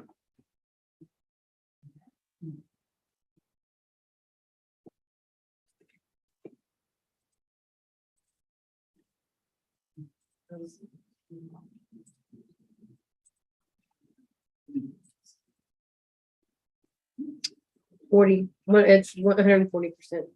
Okay, so last year was 140, now it's 125. Okay. So that doesn't go very far to address why you saw the kind of increase you did, aside from the effect of market. I think that, to me, the difference between, or any perceived difference between you and the comps is, I think pretty well explained in the, identified in the equity grid. To make those adjustments, again, I'm kind of in line. Does the house next door have a swimming pool? No, there's a hot tub built in. Any other comments? No, I know that. That's right. I would have smacked you. Well, as I mentioned earlier, the reason I'm here is because of the unequal assessment. And I understand people probably look at that because that is the most glaring statistic. Yeah. Is what you get taxed on per square foot for similar size, same neighborhood, same everything. And I've asked for some adjustment, and that's why I'm here today. Okay, so at this point, the board appears to support staying with the appraisal district's assessment. Peggy, if you want to make a motion. Oh, okay, on the count 19459, case number 2022253. I move that the value of 269.10 remain the same. Okay, second. All in favor? Okay, Jesse. That's a good one. I'm sorry. Thank you. Thanks for coming in. Thank you. And you'll receive the determination back in email. Okay. Thank you. Yeah, that was on page 5 or page 6. So, Kathy, what could you send me? Yeah. I didn't sign it. She didn't start. I didn't sign it. Okay, yeah. I was just wondering. Okay, our next case number is 296 and the account number is 35493. The in-person, It's on page 7, the second one.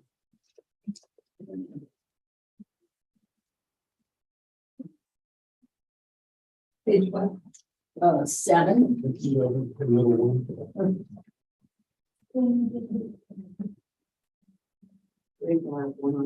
Yes. bring them in. Mhm. Yes, ma'am.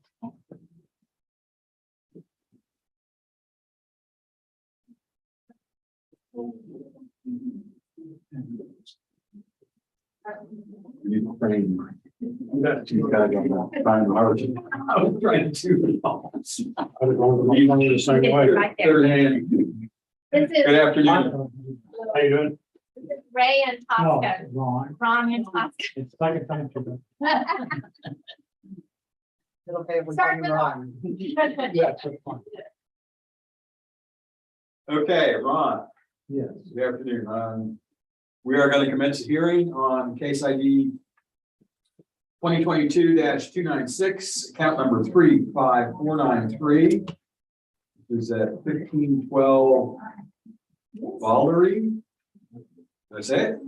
Okay, Ballery Lane in Rockport. This hearing is being recorded. And we can verify what's under protest. Market and 21.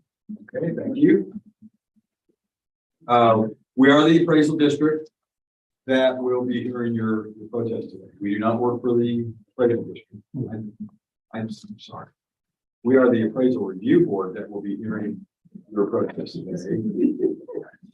Do not. And we do not work for the appraisal district. We are appointed to perform an independent review of your protest. And in the hearing, you may complete a survey regarding your experience. The survey may be completed using the survey form, which is here.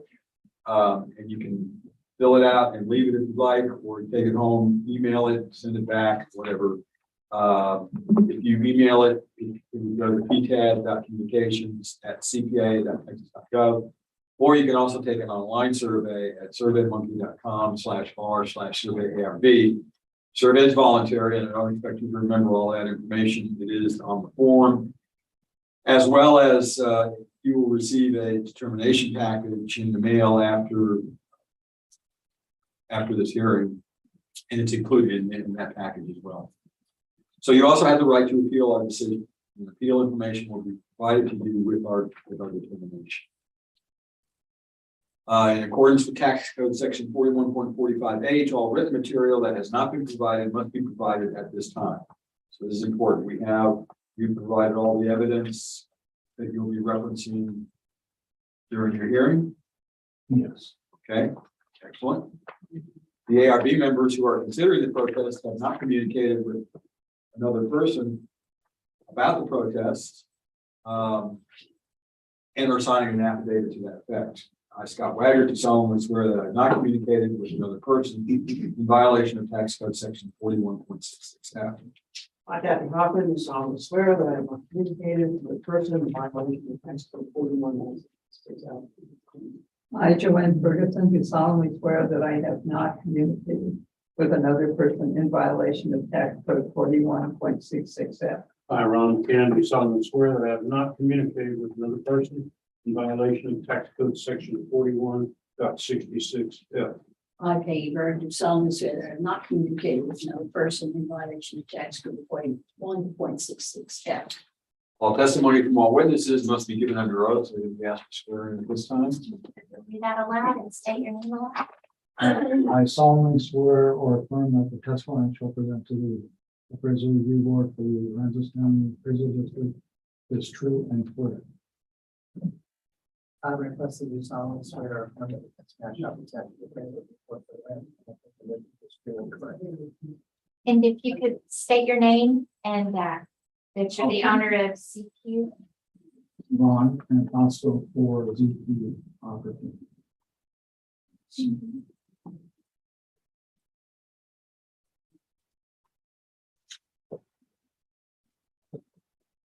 Okay, Ron, I have to ask you, if you hold a license certificate from the Texas Appraisers Licensing and Certification Board? No. Okay, that's fine. Underneath your material is a chart that reflects how we're going to run the procedure of the hearing today. It can proceed in two different forms. One is if you go first, or if we have the district go first. You'll have different opportunities to offer, to speak and offer information and questions and so on. You get to choose who goes first, you or the district. District. Okay, excellent. Thank you. Alrighty, Jackie, can you pull Victor up on this one and let's see where this is at. Not everybody knows where Baldwin Lane is. I can't get much further out because. No, I don't want you to go further out. Okay. Or this way, Which way, sorry? keep on going. And then down. And zoom in one time.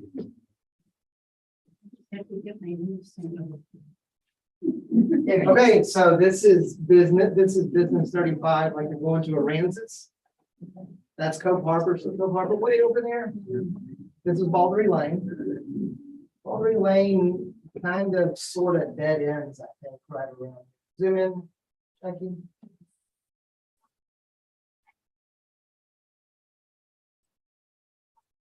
See right there?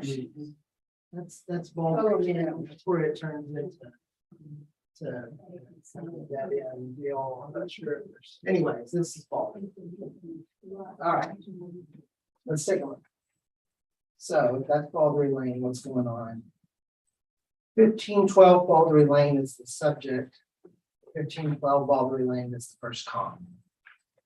Sold in April 21 for $70,000, $9,700 an acre. Column number 2 is next door to Baldry Lane, 1402. Sold for $120,000 on the same day.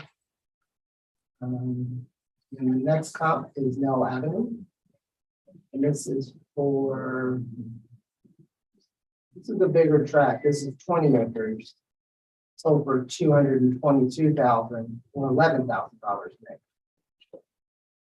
So there's the three, those are just land sales. So two of them are Baldry, one of them is now. The acre value of the three averages out to 10,000 an acre. Show you guys something here on this account. If you go back to the property card. and you look down at the bottom where it says undeveloped land. Then there's a table. Then there's HS, which is homestead, which means no, and then there's a thing that says method, which is acre. And then it's 7,000 acres, right? Or 7 acres, 7 acres. And then if you keep creeping over to the right, you'll see an adjustment, and it's 0.5. That has to do with that the road doesn't get all the way back there. So that's that adjustment. So that's how we're adjusting for that road. All right. So now equity. So the comps are Baldry, three Baldry comps. One is the one next door. And then the other one is a little bit smaller land that we have valued more. My assumption there is that has to do with the reason it's smaller but valued more probably means that comp has road access. So that adjustment's not pulling it down. And then the same thing for the comp number 3. Smaller but valued more, meaning it has its own, it's 1401, has some road access. If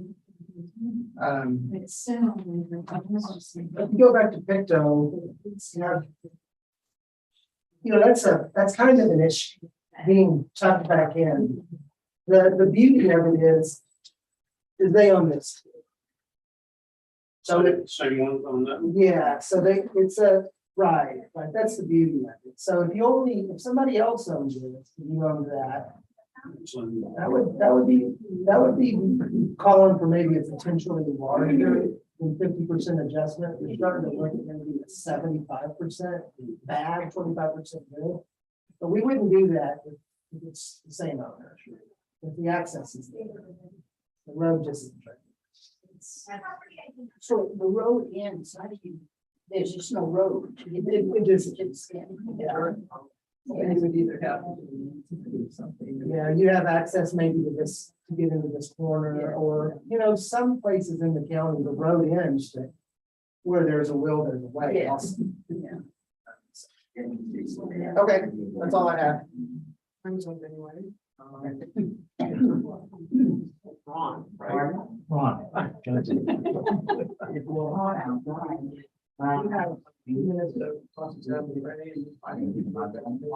What's his name? Right. Ray, okay. Ray, did you go up there?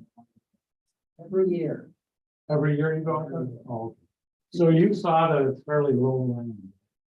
Yeah, the whole thing is. And it is land. We're talking about this one property. It's 7 acres. It is land. There's no access to it. So that's one of my issues. The other issue is, well, can I get into my part? Yeah, the appraisal went up. It's been at 7,000 for years, and it jumped 1,000% in 1 year. I mean, that's like Ethiopian dollar type of jump. That's a huge thing.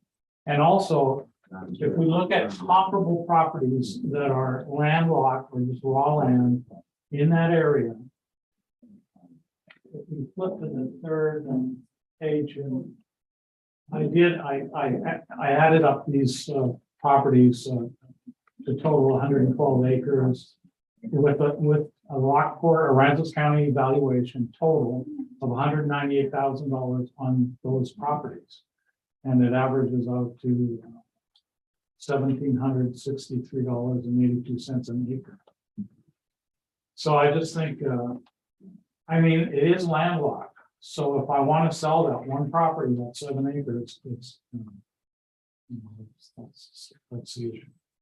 And these other people are not being appraised. There's a bunch of them. It should be across the board fairness. What was the number you got? I came up with $1,700 per acre, 1763. And these are the ones, these are not on the road, they're off the road, so they're very comparable. And they're not developed, they're just raw land. And so that's what I compared it to. Have more time. I mean, that's kind of all I have to say. Doing this cross-examination. Well, cross-examine, Ron, would be at $1,700 an acre. That's $6,800. Mhm. The land was bought for $70,000. So that doesn't sound right. That doesn't sound, even if we're gonna say that the appraisal district is wrong on its per acre value. Saying that the appropriate equity is $6,800 an acre for land that was purchased for $70,000 and the land next to it was purchased also for about the same per acre.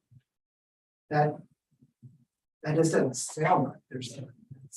Well, my argument is based on appraisal that you guys made of neighboring properties. And there's two issues with that land. It's landlocked, it's got bad drainage, and also it has Harvey limbs all over the place. So it'd be X amount of dollars, probably $20,000 just to clean the mess up, never mind. Not here. Did you see it? Well, I saw it before I closed, not before I made the offer, but I've seen it. But it's going to require a lot of expense just to kind of get it back to land shape. I would say that it is not landlocked in that owning that other property, the gym. Say right here, Jackie, in our comparison of acreage. Per acre value, the subject property is 7 acres. This is 40 acres bigger, 18 acres bigger, 6 acres bigger, 2 acres smaller, 3 acres bigger. With that 5.5 acres, something like that, bigger. So we've got one comp out of all this that has a chance to be at the same per acre value, and it's not, it's at 24. So let's go to Pictou again. And try to get over here, put it on, go right here, Justin. Okay, right here. This. Yep. Let's think about the adjustments that could be. I don't know which accounts they are. I think you guys have a map, but Yeah, I've got this all of these. land is noticeably wet, landlocked, scroll so we can see the bottom, no, the other bottom. There's a road, so not landlocked. So we've got some wet, this one's landlocked potentially, I don't know for sure. There's also some potential here for more than one land table going on here with Baldery and going this way. No, you don't have to go that way. Okay. But just there's more than one land table dealing with this, with all these different sizes of land. So. Yeah, we can look at that if y'all want. That's all I have. Yeah, when I brought up these comparisons, and I have, it's just the appraisal district info, but this is more comparable than the what's north of there, because that's development. And it's all got road access.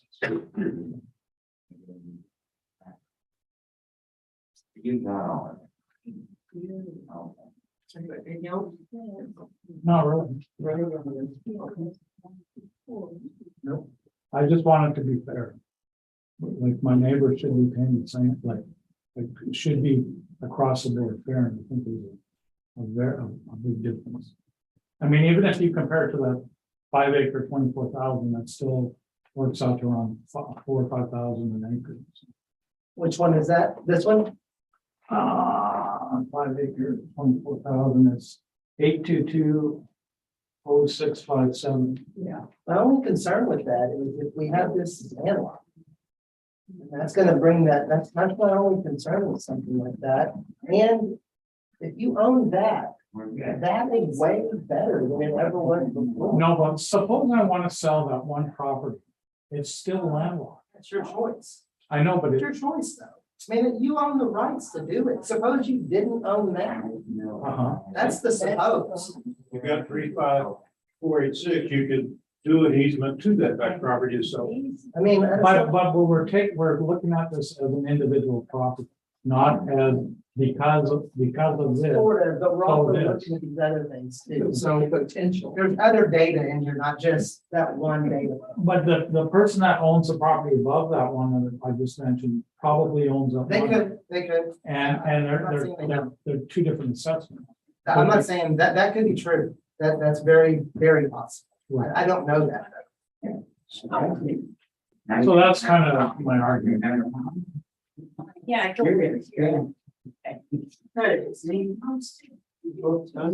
Yes. Yeah, we're both. We're actually done. We have 5 minutes.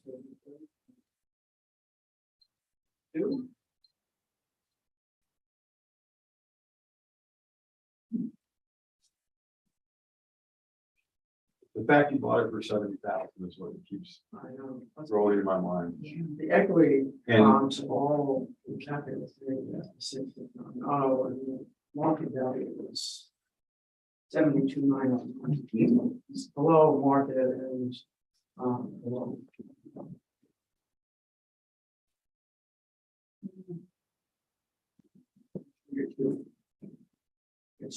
Yeah.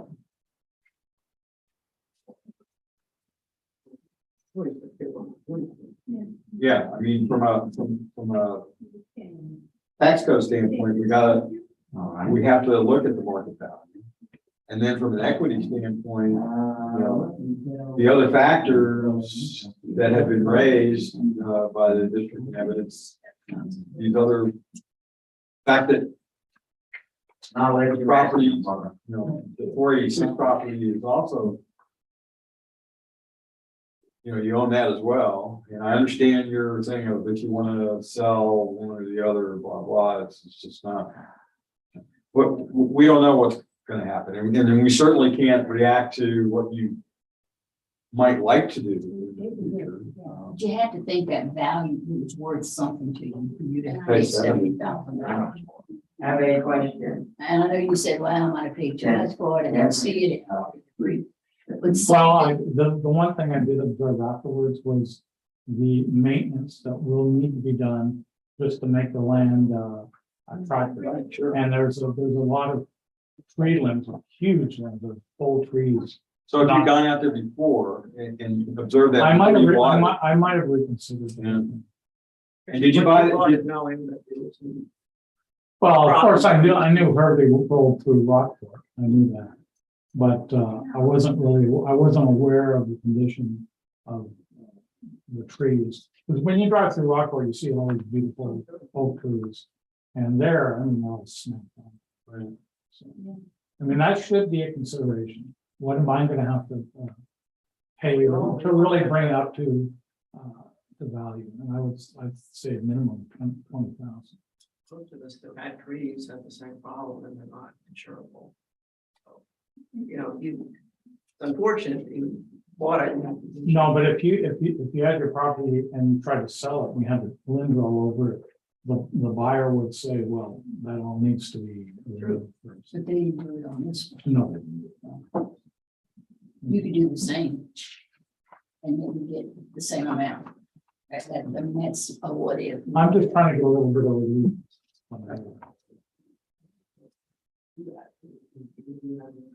No. Thank you. No, You guys are tough.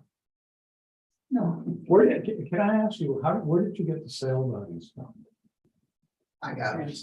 Where'd you get them from? Because as I understood it from the present company, those values are not released. Unless somebody tells us. But you're right. It's a non-disclosure statement, which means nobody gets to twist your arm and make you do anything. But people for their own, everybody's out for their own best interest. So as much as one person doesn't want people to know, there's another person that wants people to know. It's not great, but that is a reality. We were told. Yeah, because I live in Corpus and I bought and sold properties, and I've never ever had it. Bigger city, they're just nice to them. They are nice, but I've always gotten a break from them. Well, we did give you a break. It's less than 70,000. I'm gonna go ahead and make a motion on this piece of property. Case ID 2022-2022-96, account 35493. And addressing the versus market value and appraisals ratio exceeding the level of appraisal. ARB finds based on the information provided by the district. The property is in fact undervalued. And therefore, we can price at 66,690. All in favor? Anybody opposed? Okay. Sorry, but Very tough. you understand what we did. Yeah. I tried. Thank you, Ron. Thank you, Ron. What did ZQ stand for? It was just an arbitrary. Oh, okay. Thank you. All right, our next case is 140, and it's property number 24954.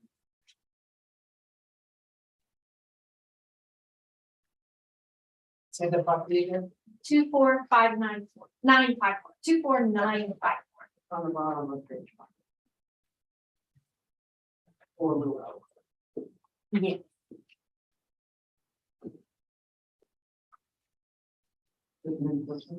Yes.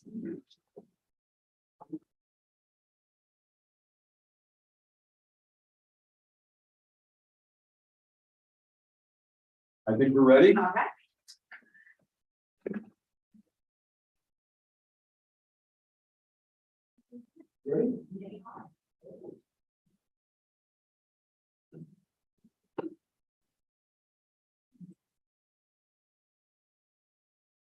You have a seat right here.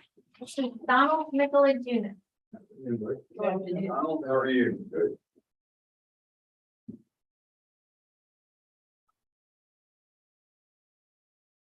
Okay, sir, I have some stuff to go through before we get rolling. You heard it. Well, would you like to do the spiel? No, you got your rules. Okay, so we're commencing a hearing on case ID 2022-140, account number 24954. For Luau Lane in Rockport. This hearing is being recorded. So let's verify exactly what's the protest. Yeah, we're just gonna check your the middle form. It's okay. It's different than last year. Last year you had to click either. Now it's a. One check. Yeah. We had too many cases where people check one and they meant to check the other. Ah, I see. Anyway, this makes. Okay, so we got Q1, Q2. I'll also note their homestead and over 55 exemptions in place as well.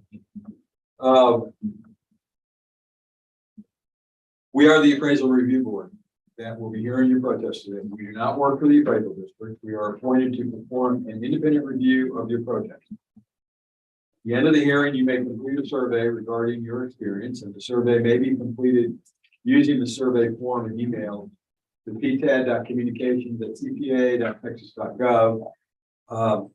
There's also this form. This is the form. If you'd like, you can fill it out here before you leave and drop it off, or mail it back, or email it, or whatever.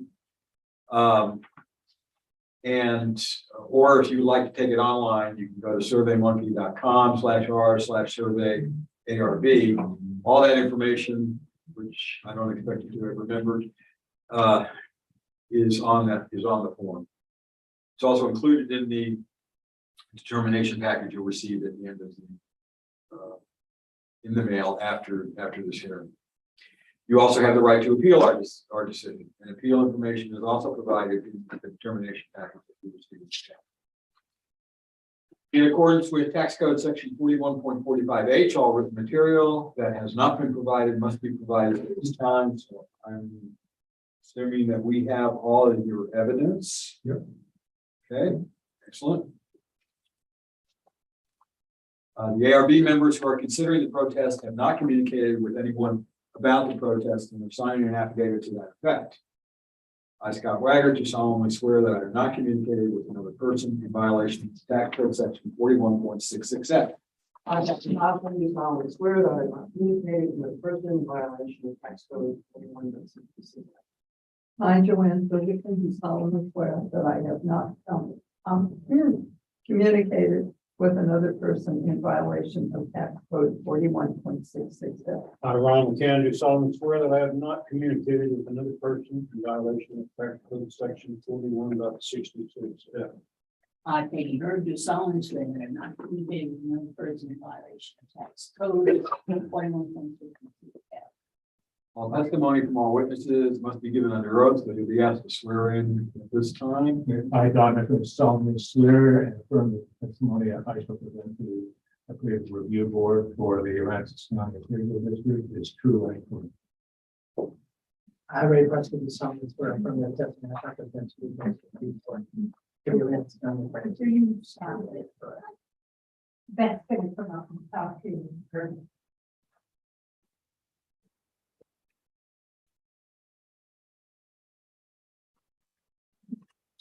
Okay, Donald, is it Don or Donald? Or do you care? Works. Okay, so Don, I have to ask you, if you hold a license or certificate from the Texas Appraisers Licensing and Certification Board. Yeah. Okay. You saw this here at procedures time, and so you have a choice to make, which is, okay, the choice is that the district will go first. I sense you've been here before. We'll see you last year. Okay. Hey, we're on number 4, Luell. Yes.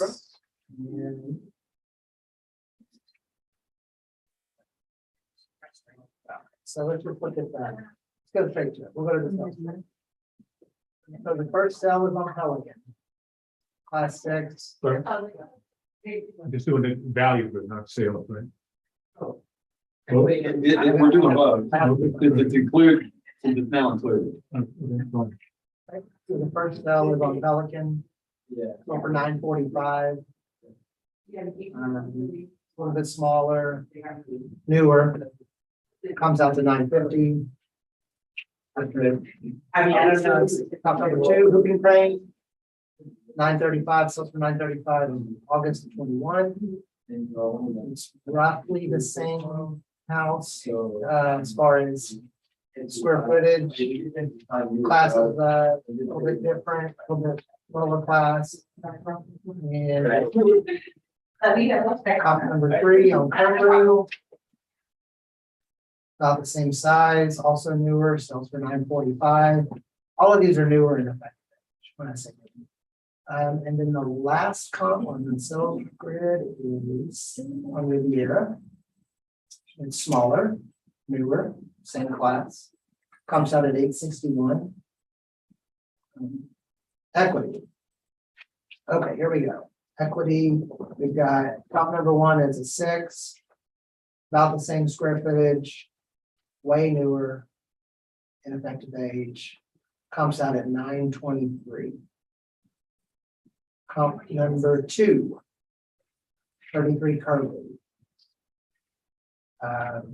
Class 6, 1,000 square feet smaller, comes out at 845.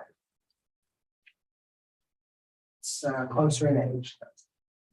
And I believe the last equity comp is on Bahama. Class 6, a little bit larger, newer.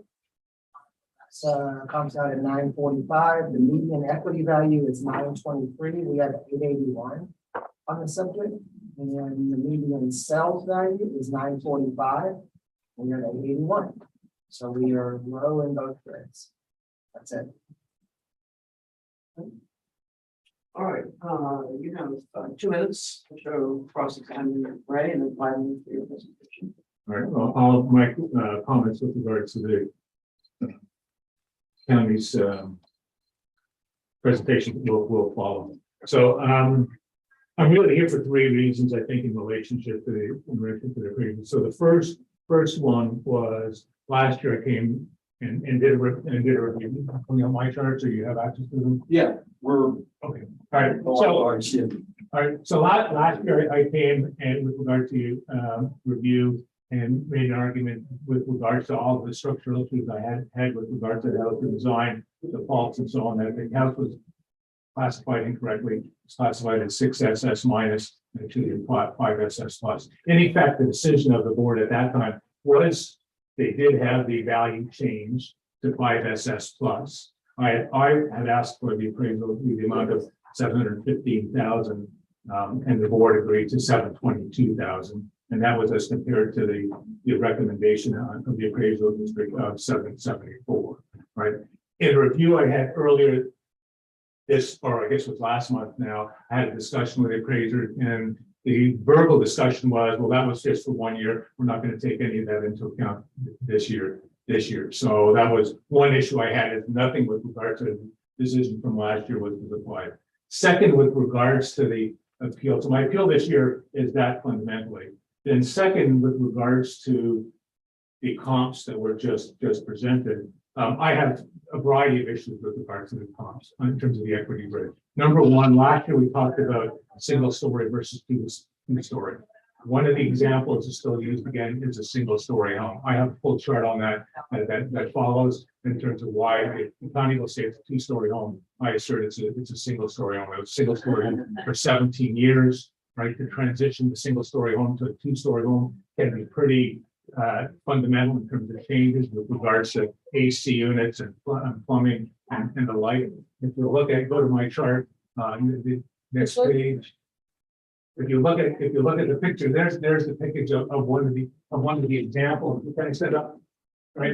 So what you see over here is the county's picture that was presented. This is the main entrance, all single story. What they did is they built a room on top of the garage back over here.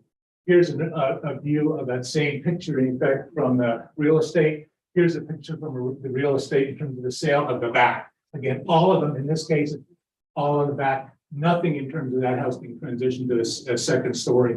All the construction was a room on top of the garage. So I'm asserting it's invalid with regards to the compare from a single story. Variety of reasons associated with that that everyone kind of recognizes. If I looked at the review boards in terms of appraisal reviews and so on, that are typically done for real estate companies, they say prefer like to like it. And if you're going to compare a single story to a 2-story, try to extend the distance or extend the area that you do the comparisons, right? And the last thing with regard to single story versus multi-story is most people would say this has all the value of single story and they prefer a single story versus single story. So that's what my second chart in terms of so that's number my second chart, please. This. No, you've gone into the backup. All right, go back towards that. Go back up. We'll come back faster. All right. So the second thing is 2 of the examples they had, 25 Wilton Crane and Curlew are in fact sales. They're in fact sales that happened last year, not grid in terms of the value that has been earned. Furthermore, right, with regards to last year's case, the mean value that they represented to the board, they dropped from this. It was a dual story they had, and they dropped this from this compare, which is a valid comparison. My proposal with regard to this is that that be used. Thirdly, with regard to this, is one of the comps that was used was 33 Curlew. The data was corrected that was presented was inaccurate, right? And it seems to me that what they did with regard to that one is, in fact, there was an accepted reduction. That house is actually under construction, as is a couple of the other examples we had on the sales numbers. That one is under construction, and so its current value, if you look at the current county database, it is in fact less than what's currently listed there. So I'm asserting with regards to the above that if we take last year's mean value, of course, using the 2022 value, and the one of what I've used, I'm asserting that the improvement value should increase by roughly just over 20%, which would mean the total value of the property would increase by just under 10%, almost where my yearly cap would end up being. So for this year, for perspective, it's almost equal. Quickly, let's go to the last page if I run out of time, right? And so what you can see, what I'm presenting over here is from my perspective, if I use last year's value, the improvement value went from 345 to 419, improvements $73,000, 21%. My compare that I had presented in lieu of that was 3 Luau went from 316 to 377, 61,000, just under 20%, 19%. And I'm asserting that we should be using those two with regards to the compare. Two of the values that were presented as comp grids, which were in fact sale, you can see one went up from 478 to 616, and the other one I showed for 33 Curlew, the one in terms of what that was presented and the one that's on the database today shows a significant reduction, just as mine should have been with regards to values, right? So I'm asserting that we should use 20.2% in terms of the increase in terms of the improvement value. That would bring it to an overall assessment because the land is the land on the square footage basis should be 9.5%. And as a result of all of this and the changes, I'm still asserting that although I'm close to the cap from a senior point of view, that the property should still be a 5 SS plus versus a 6 SS minus. I think that's my case. That it? You have 4 minutes or,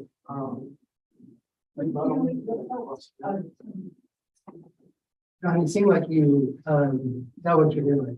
So I'm gonna, instead of talking about something, I'm just gonna trust that you understand that the cap pertains to your homestead, not your over 65. And the freeze or tax ceiling pertains to your over 65. Yes, I understand. And that you've been since 2016, I believe, you've had a freeze in place. Yeah. So that No, it went down because the of value changes, the freeze locks in it. Yeah. The value always. the freeze locked in. I'm just underneath the freeze now because the value went down as a result of Harvey, and then of You're course. not underneath. Pardon? You're not underneath. I'm not at the freeze. No, The value's over, but you're. no, my value's not over. You made a statement that said most people prefer single-story homes. If you look at the real estate agent's comments, Just asking. I no, don't have. so I didn't make that I don't most people. need you to- I don't need you to No, say. I I'm didn't. asking you if you said most people prefer single-story homes. That might have been I may have misstated what it was. Many people say to real estate, I wish I had a single story home. What would you say? Someone who lives in Key Lake is the majority of homes in Key Lake. The data I presented to the board last year of 600 and some odd homes, there's only 33 single story homes in Key Lake. Why am I arguing against single story homes being used as compared? Okay. The board does not make class decisions. They don't make class. Understood. Appraisers make class decisions. Boards make value decisions based on market and equity. We had that discussion last year. That's just how it works. That's how it works. And, Because otherwise we'll be here again next year, right? Because whatever the decision will end up being here again next year. that's part of it. Yeah. That's it. That's it. Okay, you have 2 minutes for rebuttal. Well, I think in relationship to what I presented, we talked about the code classification and in fact, for 3 major things, code classification, not to, even if we put that aside, because in a few years I will fit it, right? But even if we put that aside, right, there was, the board agreed to a significant change and I did not change anything with regard to that. So I'm asserting, hey, all those issues still exist with the home, still too expensive and too risky to make some of those changes. Secondly, with regards to the compares, right? the comparators that were used were primarily recent sales compared as compared to value. The one value from the previous year, they dropped out of the three, and I would have kept that one in with regard to this, right, in terms of it. And so as a result of that, I'm saying is I recognize the value is going up. I think we're going to end up at roughly the same spot, capped at 10% at the end of this year. I recognize that because of the values going up. But I think in terms of the fair representation from where we exited this room or the previous room last year to where we are, right, is that it should be more in line with the comparables to the neighbors versus the recent sale.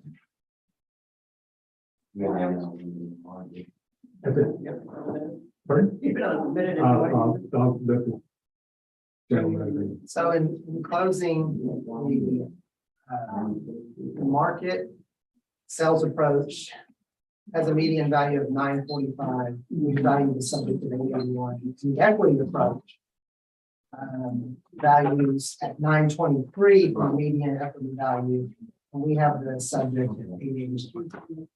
So we believe the appraisal district believes that we have undervalued for the well.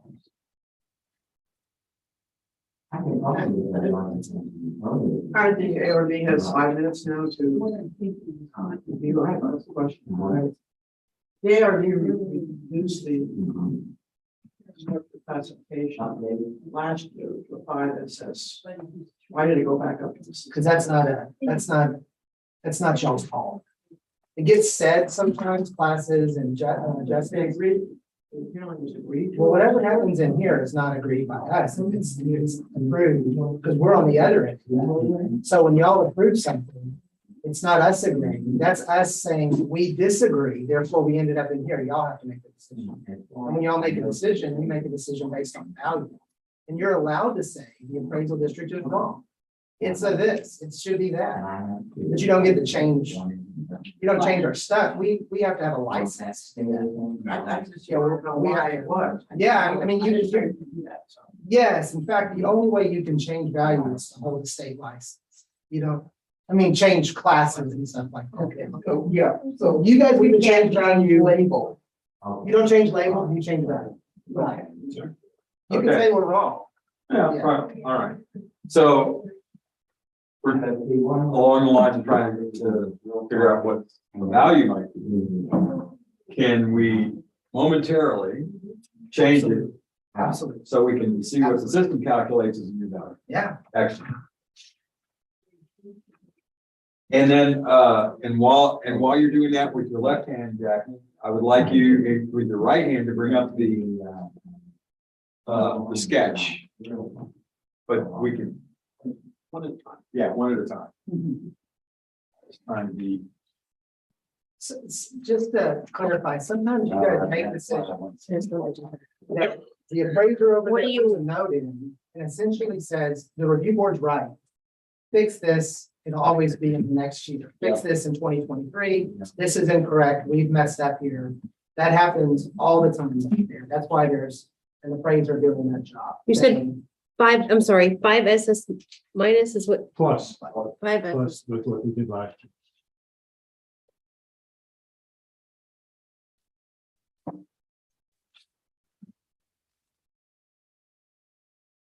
So it was. 2021, but still remain as it could be. Real property and personal property. That's on there. Or Well, if you do, I can ask the appraiser a question. It's just a, no, okay. After the hearing. After it's hearing, okay. Yeah. Not that it was more of my application, right? Okay.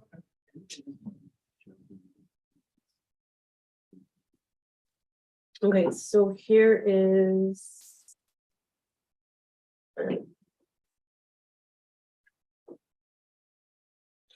The 5SS plus, we changed the improvement. Yeah, there's, I don't know if it's. Okay, there's this. Hold on, let me show you this. That's where we're at. So what's the change? She's getting around to the, Okay. It's there. Market values 814, 890 assessed value, 794.2. right, the It assess I was, wouldn't expect to change. right, Cap. cap, right, 814890. yes. And just as an aside, it was changed on the, the MA. Yeah, was there also a change, because the pool, It for doesn't whatever drive off, reason? it doesn't drive off of that. It shouldn't be there, but you can change it, but it won't change. Oh, value. okay, fine, that's good. I saw it also. It says 6 cents on it. Yeah. It isn't a value. There's no numbers in there to multiply. It's not- It should be. Oh. I didn't know. What? Oh, I would go to this new value. Yeah, that's would be my suggestion. Yeah. Yeah. I'm gonna change this back, okay? Assuming there was nothing else done to, No, not, because I'm sorry, go ahead. because the nature of the change, anything else that I have to make for my major concerns have the potential of causing other damage, like cracking all the floor, Yeah. raised and stuff, so, right, so nothing that I would include simply because it needs to major rehaul of the house. And your point about the second story above the garage, I mean, I'm not sure I followed with what the concern was there. Okay, so, if you look at the concern is the appraiser would say that's a two-story house. That's what the argument made last year.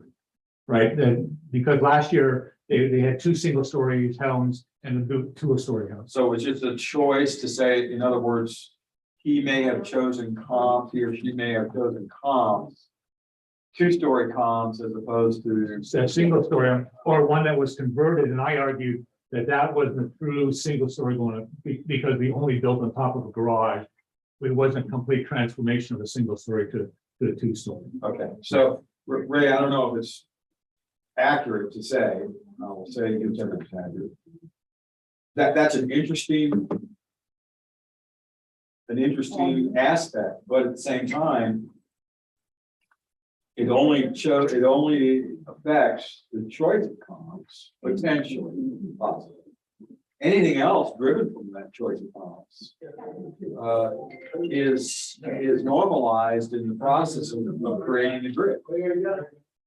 Adjustments for all. Yeah. It's all being adjusted. It's an MA, MA2, MAS, it doesn't matter. Okay. It's all being I'm adjusted. fine. Yeah, I think it'd be good to say.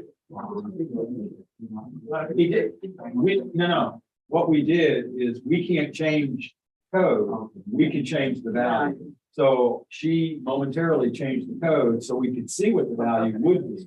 If the code was. That's fine, yes. No. All right, page ID 2002 or 2022, 1-140, count 24954, Will Lane. After hearing information from the appraisal district and the protester, it's the opinion of ARB that they reduced the price from 881 to 430 to 814 to 90, which addresses the direct market value of everybody. Second. All in favor? Aye. Anybody opposed?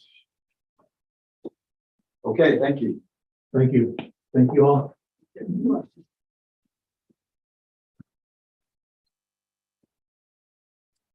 Have a good day. Thank you. You need a friend? No, we're all good. Thank you. I'm okay with it. I guess at some point. No, it's I don't understand the, because of the caps, because of the homestead and the overseas fine.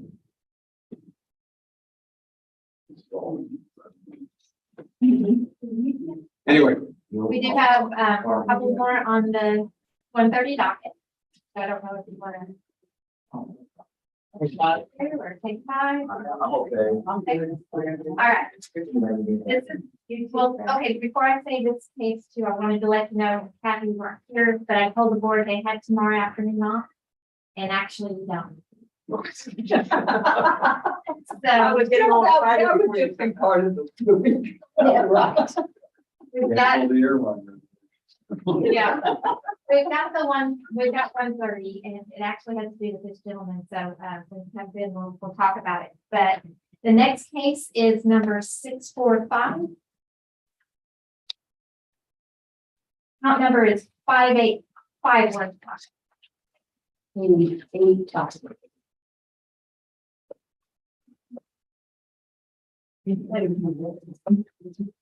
Now, I also want to raise an issue.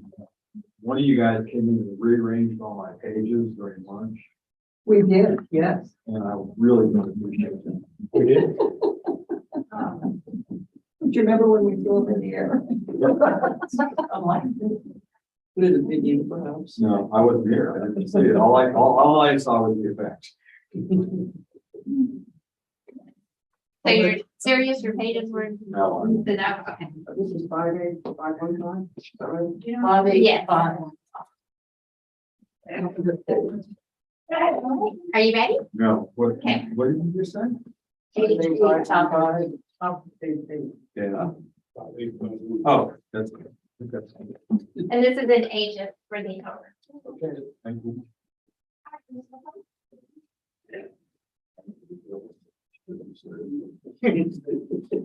I'll get hit one of these days. I know. Yes.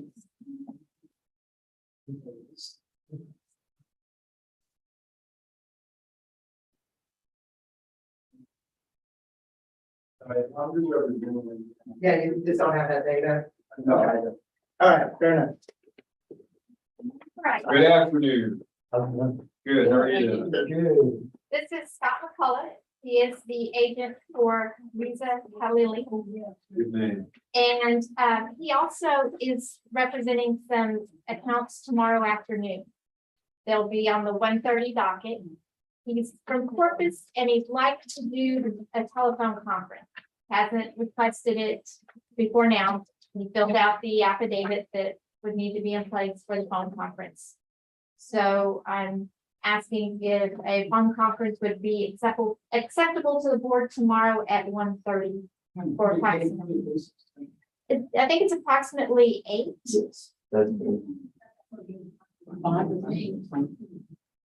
Very good. All right, we just wanted to clear that up before tomorrow. All right. Yes.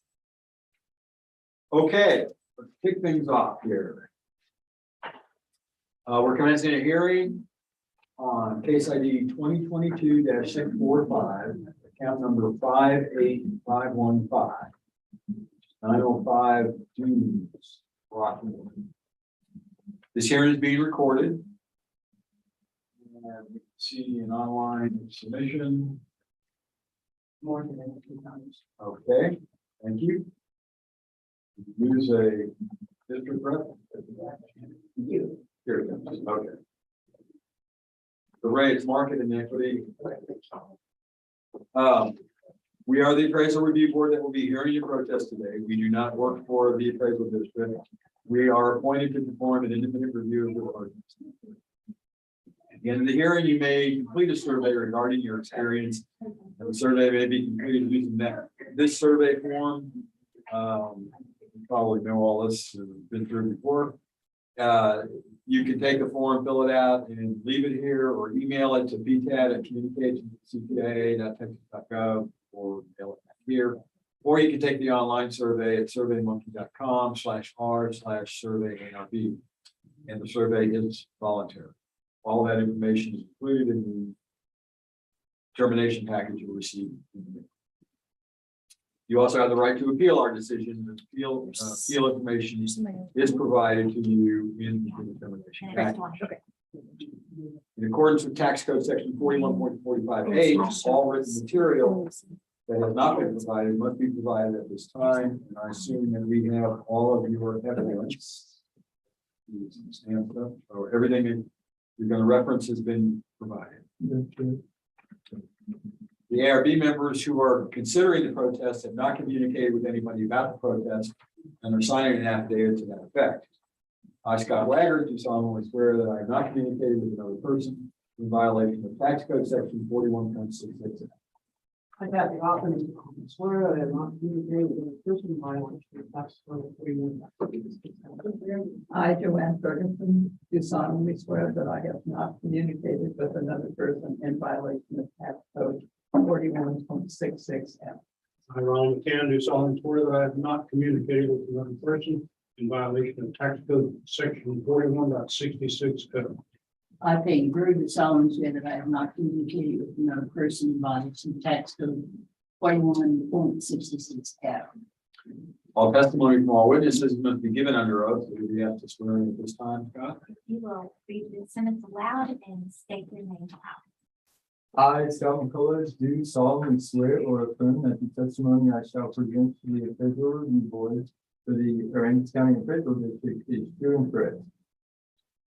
You, I request that you solemnly swear or affirm that the testimony I shall present to the appraisal review board for the Aransas County Appraisal District is true and correct.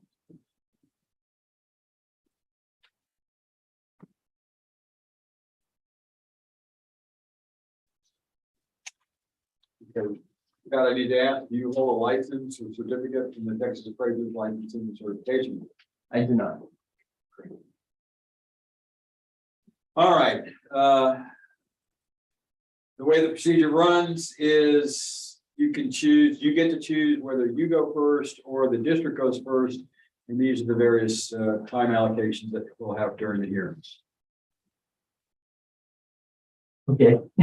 You guys can go first. This is my first time, so I'm just taking it in. Okay, no worries. Jackie, if you, yeah, so this is a land account that's under protest. Zoom in a little bit. I want to see.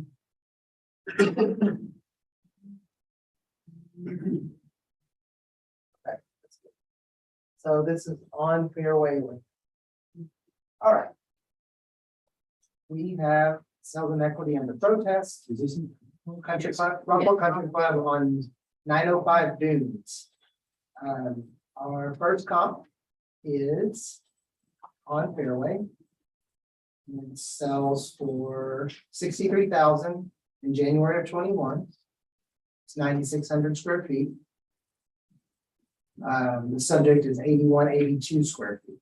Comp number 2 sells in May of 21 for 58.5. And it's about the same size, right around the same size. It's almost exactly the same size.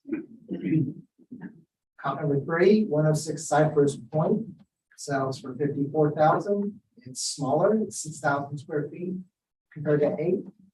Sells for 54,000 in March of 21. The indicated value is 61,138. The subject is valued at $7.20 in the comp per square foot, and the comps sell for $866 a square foot, $719 a square foot, and $656 a square foot.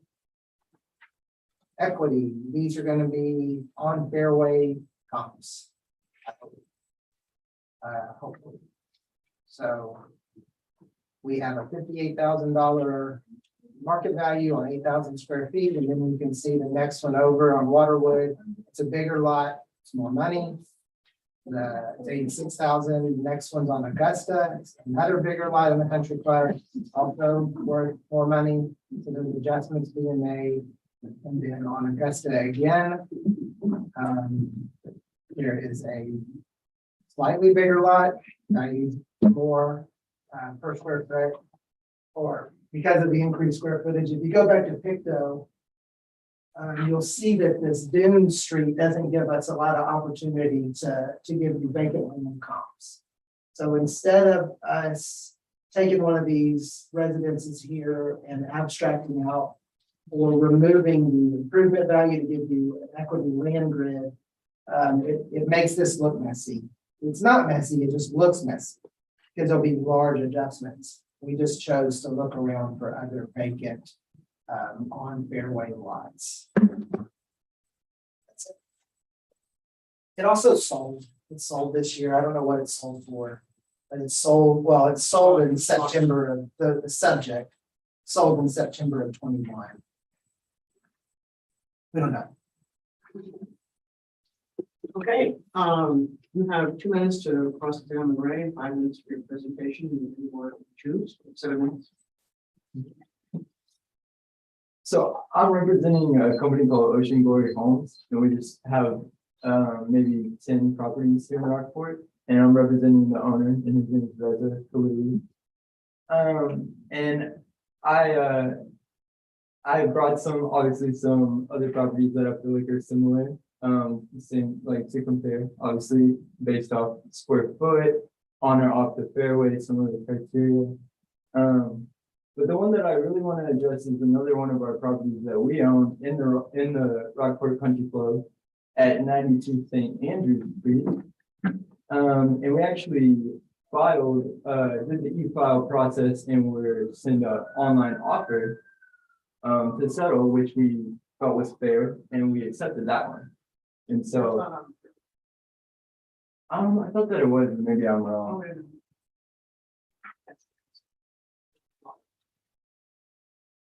I'm fairly sure it is, but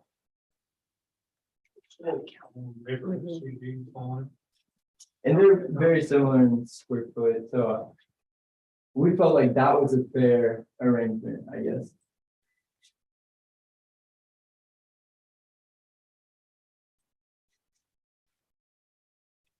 You talking about the one on St. Andrews? Mhm. Okay.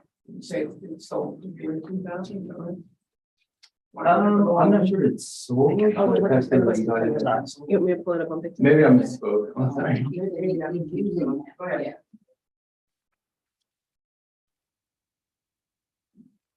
Right, and so we felt like that was really fair, and actually like, because, you know, I guess both parties agree, and so that's what I'm trying to do here today.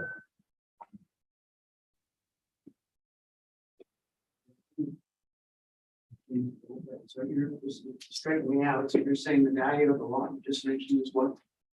The value of the lot that we're talking about is 905 dunes, and it's valued at 56,050.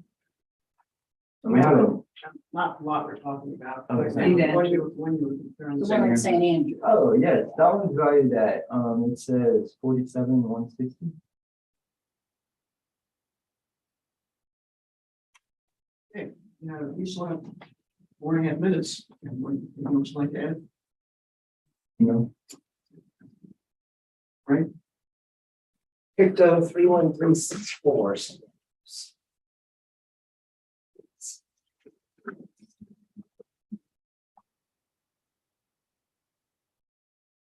No, that's a lot. Want you guys to know, can you change that one? The reason I settled this lot with them was because I did not want to come in here and have a hearing over a country club lot that has, oh, you can't, Jeff, that's okay. I can't, That has sorry. that backyard. Well, it's like this marshy kind of thing. It's not really on the fairway. So, yeah, whenever that protest came in, I was eager to settle that and not have a hearing on it. Sure. It is ironic that we're having to talk about it again, even though I've tried not to. But we are talking about it. We all get to look at it. I just think that as far as the country club is concerned, it's a terrible lot. It is. It doesn't. Yeah. So now, is this a road in front of it? Yeah, that's St. Andrews. Okay. Which is a great road. I mean, no, it's a great, it's wonderful, but yeah, but that line. That line, and for that matter, that line, just, it's not great. Now, does this other one have a house? This one has a house. Okay. So that's the reason why we said. Yeah.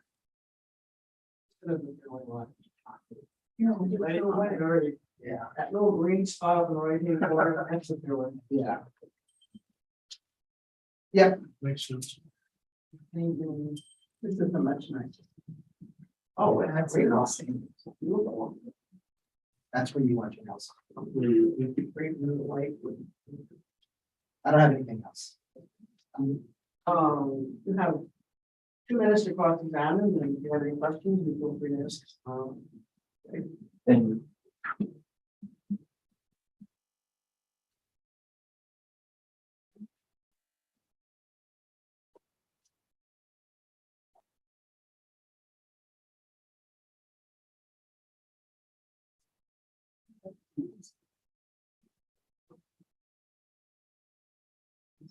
There was actually another property that I was looking at, that I think might also be on the fairway, can you possibly break it down?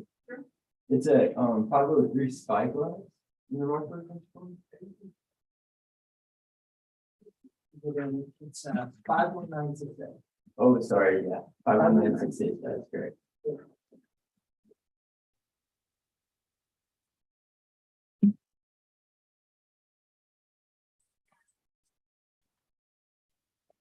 51968.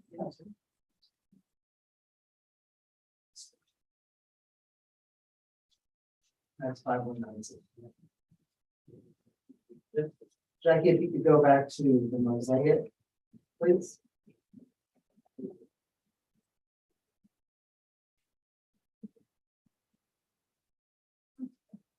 So like, from here though. You know what I mean?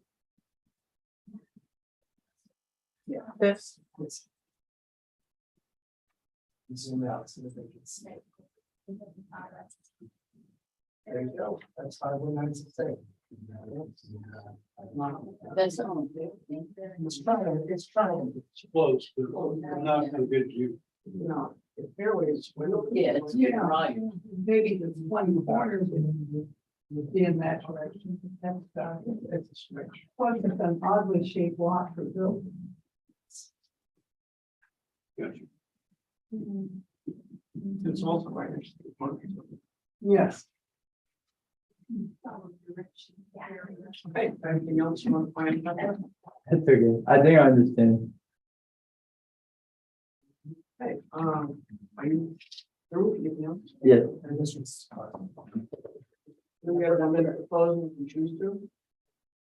I think that's okay. I understand the reasoning and I feel like it's fair. Right, the ARB has time to deliberate now, and we can just stay here for.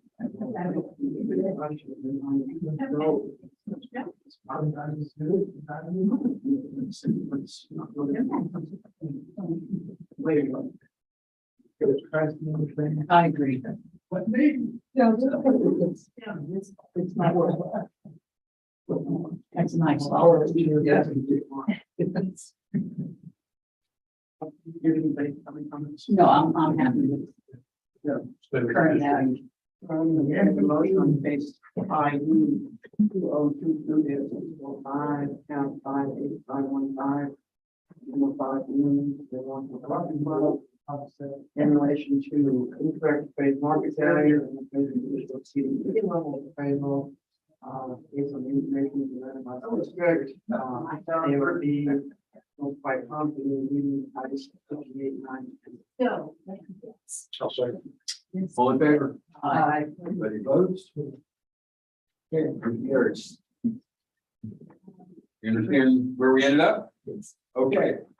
And we will talk to you tomorrow. Grab the phone. Thank you, guys. Thanks for coming in. Thank you, Don.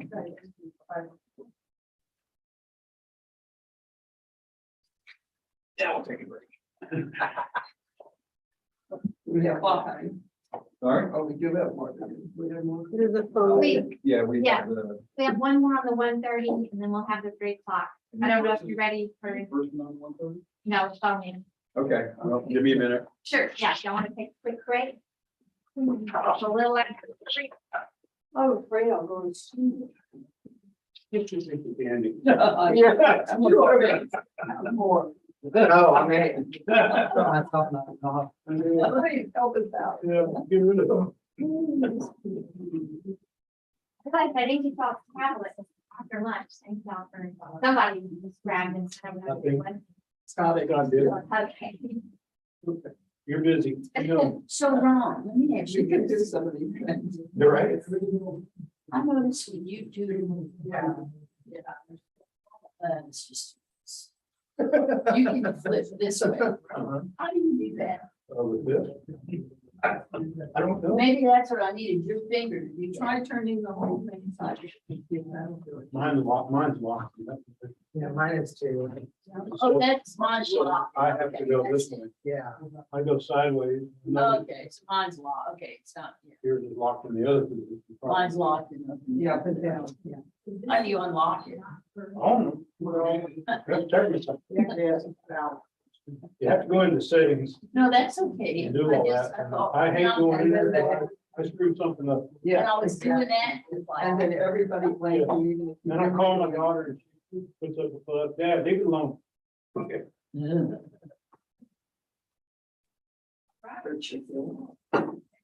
Don't bother me. oh, calm down. Oh, no, you're I'm calm. used to it. And then you'll say, my phone just, Yeah. it just all of a sudden just stopped. And I'm like, it didn't just stop, it did stop. Hey, when I first got this one, all the phone numbers got put in and everything on my old phone, like you flip them over and it just goes from one to the other. And then over the next 6 months, I lost over half the phone numbers. They would just disappear. I wasn't calling them, I wasn't, but I went the edge. Somehow you have to make sure it goes into that chip that's in here. And I don't know how. Well, it but wasn't me that did it. No, I had it somewhere, done by. somewhere in the phone, you have to tell it to put all their numbers into that chip. And that way you'll know. Is that what you, yeah, I don't know. I know They I, don't tell you that when you get the. yeah, and they did it for me. So, you know, but then all at once, it just because I threatened to get rid of it. You know, and That's what it takes. Yeah, and all at once it stopped doing it, but I had to carry a phone book with me because, or my old phone. This is my old AT&T phone, and I had Sprint. They were running like 64 minutes. I looked at two more, and the light was on it.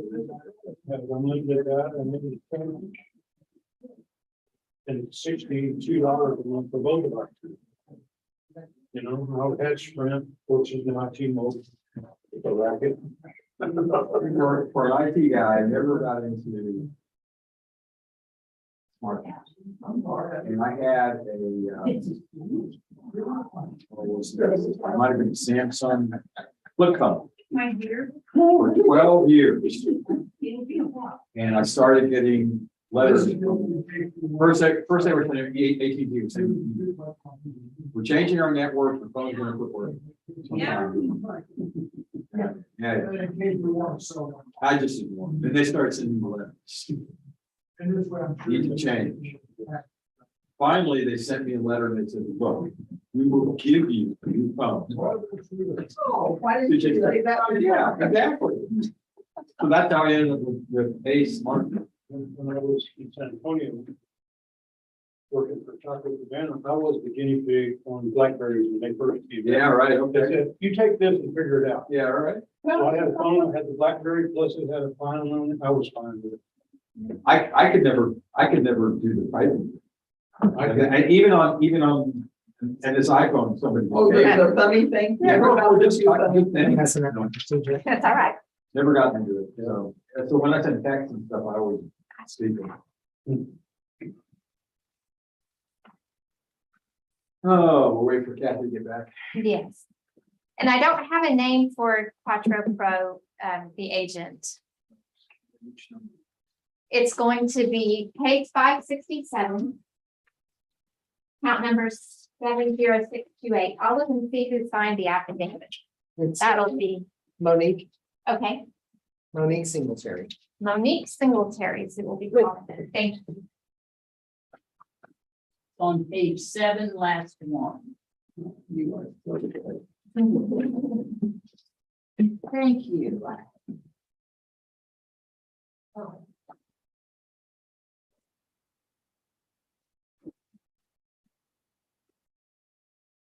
Go ahead and set that in there. 567? You said Monique? Monique Singletary, who's finally asked. She's the lady. Okay. Andy, please. Told you. I'm gonna take two of these And two of and these. one of these. We are getting. Oh. Okay, no, I don't need that, I'm just gonna throw away trash in there. Thank you. I was gonna do it before I left. Yeah. Thank you. There's the evidence of that. It's kind of when there's a candy sitting on the table.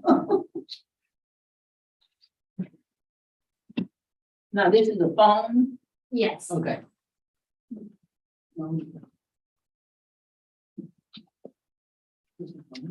Yes, ma'am. Yeah, we're in a hurry, so. We always think.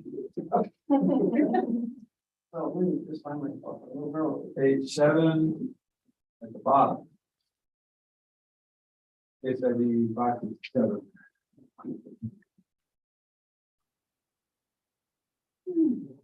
They rearrange your pages too? Yes. We didn't do ours. Bottom page. Yes, Okay, yes.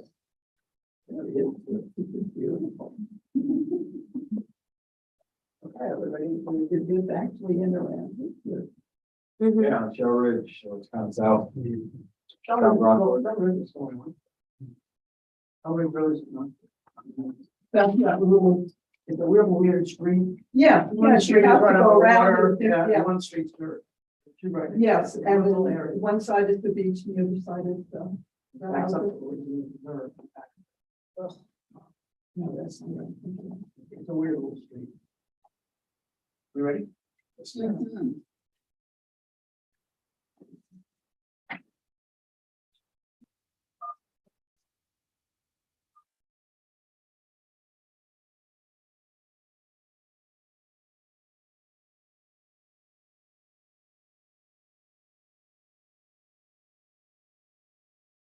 No,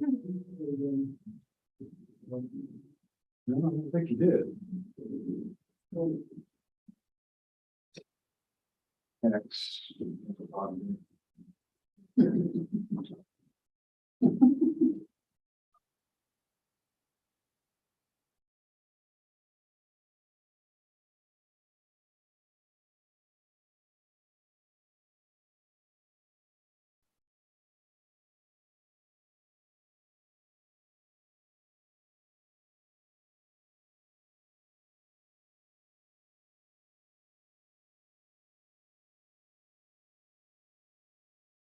Money.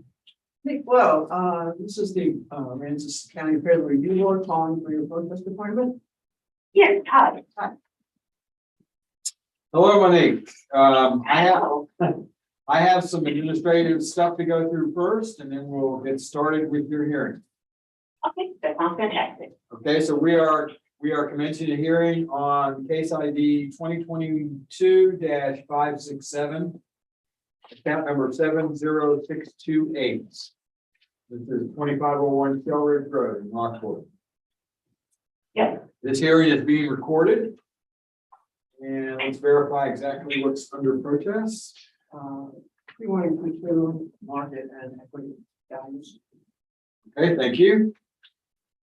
We are the appraisal review board that will be hearing the protest today. We do not work for the appraisal district. We are appointed to perform an independent review of your protest. Comptroller's office provides an electronic survey for you to offer feedback about your experience today that may be accessed you can access or get a form at the appraisal district office or take a survey online at surveymonkey.com/r/survey ARB.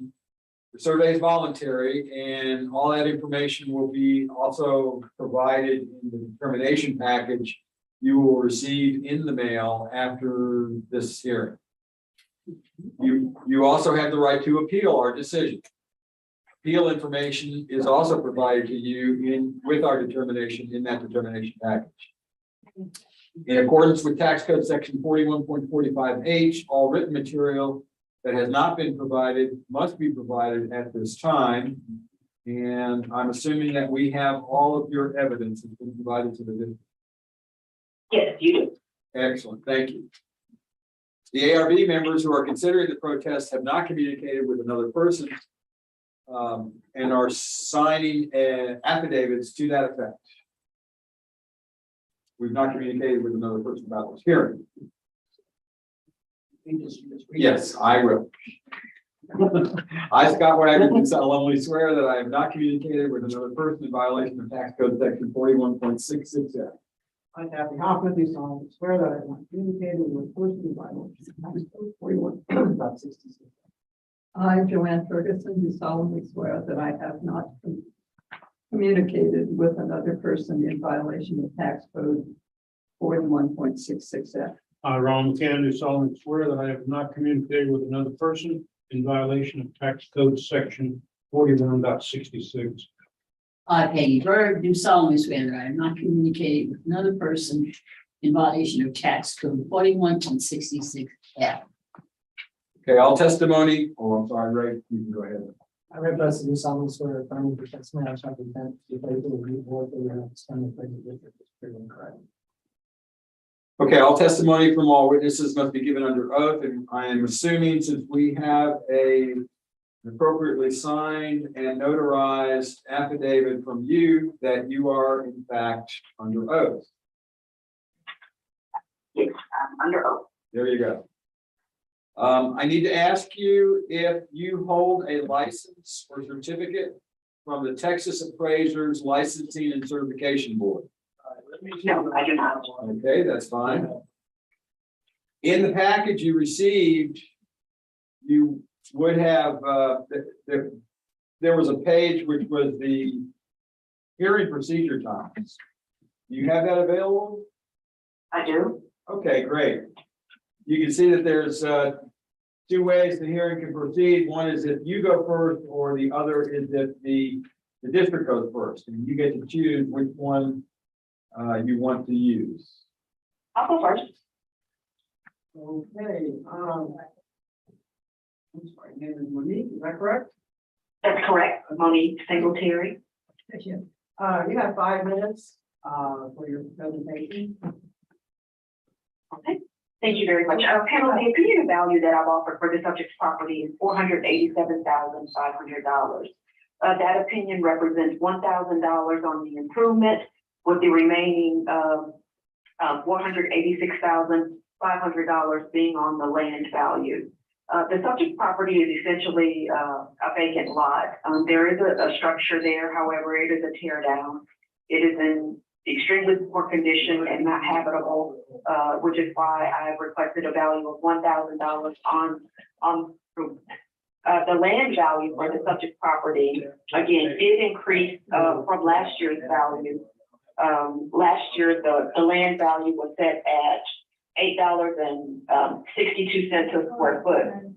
Oh, I do apologize. Last year's land was $8.05 a square foot. This year, the land value increased to $10.85 a square foot. I did use, as part of my evidence, 2 sales of properties that are very closely located to the subject property. They're situated very similarly as far as size. One is slightly over an acre like the subject property, which is going to be the property at 129 Sunrise Drive, which is the very first page of the evidence that I've provided to you. And then the second property is at 4870 Highway 35. Again, that's almost an acre and a half compared to the subject that's just slightly over an acre. But both of these properties sold for land sales effectively, even though they did have improvements on them. The second page of the evidence does show you the MLS listing for that particular sale on Sunrise Drive. And I've just highlighted some of the information that shows that, yes, this property did sell as a vacant lot for someone to come in and build on. It's listed for a value of $130,000. It's sold for a value of $125,000 back in February of 2021. And the second property, sold for a value of, it listed for value at $899,000. But it sold finally for a value of $850,000. Now, mind you, that property was, that does have improvement. And it also, again, is an 1.5 acre lot with a boat slip and other things that the subject property doesn't have. So just recognizing that the subject property does have an improvement, that is a tear down, and that the land did increase with based on sales in the area. I'm offering my opinion of value at $487,500 based on these comparables. That is all that I have. $487,500 for the land. No, I'm sorry, $486,500 for the land and $1,000 on the improvement because it's still there. While it is a tear down, it is a structure still there, so it does carry some value. Thank you. Is that all you have? You have some more time if you need it. Oh, no, that's all that I have. Okay, and the district has 2 minutes to cross examine and 5 minutes for their presentation. Yeah, as far as cross-examine is concerned, the Sunrise Drive comp is something that's should, in my opinion, shouldn't be a comp. It's not a comp for Shell Ridge Road. And we can look at that. Let me show you what Shell Ridge Road is. This is Shell Ridge Road. This is Jim, Jackie, go to Mosaic. Yeah. Sometimes people don't know where Shell Ridge Road is. Yeah, it's not uncommon. So Shell Ridge Road this is Cope Harbor. Right here, and pulls down this way, Jackie. This is how you get to Shell Ridge Road, right here. There's a road that winds back into this neighborhood that doesn't have a lot of activity. People buy in here and don't leave, kind of thing. Now zoom out. Zoom out. Out. That is Sunset Bay. Now the Live Oak Point track comp would appear to not be great, but I don't have a problem with it so much. It's on Aransas Bay.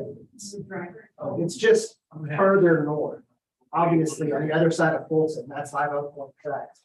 So you got to get down by Contiki, and they have trees, and they go to the highway and Fulton Beach Road, and the particular comp had a brand new pier.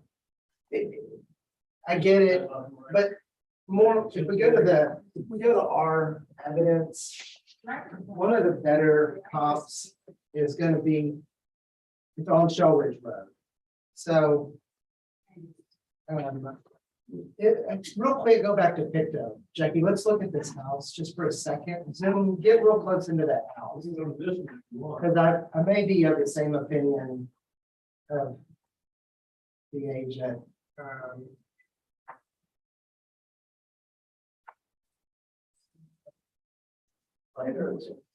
There's a house right here. And it's right there.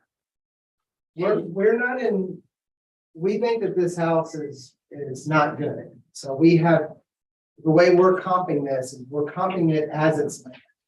And instead of showing you residential sales. All right.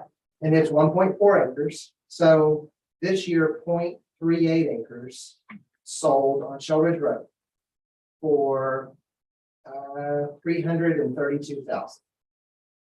And we're going to go down to Water Street for our next sale. It's 0.3 acres, sold for $350,000. Just the lot. Just the lot. Okay, and you've got 2 more Water Street sales. They're both 0.3 and one of them's almost 0.4. So for $305,000 and $202,000, giving you a square foot value of 11. One of them's 22, one of them's 19, and one of them's 24. It's kind of crazy is it's telling you that, but that's not right because there's rear land here. And so when you look at our property card, that's one of the things you'll notice is there's more than one land table. So we're valuing that water front essentially different than we're valuing the back. So we've got a land table here and a land table here, and they're very different numbers to try to capture that there is a rear portion of this. That's very different. So we're doing that. We gotta look at equity. I haven't looked at it yet. Let's see what we see. Equity is gonna be land. It's gonna take out the house. Because these other ones don't have it. And so you just got, you know, we got a 49,000 square foot subject, and then the next one is a 36,000 square foot comp on Shell Ridge Road, just land, and the land value at 565. Whereas the subject that bigger but lower value, that just tells me that this other comp had more waterfront than waterfront. We just keep going through these comps, 16,000 square feet value of 280 and 34,000 square feet value of 385. We don't have any data really telling us that this isn't the right value. I don't know the value of that house. Monique said $1,000. Who knows? I don't know. I think if the house is going to be torn down, if that's true, then it's like $10.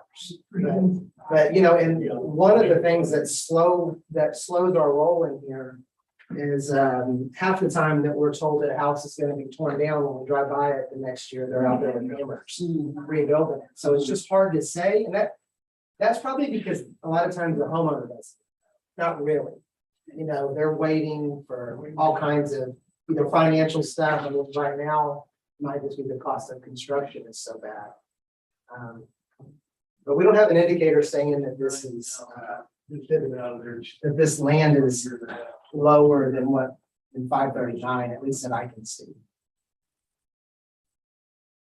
That weighted value of 977 is because the crazy grid doesn't know how to deal with one grid.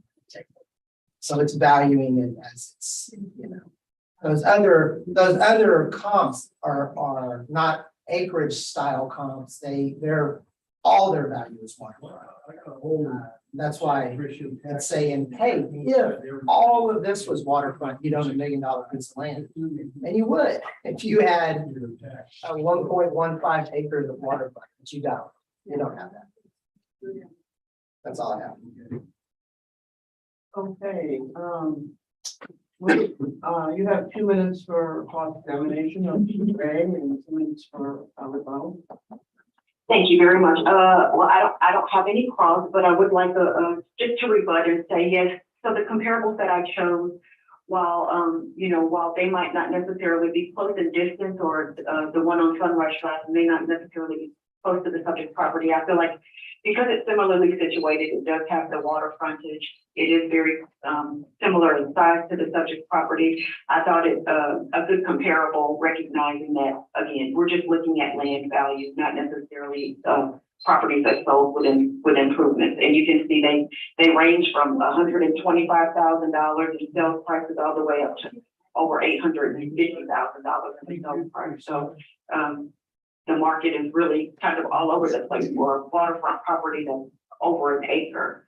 But given the sales that the district did point out, as well as the ones that I chose in my analysis, I do believe $1,000 on the improvement because it's not torn down. It still remains is an appropriate value. So for that reason, panel, I'm going to still be at $487,500 in my opinion. Okay. Is that it? Anything else? That's it. Okay. Right. Yeah, I mean, the 2 minutes and my closing, the whole thing it does seem like the market's all over the place, from Sunset Bay being $100,000 for an acre and $899,000 for live oak tracts. But the market's not all over the place. You come to other Sunset Bay lots, you find out that they sell for $100,000. And if you comp other live oak point tract lots, you would find out that they are 8 to 10 times as much to be a live oak point tracts. So the fact that they're all over the place is just because they're not the same. They're different. Okay, Renee, you have a minute for closing, if you need it? Oh, I have nothing further. Right here. All right, and you're really, you're going to 5 minutes to review and discuss what we'll be listening to. Okay. One thing I have to say, I think that when you say about the protest, as he's indicated, totally online, I mean, it's like on Connecticut to California. Big difference in locations. I don't know. I don't know if 530 months is free, but I don't know. I agree with $1,000. You want me to look this up for you for them?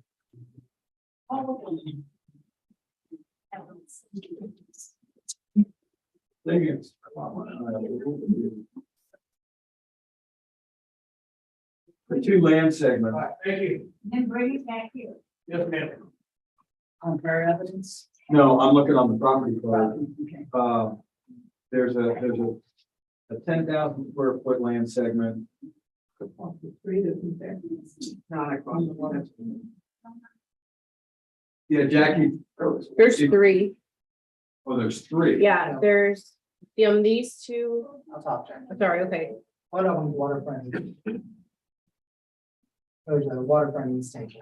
I just didn't bring it up because it's waterfront use. And that's on the other side of the road? Yes, sir. Yeah, okay. And that is, So those. but that just has a 10,000, that's just got a $10,000, Right, I need to look. Is that right? Waterfront east. at least what I'm, 10,260. okay. So, And so the thing that's caught my eye a little is like the dimensions. Because it's on the card, it looks like a third of the. Only a third of it is this waterfront limit and the rest of that back part. And it kind of seems a little like there's more in the back part. yeah, the water view is the back part. Yeah. It's 34,000 square feet. Right. And the waterfront, It's 10,000. yeah, and if I look at the picto, it sure seems like the waterfront is a lot less than 10,000. Just by comparison in ratio. Can you look at the picto real quick? You had it up, I think. Zoom out just a touch. So I'm assuming this, like if I were to draw a line here, maybe, Or it could be, or does it go back further? I don't know. We can measure that. Jackie, measure it as if, you know what I mean? Measure it as if that. Yeah. You have to do it with this one.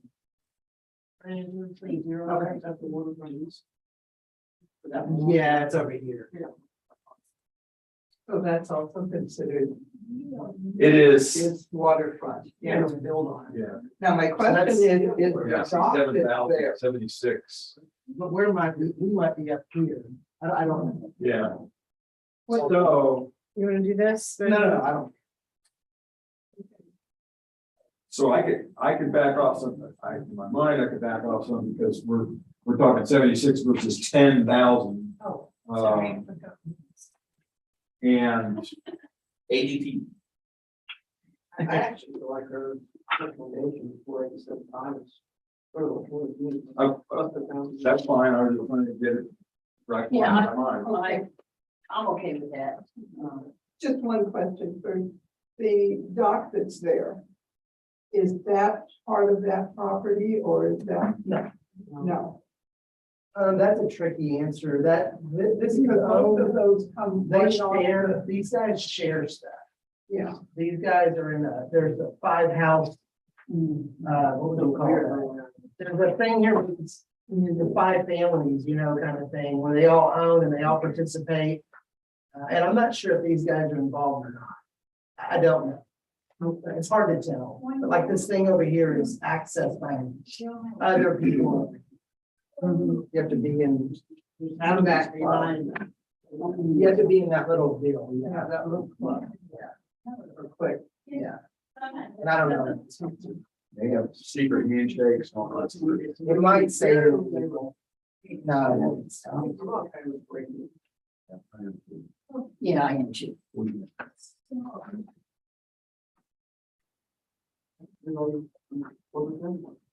Yeah. All right, there's one thing, I think I need 2022. Thank you. Quite a bit.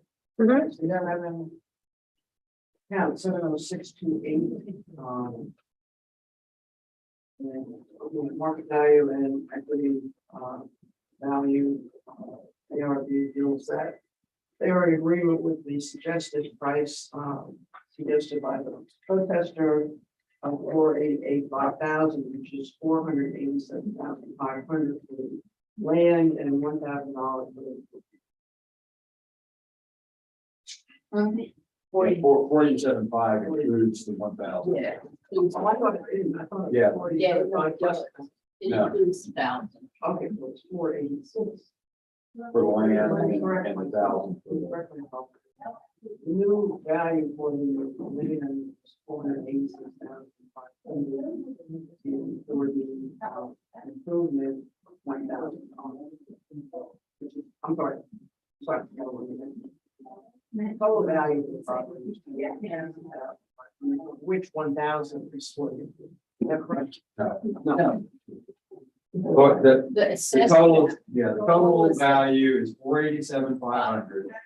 And that breaks out to be 486,500 for the land and 1,000 for the. right. I'll second that. Did you get that number? Yes, 487.5. Yes, ma'am. Yes. Okay, all in favor? Anybody opposed? Okay, Monique, do you understand what we did? I understand, yes. Okay, and you will receive your determination package in the mail shortly. Okay, fantastic. You all have a wonderful evening. Thank Thank you you. so much. Okay, bye-bye. How many fingers do I have? Where is she? No. Okay, Valerie. Okay, 3 o'clock docket, and it's all Stevens and Williamson and agent. They'll have 5 accounts. They'll be heard separately, but we have one swear-in document here. And I'm gonna go ahead and pass this around because as you read it off of your sheet there about when you swear in, these will be the case numbers that you want to swear in. Where are they? Okay. Oh, okay, so 3 o'clock, it should be only Right here, here, 3 this? o'clock, yeah, start right But I there. did settle some of them, so you can have. Yeah, there's only 5. Okay. Oh, okay. Just the agenda. They here, yeah, sorry, I've got. What they here? They're doing Zoom. Yes, they are on Zoom. You want me to let her in? Yeah, please. Oh, my. Yes. Okay, she should be there. Who's in there? Michelle. Okay. Just make a note here.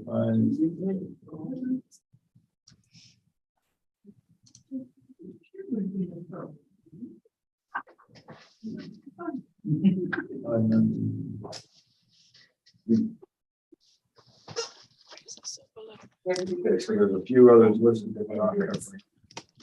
Few others on case. Yeah, we settled them. Okay.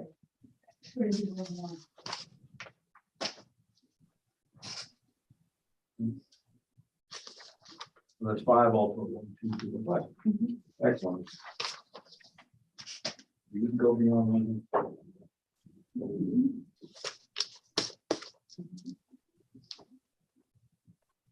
Okay. And do we know? Somebody's name? Michelle. Michelle. Yes, Hi. hi, How are you doing? I'm good. How are y'all? Good, good. Good. Okay, so I have administrative stuff to go through first. Okay. Commencing a hearing on case IDs 2022-588, -590, -592, -593, and -595. Those associated account numbers are 13324, 15192, 25171, 30286, and 65388. Correct. This hearing is being recorded. And let's take a moment. These were all, well, no, they weren't all. You need to verify the. Well, I would say just do one, and. Yeah, after we swear in, Uh-huh. we'll identify. Okay, fine. Thank you. We are the appraisal review board that will be hearing your protest today. We do not work for the appraisal district. We are appointed to perform an independent review of your protest. The comptroller's office provides an electronic survey for you to offer feedback about your experience today that may be accessed at the appraisal district office with forms they have here or online at surveymonkey.com/r/survey ARB. The survey is voluntary. Okay. All that information is included in the determination package, which will be sent out in the mail after the hearing. You also have the right to appeal our decision. Appeal information will be provided to you with our determination. In accordance with tax code section 41.45H, all written material that has not been provided must be provided at this time. So this is important. I assume we have all of your evidence. You should, yes, sir. Say yes. Can you hear us? Yes. We can't hear you. Do it again. Michelle, Yes. better? Yeah, we were adjusting Okay, the all volume. right. We couldn't hear Okay. you. Okay.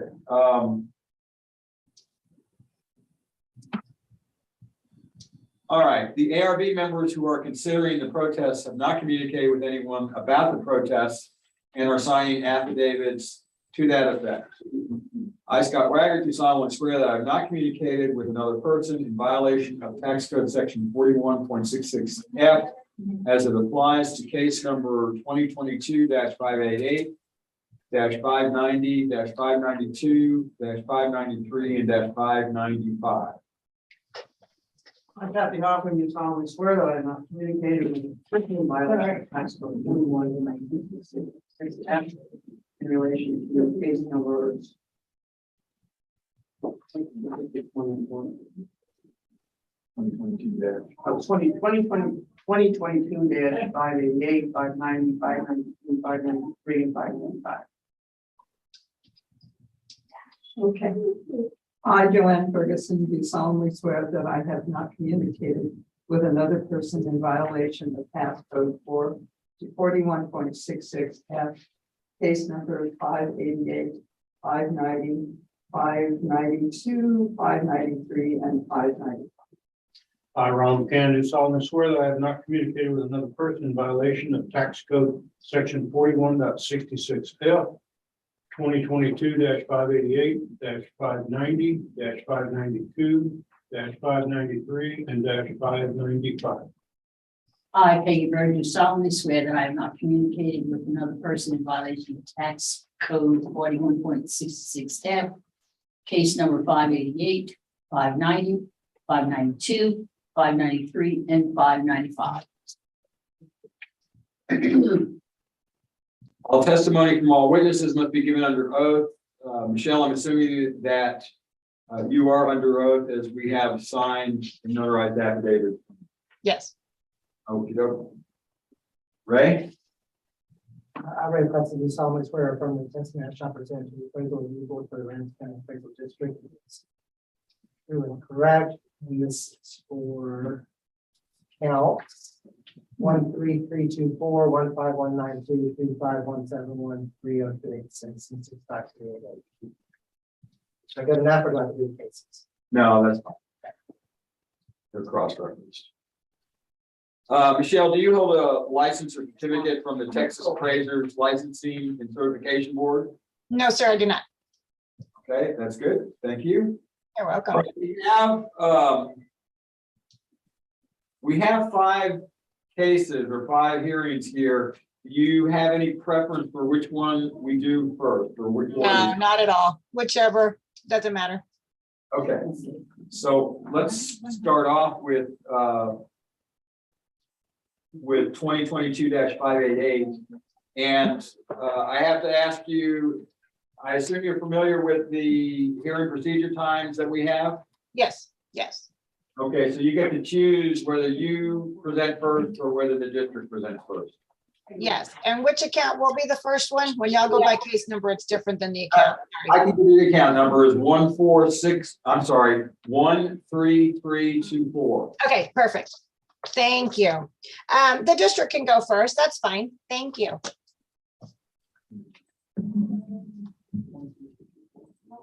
Yes. Okay, right. Michelle, can you hear me okay? Yes, I can. Thank you. I looked at before I do my evidence, I looked at your evidence. Yes, sir. You have 2 values. You have an equity value and a market value. Your market value is 830. Correct. Am I assuming that you won't settle at 830? I can settle at 8:30. That's all I wanted to hear. Let's make this easy. Absolutely. Okay. You were comfortable with the 830,000? Mhm. Okay, fine. Let's go ahead and make a recommendation or a motion on that account, 2022-588, account number 13324. She has, it's a whole bunch of them checked here, Q1, Q2, Q6, and Q8. I assume you didn't need to check those, or did we put them on there ourselves? Right, it just automatically did it by accident this year. So yeah, it's just the market and equities. All the rest of them can be withdrawn. Yes. Okay, fine, thank you. Uh-huh. Addressing incorrect appraisal value of appraisal ratio exceeding minimum level of appraisal. The district is willing to accept her suggested value of 830,000. All in favor? Aye. Anybody opposed? Okay, one down. Let's do them all like this. Yeah. I should be happy with that. Okay, let's move on to account 15192. Okay. Yep.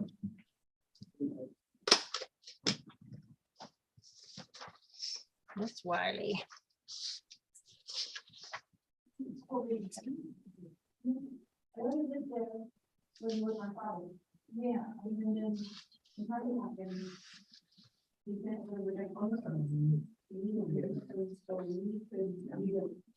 Ray is scrutinizing, so hang with Not us. a problem. Scrutinize, baby. Come on. By the sea on Port St. Clair, we have a value of 438. Correct. The sales grids are as follows. We have 3 comps, all from City by the Sea. One sells for 600. The second comp in here, I've since found out, see that 280 number? Yeah. Sells for 280. This house was gutted. I would prefer that it wasn't in the grid, but it doesn't Right. help the district in any way. It gives an indicated value of 354, but I just want to say that because I know that to be true. Comp number 3 is a sale also in City by the Sea for 505. It's smaller, it's better, it's newer, comes out to 507. The median value is 499,846, showing us to be $60,000 low, something like that. And the equity grid, we've got some class 4 and then class 5, and I did this grid too. Goodness gracious. Count number 2 is 1,000 square foot bigger. But anyway, the median value is 438. So we have our, we're at 438. There's just a lot of unnecessary adjustments in comp number 2 to deal with that extra square footage. So that's it. But the median value is still 438. Yeah, we don't show a change in value. That's all I have. Okay, he's finished with his presentation. You now have 2 minutes to cross-examine and 5 minutes for your presentation.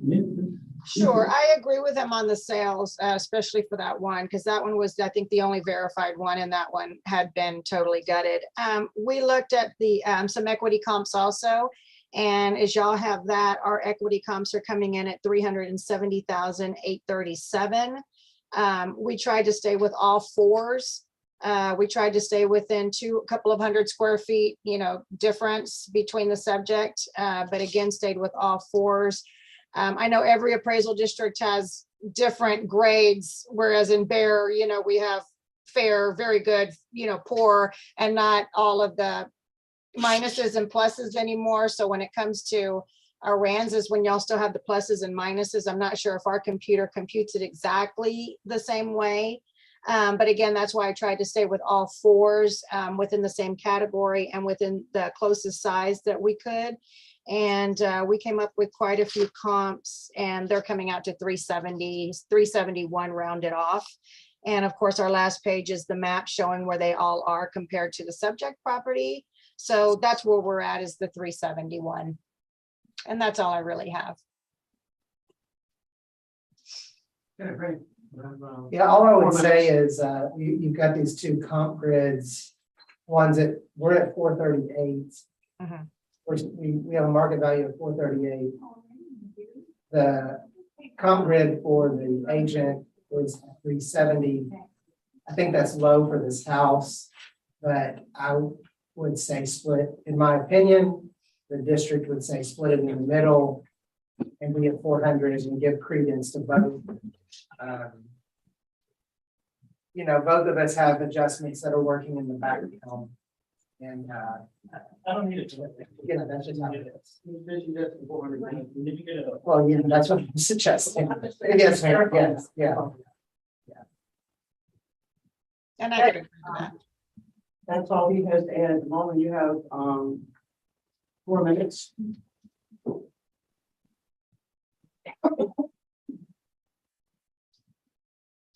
Did you hear that? You have 4 minutes? No, I didn't. I'm so sorry. No, the 400,000, I could agree with that and not argue any further. Okay. Let's go ahead and make a motion on case ID 2022-590-1522. Requesting the correct market value, the declaration of CDE low appraisal, the district and the protest have agreed on a value of 400,000. 1 second. All in favor? Aye. Anybody opposed? Okay, that carries. Let's move on to case ID 25171.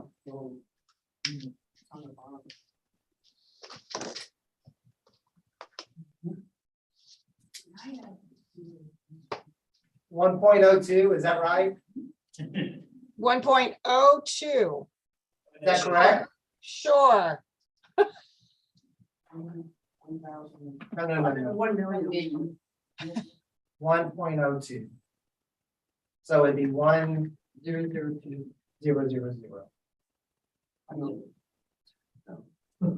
We can you can read her numbers. I don't disagree with it. If people are going to be that reasonable, then I'm not. Or it's 1.020937. That's her number. Yes. Reasonable. Okay, so we're doing her number. It's fine with me. Okay. I'm sorry, I've got 3 different numbers. 1,020,937. Just make that 7. You know what I mean? Don't make it a 7. 30. 1.021020930. Oh. Got it. 20920. That sounds good. Just don't make it 10 minutes. Be all right.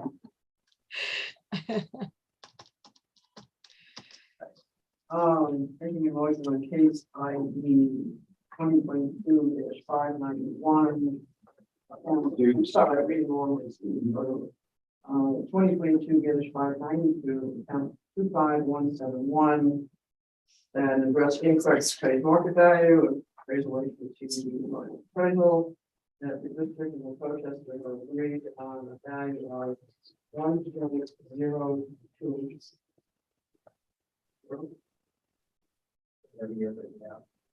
We could give you the. Yeah. Read in 102. $1,020,937. 37 or 30? 30. 30. 30. Yes, thank you, Jackie. Mhm. So confused. Okay, all in favor? Anybody opposed? No. Okay, Michelle, we got that number right. Is that correct? I think so. Okay, 1020930. Yes, sir. Thank you. Okay, I'm gonna jump in. Oh, go ahead, sorry. We're going next. You got it. Okay, the next one is account number 30286. Okay. Okay, we're gonna look at Palm Harbor for a second here. These are all in Palm Harbor. And they are sales. So we have one in the sales grid. Comp number one is a sale in January of 2022 for $711,000 or 1,800 square feet of house in Palm Harbor. Comp number two is on Port Avenue. Sells for $593,750 for 1,400 square feet of house. And then comp number three is 1,900 square feet, sells for 403 in June. The subject is 2,500 square feet and we have a value of 410. There's a median value here of 414. If you go to equity, look at these equity comps, we have a 1, 5 and the rest are 4s.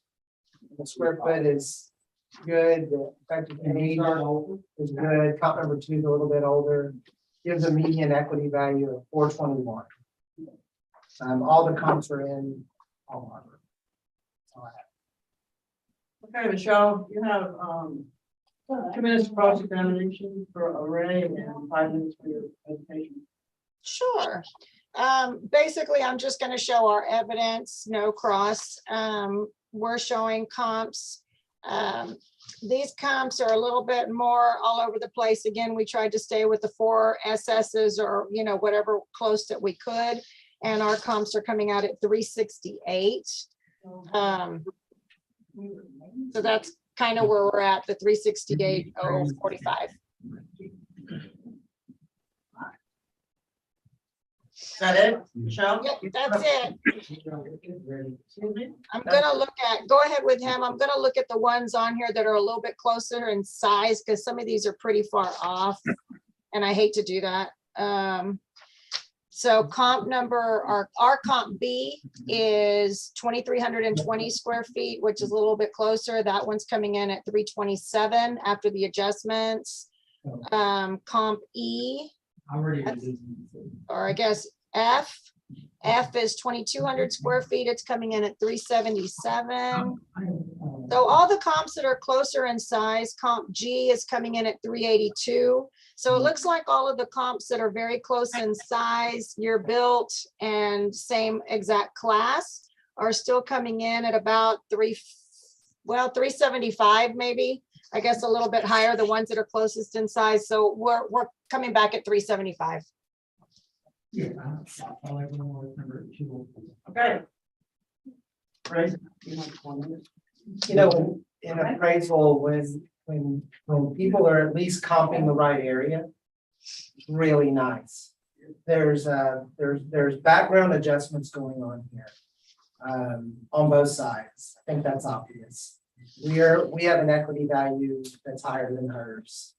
And so I think I'm more comfortable when the comps are good, just that's the obvious. And this is why there's a review board. It's your decision. It's your decision. Here I am. Okay, Michelle, do you have anything else you want to add? You have some more time, a couple minutes. No, I'm good, but thank you. I'm fine. 375. Her comps are really good. Yeah. And she went up actually 10,000. From her, 370. Okay, is that where we're at? 375. Mhm. I'll try to get this one. What do you, in case I do 2022 is 593. At 30286. 118 Common Drive. Between the evidence presented by the protester and by the district, they're both in agreement that the value will be lower from 410, 420 to 375,000. I'll second. All in favor? Aye. Anybody opposed? Okay, we agreed on 375, Thank you. and the last hearing is on account number 65388. Okay.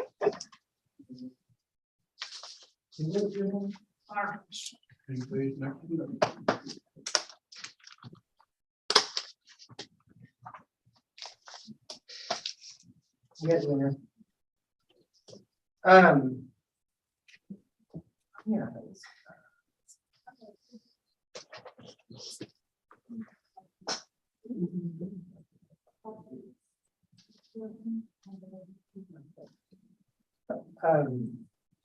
Her suggested value is 488.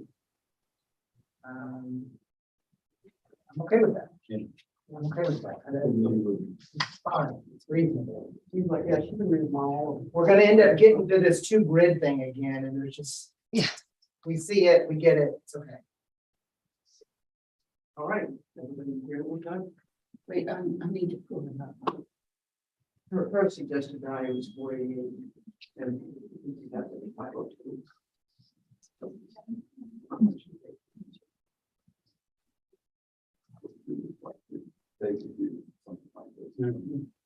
Where they walk in. Yeah. Well, I didn't know where they are. Yeah, I know. All right, right, in September, we're all going to move 48.